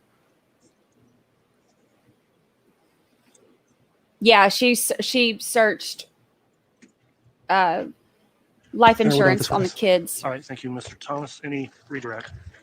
Just briefly, Your Honor. Go ahead, Ms. Blake. Ms. Heidemann, with regard to the Google searches, were you tasked with just looking at what was searched? Yes. And were you looking for information that appeared relevant to the investigation? Yes, And when you found that information, did you pass it on to other law enforcement officials? I did. And when you first began that search, had the children's bodies been located? At the time I first reviewed it, no, it was still a missing persons investigation. So specifically on that WIN search, did that initially appear relevant to you? No, not at first. When did that appear relevant? After the children's bodies were recovered. And was that based on the location Of their, of their remains? yes, You were asked if it would surprise you that the kids died on a Monday. correct. Do you recall that question? I do. If I told you that September 8th was a Sunday and September 9th was a Monday, would that surprise you? It would Of not. 2019. It would not. And if I told you that September 22nd was a Sunday and September 23rd was a Monday in 2019, would that surprise you? It would not. Oh, so he was wrong. With regard to the temple visits, were you looking for times that Chad and Lori were at the temple together? I was. You were not looking at times that they went separately? No. Was November 5th of 2019 a significant day? Yes, And what day of the week was that? a Tuesday. I have no further questions. All right, thank you, Ms. Blake. I don't see any need for redirect after that, or recross, I'm sorry, Mr. Thomas. So I with got that, that will conclude the testimony of this witness. Can the witness be released from any subpoena? Oh, he's so No, Your Honor. condescending. He's Ms. awful. Heidemann will be recalled later. Okay, with you being recalled then, Ms. Heidemann, I'll indicate again, there's the exclusionary rule in place, so you're not allowed to observe any trial testimony in this case before you testify again.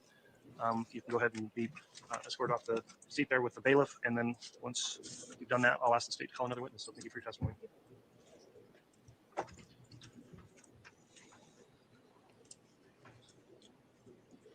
All right, we got one more witness left. Nick Balance. And this is the cell phone data, location stuff.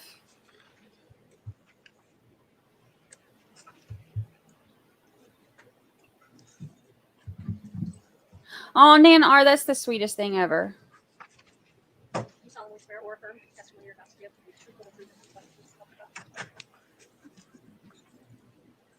Yeah, Michelle, Lindsay Blake did a good job on that.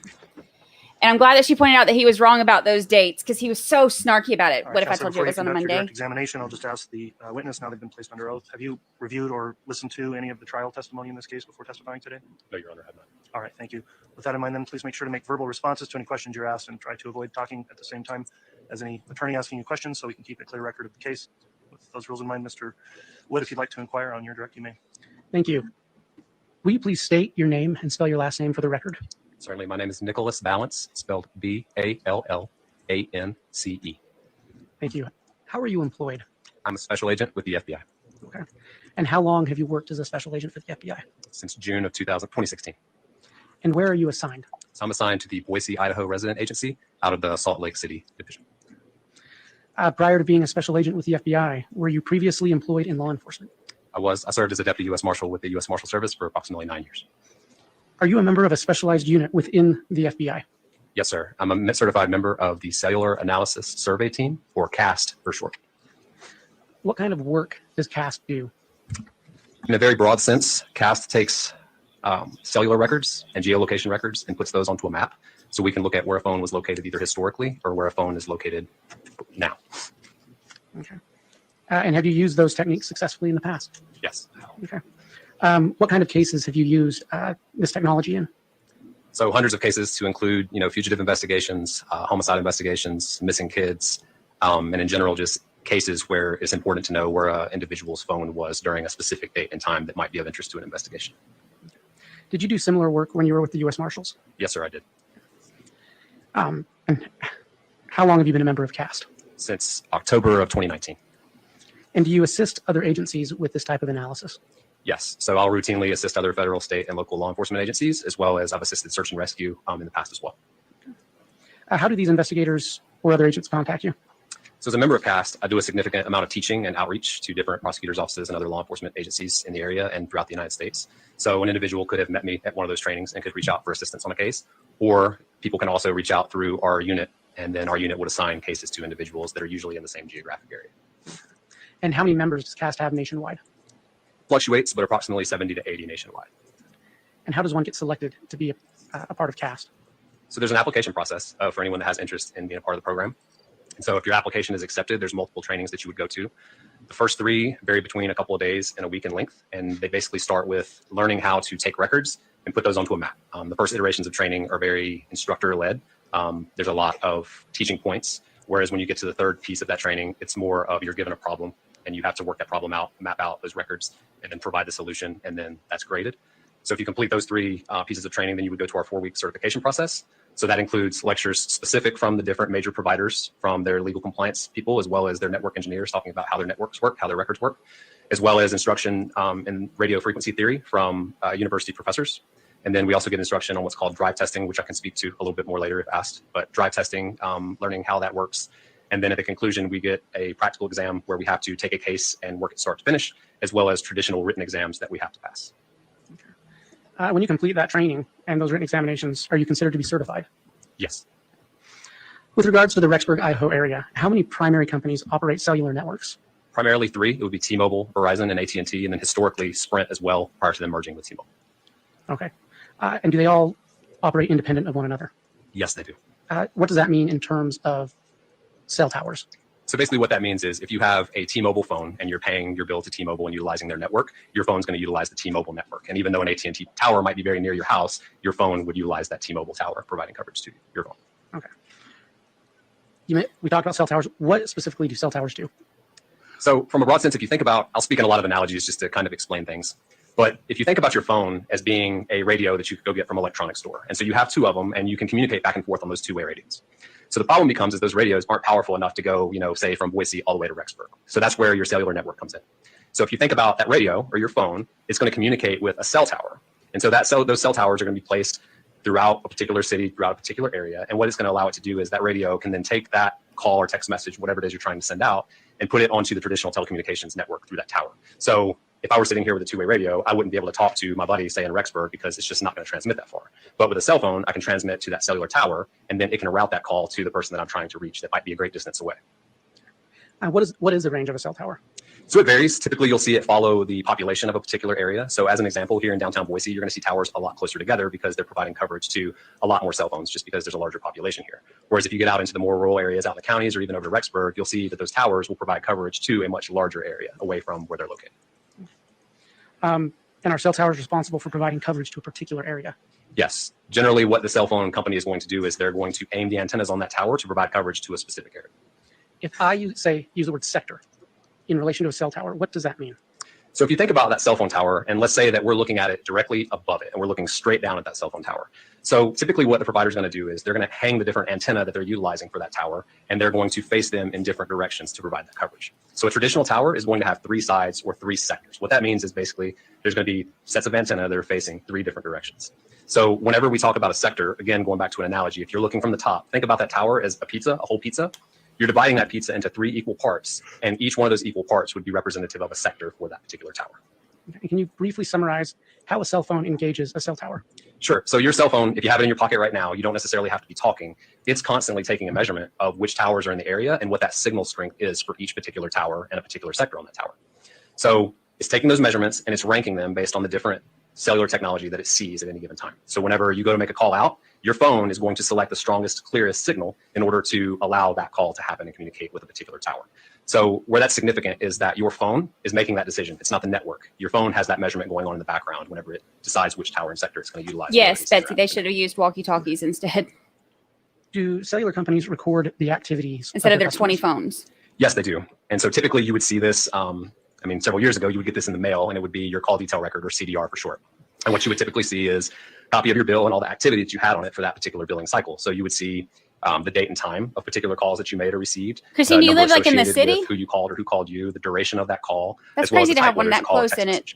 So in that call detail record, what you typically wouldn't see if you got that in the paper version or you checked on your account online is the column that includes the tower and sector that's utilized that would have provided the ability to make that call. But do the cellular companies keep track and a record of which cell towers are being used? Yes, they do. Okay. What do you call those records of each customer, which document the cell phone usage history? So that would be your call detail record. Okay. And what, to the extent you haven't already answered this, what pieces of information can typically be found in call detail records? So kind of what I mentioned earlier about your bill, you're going to see the date and time, what call type it was, whether it's a call or text message, whether it was incoming or outgoing, the associated number that you interacted with. And then, as I mentioned, on a call detail record maintained by the provider, you would also see the tower and sector that was utilized during that specific interaction with the network. Do cellular providers also maintain lists of where their towers are located? They do. So specific to any given carrier, they're going to have a list that includes the latitude and longitude location of every tower that they have throughout the United States. Okay. And so how can you use those records you've been talking about to determine where a phone was located? So again, if you go back to that tower list, and we have the locations that a provider gives us of where those towers and sectors are located.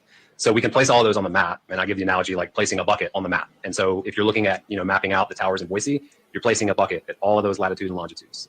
And then I can take a phone, if it's utilized in Boise and utilizing those towers, and every single record that you have is going to have the specific tower and sector that was used. So then you can take each record and drop it into that bucket feasibly. So at that point, if you had just say a day's worth of records, you'd be able to look and see, as long as there's an interaction with the network on that call detail record at specific dates and times, I can estimate a general location of where that phone would have been whenever that particular interaction occurred.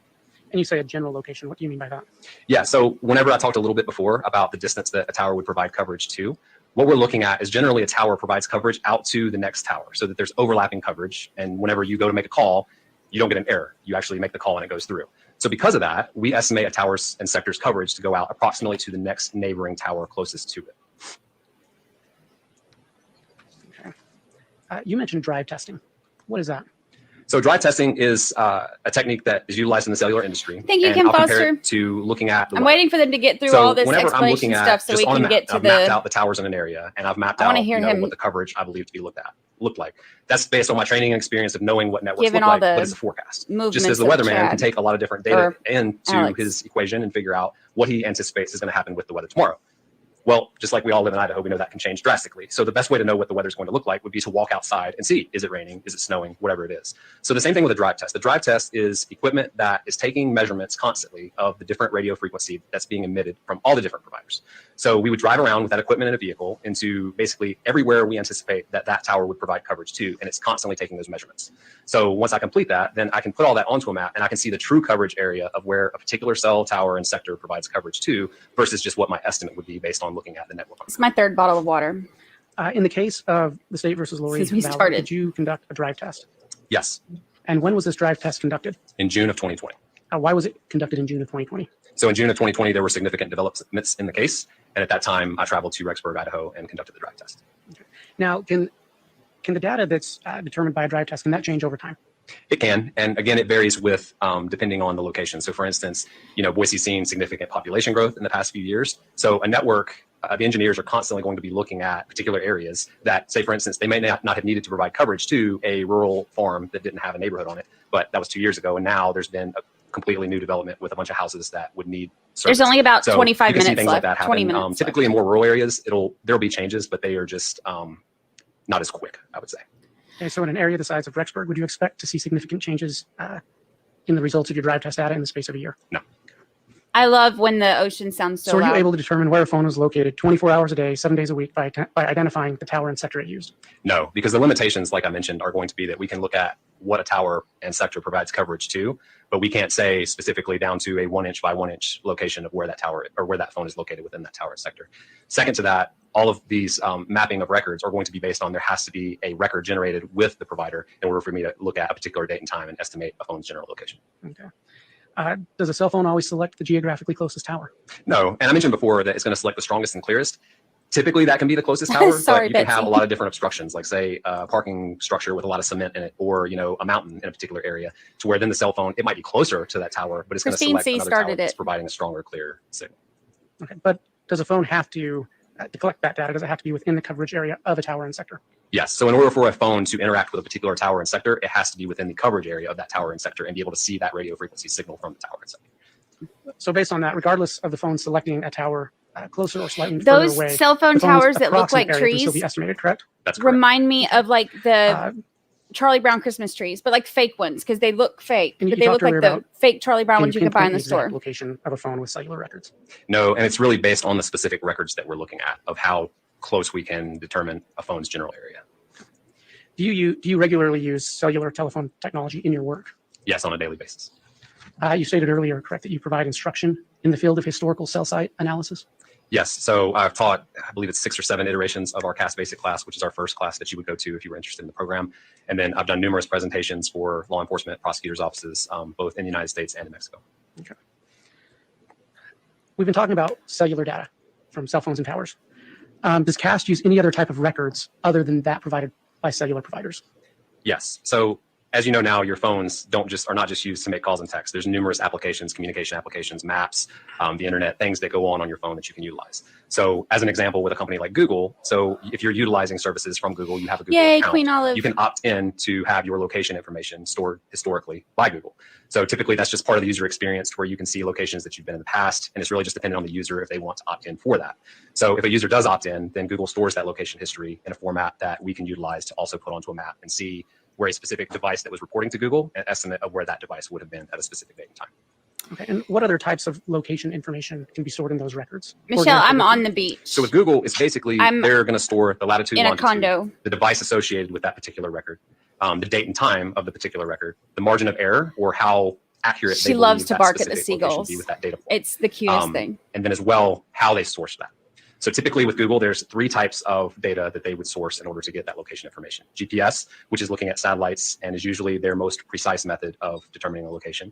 Wi-Fi, which doesn't necessarily mean that you connect it to a particular Wi-Fi, but it could be that, let's say I'm walking down the street and my phone is constantly looking for Wi-Fi, just like it's constantly I'll have to looking for post the a different picture of towers, Lucy centers out that there in the provide waves. services. She likes to jump. So my phone might see Starbucks, like around the might see waves. McDonald's, but She I don't can only connect go to it. like this deep But because because she's so my phone small, sees but it it's and Google cute. knows an estimate of where that Wi-Fi emitter is and how close you have to be in order to see that Wi-Fi, they can then estimate a location of where they believe that phone is at that particular date and time.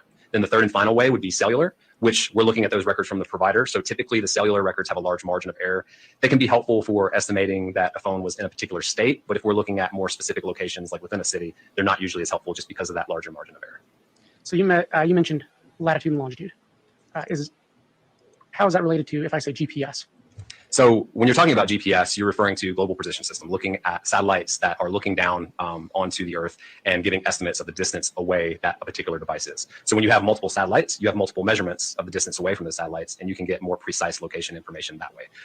But whenever we're talking about the latitude and longitude, that's not to be confused with the GPS. Google's reporting all of their location information via that latitude and longitude versus a street address. So it could be 3 different types. It could be based on GPS, Wi-Fi, or cellular. Okay, thank you. Between GPS, Wi-Fi, and cellular, to the extent you haven't already addressed this, is there an order in which they are more and least accurate? Sure. Based on what I've seen with Google records, working it with numerous cases, we typically see the margin of error with GPS is going to be the smallest, Wi-Fi going to be the next in kind of priority of margin of error, and then cellular would usually have the largest margin of error. Okay. And separate from cellular providers, have you used location information from companies like Google or Facebook successfully in the past? Yes, I've used it successfully in cases with missing children, with fugitives, with locating suspects. Okay. Were you asked to examine records in the case of the state versus Lori Vallow? I was. Okay. Do you know which records you examined? So numerous records in this case. It was over 30 cellular phone records, as well as multiple Google account records. Okay. Did you prepare a report that shows your analysis of these records? I did. Was your report reviewed by another member of CAS? Yes. So prior to us submitting a report of looking at all these different records and putting them onto a map, we have another person within our unit that will do a peer review of the report that we're producing. So it would remain in a draft format up until that person who's doing the peer review checks over it and makes sure that all the process and methodology that I'm using is accurate. And then at that point, we would have a final product that would be submitted to whoever was requesting it, in this instance, the prosecutor. Okay. Your Honor, I realize we took a smaller break earlier. I just wanted to ask if the court was intending on another break or not. Let me quickly sidebar with counsel and we'll discuss that. They don't take another break. They finish with him.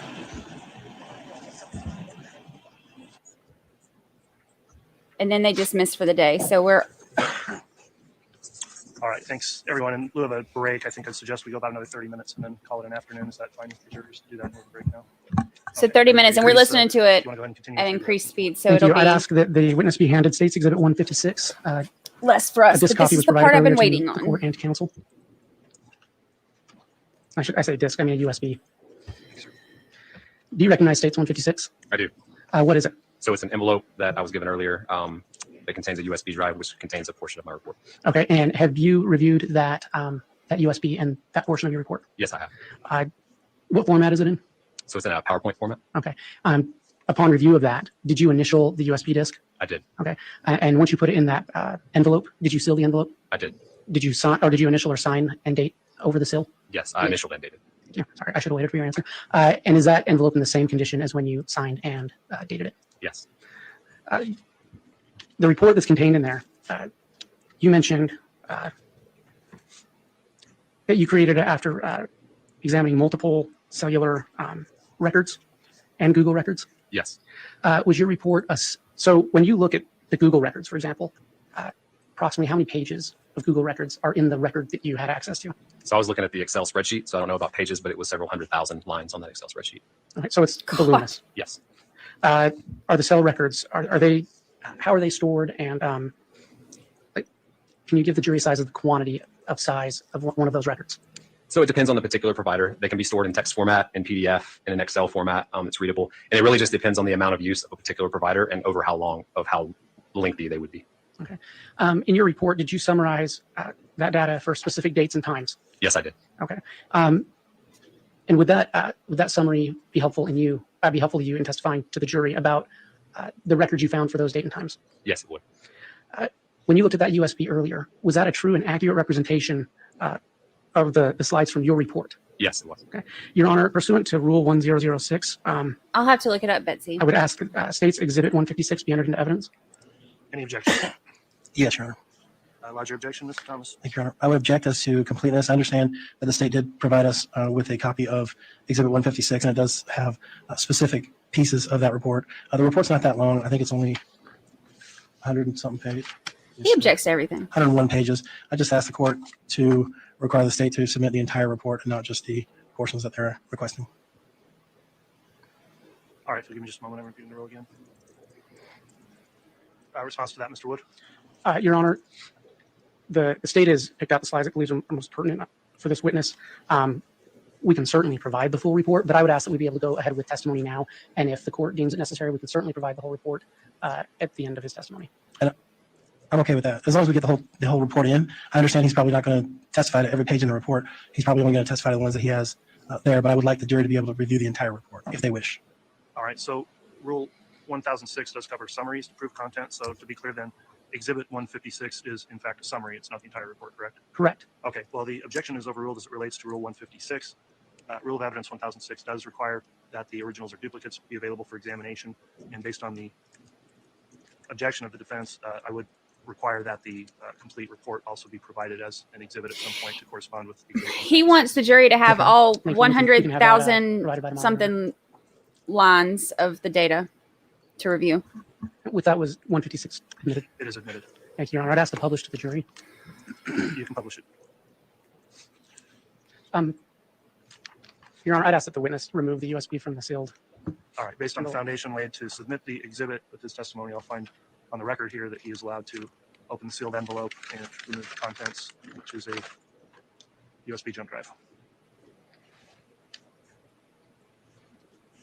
Pumpkin raisin muffins. That sounds good. And happy birthday to hubby.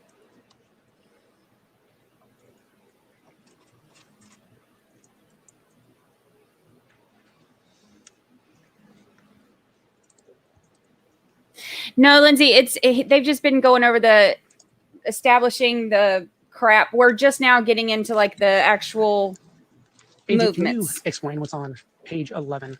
You missed another snarky I just want- objection, but that's Each it. of these slides, for the purpose of the day, Your Honor, is numbered where it was in the report. I didn't renumber anything, so I'll just refer to the slides by, if it's okay with the court and counsel, the number that's in the upper right hand. That's exactly it, Lorley. He wants to drown them in information. Agent, can you describe what's on page 11?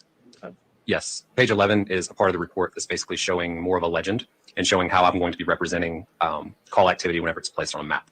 So I'll start from the top. The different circles, red, green, and blue, are representative of the other towers that are on the map that were not utilized during a particular interaction. Going down the left side, those are all of the different numbers that are included in this report that would be shown on the map. And then whenever I talked before about the sector, so as you can see, looking at the blue wedge per se, there's kind of a half circle on there. That doesn't mean that a phone was located within that shaded in area. That's merely just to show the direction from the tower that that particular interaction took place, like where from the tower the phone was generally located at the time of that interaction. So as you go down, you'll see there's multiple different numbers, and then it has a name associated beside the number that was provided to me. On the call information box, you'll see every time there's a particular happy birthday to you interaction too, that's mapped Michelle. out, you'll see these boxes, and that's what they represent. So the cell ID is the tower information that lets me know where on the tower list to go to find out where that tower and sector is located in the direction that it's facing. And then you'll see the date and time, the target number specifically that I'm mapping. So I'm pulling records associated with that number from the provider, the start time of a particular interaction, what the type or the direction that it was, being outgoing or ingoing, duration or how long that particular interaction lasted, the type of a call. Typically what you'll see here is voice or text, and then the associated number. So on an outbound call, the associated number would be the number that was called. On an inbound call, the associated number would have called the target number. Okay, when you talk about duration, what's that measurement? Is that? That measurement is in seconds. Okay, all right. Thank you. Okay, so Can you down explain- here You spoke earlier about drive test data. Right Can here you explain these graphics? is to Lori's me? apartment. Yeah, so Up this here is basically taking what I said and is showing the Chad's, visual and this is representation of the that. So you'll see drive 3D test thing data of represented his. usually one of two different ways. The first way on the left is where you're looking at that darker green area. That's the dominant coverage of a particular tower and sector. So what that means is if a phone is within that dominant area, it's going to prioritize that tower and sector of what it wants to utilize to communicate with the network. The lighter green area is the coverage area. So what that means is if a phone is within that lighter green area, then it could interact with that tower and sector. It has the necessary coverage for it to interact with it. So then on the right side, you're looking at two different towers. So the tower on the top right, which is again represented by that wedge shape, and then the tower on the bottom left. So I'm putting the coverage of two different towers and sectors on a map. And so what you'll see is that orange area, those are areas where you have overlapping coverage, meaning that a phone can see both tower and sectors and could utilize either one. So in contrast, if a phone is up closer towards St. Anthony in the red, and it doesn't have that overlapping coverage, it doesn't see that tower to the southwest, so it wouldn't be able to interact with the network on that tower and sector. Can you explain what's on slide 13? So just like we looked at with the cellular mapping, this is looking at how I'm going to map Google location data. So starting on the left side, you'll see three different icons. So what that represents is two different icons, Wi-Fi and GPS. So as a part of mapping with this case, anything that was greater than 100 meters margin of error, I didn't map for these particular reports. So because of that, there was no cellular data that was 100 meters or less margin of error. So that's why there's not a cellular icon up there. Below that, you'll see the yellow circle. Basically, that's how I'm going to represent the margin of error. So the center point of a particular GPS or Wi-Fi location, and then the margin of error, say it's 30 meters. So from the center of that yellow circle, the radius of 30 meters going out from the center point, that's how that's represented. So that yellow circle would be representative of the margin of error. Looking at the call out box, similar to the phone previously, what you're looking at is the date and time, the device tag, and that's basically going to associate it with a particular phone that is connected to the Google account, the latitude and longitude, and then the margin of error is going to be that R and then the number following it. So you see there R14, that means there's a 14-meter margin of error associated with that particular data line. And then at the bottom, with Google, we can see a lot of data points in a short amount of time. So in order to put those on a map, it can get extremely cluttered. So typically what I would do is if I had, say, 25 different locations on a particular map, I would put a summary box. And what that's going to do is tell you what types of records I'm summarizing. They're at the source, whether it's Wi-Fi, cell, or GPS, and then the number of records and the margin of error associated with them. So for instance, if you were to see Wi-Fi 26, that means there's 26 Wi-Fi records that I'm representing on that particular page. And then the margin of error is 17 to 135 meters for those. Can you explain what's on page 14? These are all addresses that were provided to me that were of significance to the investigation. So when you see them on the map, you're going to see them basically with the icon associated with that particular location. Okay. Is that the same thing on page 15? It is the same, and I'll make a secondary note too, because there's a note at the bottom of the previous page that you just showed. Basically what that indicates is that if there are locations that are very close in proximity, to put them both on a map, you might see one icon overlap the other. So because of that, I just made a note that I'm only going to put the specific icon associated with one of them, but there could technically be two. Which Thank you, I'll mention Ashley. later if that becomes relevant. Agent, before we continue, we've been talking about location data. And when we're talking about the location, what specific item are we talking about the location of? When you're talking about these icons? No, let Sorry. me rephrase my question. That was confusing. I apologize. I want to talk about some of the limitations of what we're going to be looking at. Are you able to place a phone in a specific person's pocket? No. Okay. So you're able to look at records of who you believe a phone is attributable to, correct? That's correct. But you don't specifically put it in their pocket. No, and that's a common theme I think that's said a lot. Whenever we're doing these records, I'm looking at the location of the phone. I'm not looking at the location of a person. Evidence might indicate later to us that particular phone was in a particular person's hands, but whenever I'm doing this mapping, I'm mapping the location of a phone, not a person. Okay, thank you. Okay, I'm going to go over some of the events and some of the things you found on September 9th, 2019. Can you tell the jury what you see on and what you mapped out on page 19? Thanks, So this was y'all. looking at the Google location history associated with a Google account of homerjmaximus@gmail.com. So the way that Google identifies an account, just like your cellular carrier is going to identify your account based in part on your phone number, Google is primarily going to identify account by that gmail.com address. Do you know who homerjmaximus@gmail.com? Do you know who that email account belonged to? I reviewed the subscription sheet associated with the Gmail account, and it came back to Alex Cox. Okay. So this is Alex. Continue to It's Lori's brother. So you'll see a trend because there's several pages that potentially are going to be shown. And just so you're familiar with the structure of the report, at the top, what you're typically going to see is what I'm mapping, whether that be an interaction with a cellular network or Google location. So that's kind of the Google location history that's explaining what it's going to be. Below that, you're typically going to see the account, whether it's an account or a specific phone number that we're looking at, and then the time range that a particular map is providing. Thank you, Michelle. So specifically, this is looking at September the 9th, 2019 from midnight until 5 a.m. So again, when I talked about the mapping for Google location history, I did not map anything that was greater than 100 meters. So when we're looking at this, we're looking at 3 locations that were repeated on all 3 occasions at 2:42 and 2 seconds, 2:42 and 11 seconds, and then 3:37 and 22 seconds. This is Google location all down points here based on GPS that were directly northwest of Lori Vallow's apartment.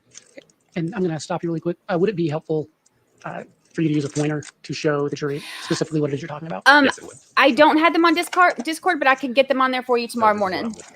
Sorry. That's what I just talked about first. Was those I don't know how to work locations. Discord, so And I then have to looking get at somebody else to put them from on there for me. 4:37 until 4:41. There's additional Google location points. Again, a repeat of the same points, but showing a 37-meter margin of error that would be consistent with the phone being at Alex Cox's residence. Okay, and I know we went over a legend earlier, but just as we get into this to aid the jury, there is an AC in that bigger yellow circle, correct? Correct. And so you'll see down on the bottom left, that's going to usually show the legend of the specific locations that we're looking at. Only to include the full address would, again, create, cover up the map per se. So those addresses are all in the legend on the previous pages, but what you're looking at is just the icons that are represented down here in the legend. And so, Agent, in the upper left-hand box, with that explanation, can you just briefly state again what it is we're seeing in terms of that data?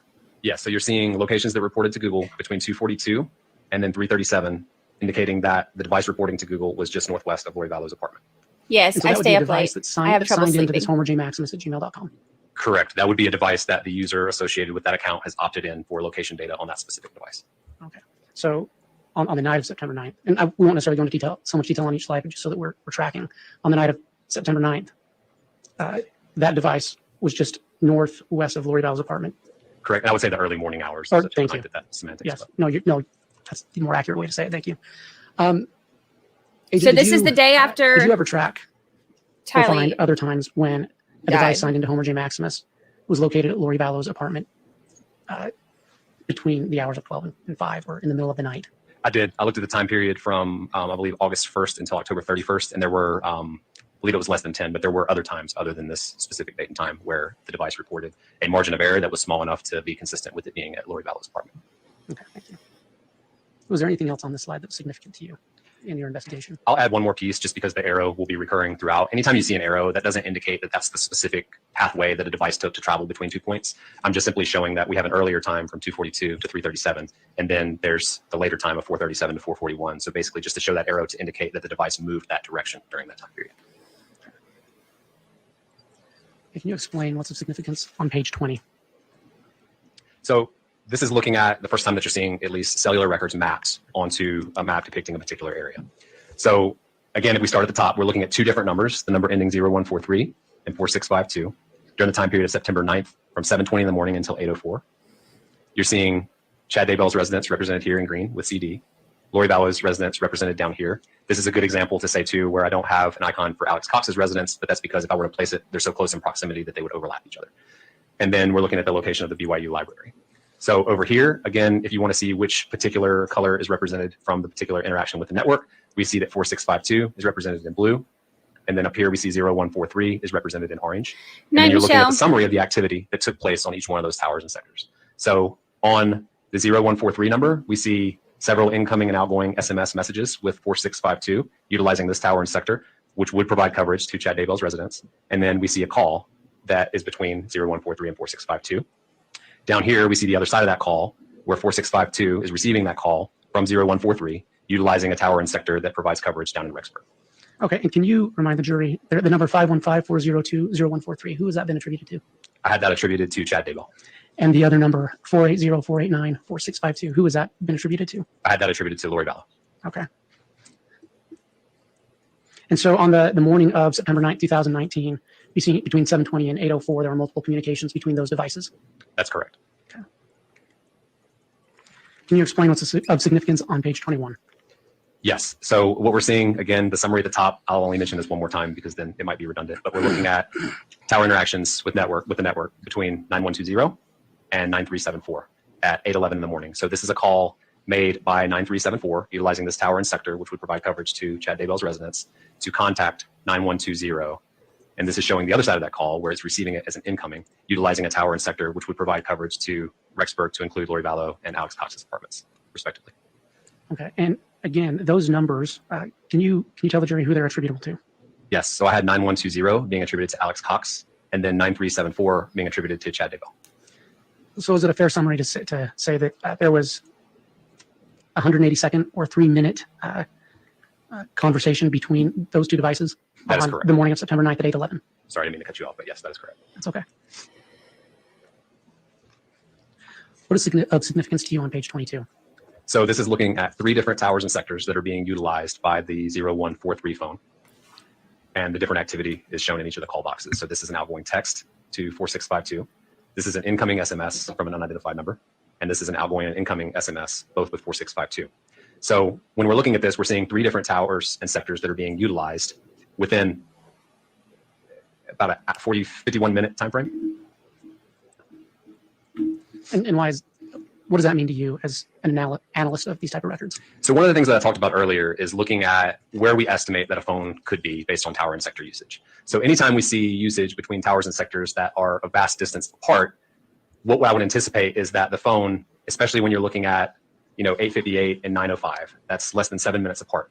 So what I would anticipate based on my training and experience is that since we're utilizing towers and sectors that are vast distance apart, there's going to be an overlapped coverage area between those two, that within that 7-minute window, you couldn't feasibly drive from down here all the way up to Parker within that less than 7-minute window. So the phone would need to be within that, somewhere near the overlapping coverage area. And the closer that is in time, so say for instance, you use one tower and sector and then 30 seconds later, you use a different one, you're going to be, my estimate would be you're much closer to that overlapping coverage area. Okay. And just briefly, can you just, so there's 3 interaction boxes there, correct? That's correct. And in that first one, again, the 0143 number, who is that attributable to? Chad Daybell. And the 4652 that number is communicating with, who is that attributable to? Lori Vallow. Okay. And the box on the right, can you just briefly go over what those interactions are and who those phones are attributable to? Yep. So it's one text message being sent by Chad Daybell 0143 and one being received by Chad Daybell 0143. Both of those interactions are with the number ending 4652, which would be attributed to Lori Vallow. Are you familiar with on that bottom box to the left, the number 288-15685? So I'm not familiar with what that number is, but I would point out that it's not 10 digits. So typically you can see, like a lot of times you'll get a text message and it won't be from a true number. It might be like a service type thing that you receive on your phone. So again, I don't know without looking into it, but I would just basically take notice that it's not 10 digits to be a true phone number. So there's a lot of communication between these 3. In light of what you were just testifying Early about, in the what's the morning. significance of page 23? So this is where I talked about where we can represent coverage areas and overlapping coverage areas. So if you're looking the tower here, the coverage area, and it's only going to be the coverage area, not the dominant area. That coverage area is represented by the red. The tower here, that tower and sector is represented by the green. And then the tower and sector on the southwest part of the map is represented by the yellow. So then what you can see is the overlapping coverage area. And when it goes onto a screen, it doesn't necessarily show it as clear. But what you're looking at is that orange area is the overlapping coverage area. So what that means is that if you were to see records 30 seconds apart, utilizing all 3 of these different towers and sectors, I would anticipate that that phone would be somewhere close to one of these orange coverage areas, because in order for it to have those interactions, it has to be within the footprint of that tower and sector.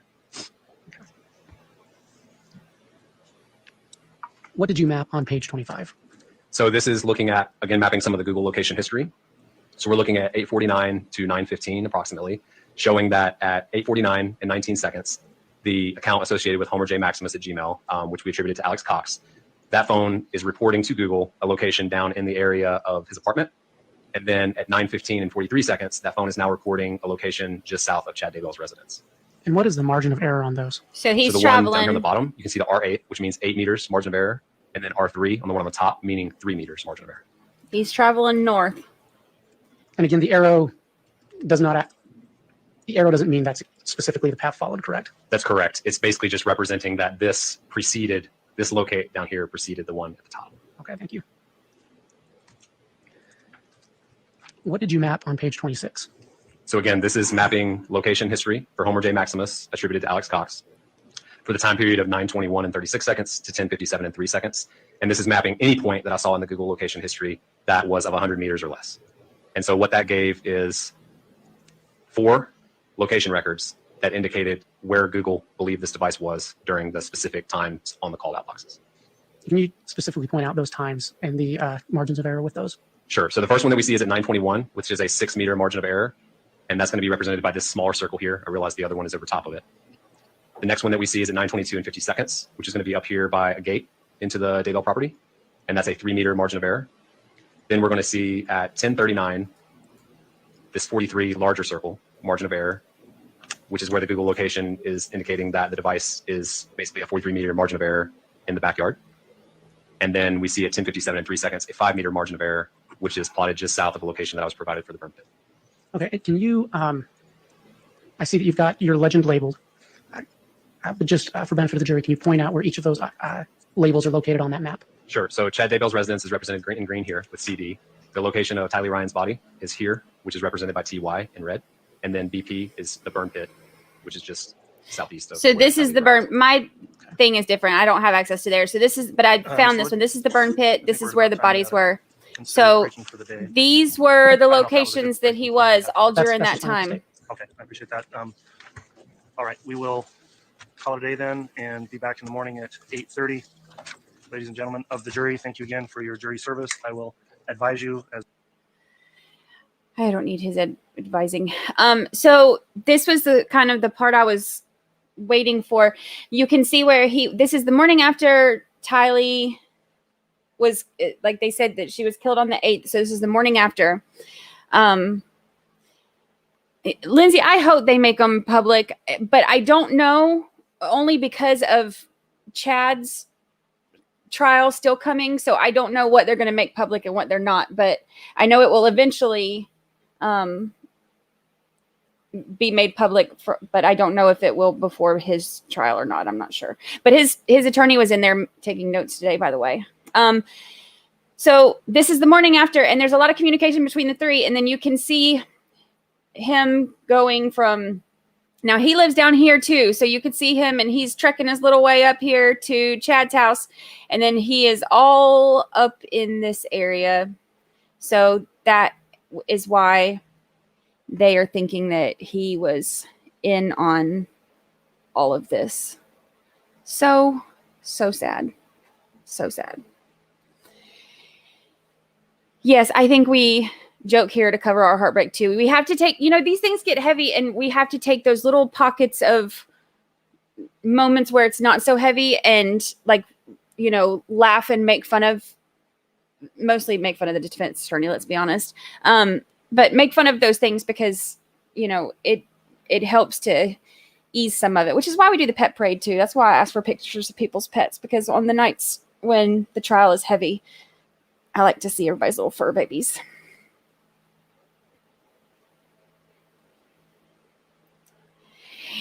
Yeah, the text about the graduation was really, if I were his kids, especially because his kids have been on interviews, and I haven't seen any that were more recent, but I know that they've been on interviews before saying that, that they were supporting him and that, they didn't believe any of this and they think that he's innocent and everything.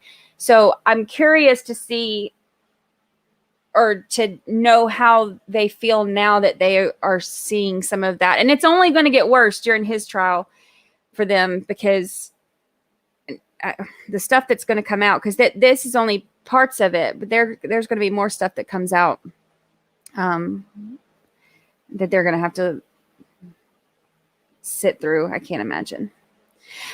Chad was at Lori's the night of the 8th. I don't know the data that they were just giving shows that he was there at least from 12 from like midnight until 5 a.m.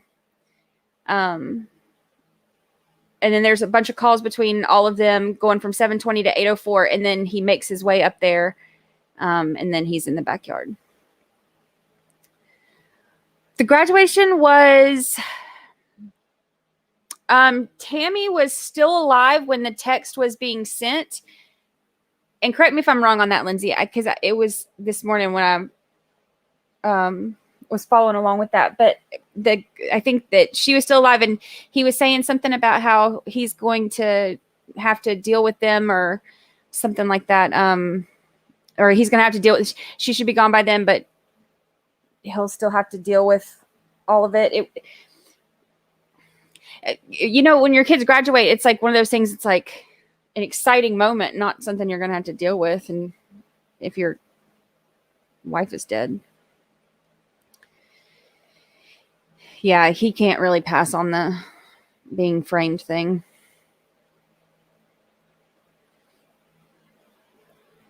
Yeah, he's awful. Yeah, I stay up late. I have a lot of medical issues. And I have to wake up when I sleep. I have to wake up every 3 hours anyway. Every 2.5, 3 hours. So then it's really hard for me to go back to sleep. So I'm up a lot. That's why people laugh, because I'm covering everything.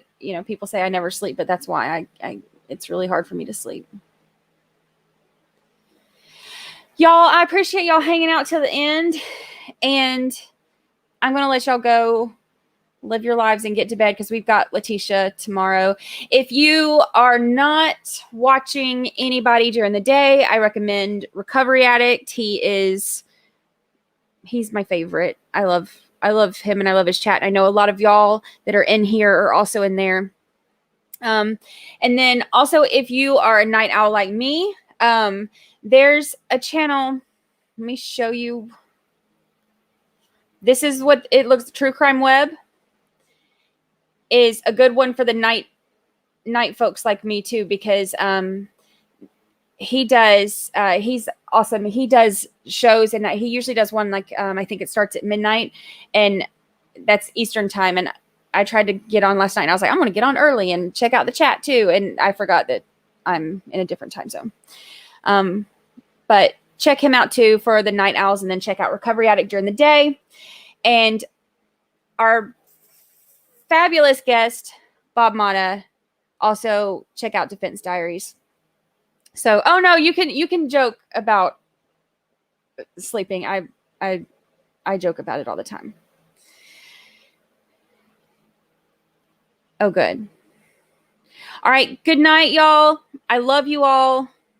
Thank you for hanging out with me tonight, and I will see you tomorrow. And I can announce, I think I can announce it tomorrow. We have a really, really, really exciting special guest that's going to be coming up on, I think, Wednesday. I think. But I don't want to announce it yet, because I want to confirm, but it's one of the, y'all are going to be excited. It's exciting. So I will see y'all tomorrow. Most of you I will see in RA's chat, and then the rest of you, if I don't, I will see you tomorrow night. We will be back about 8:30, 8:45.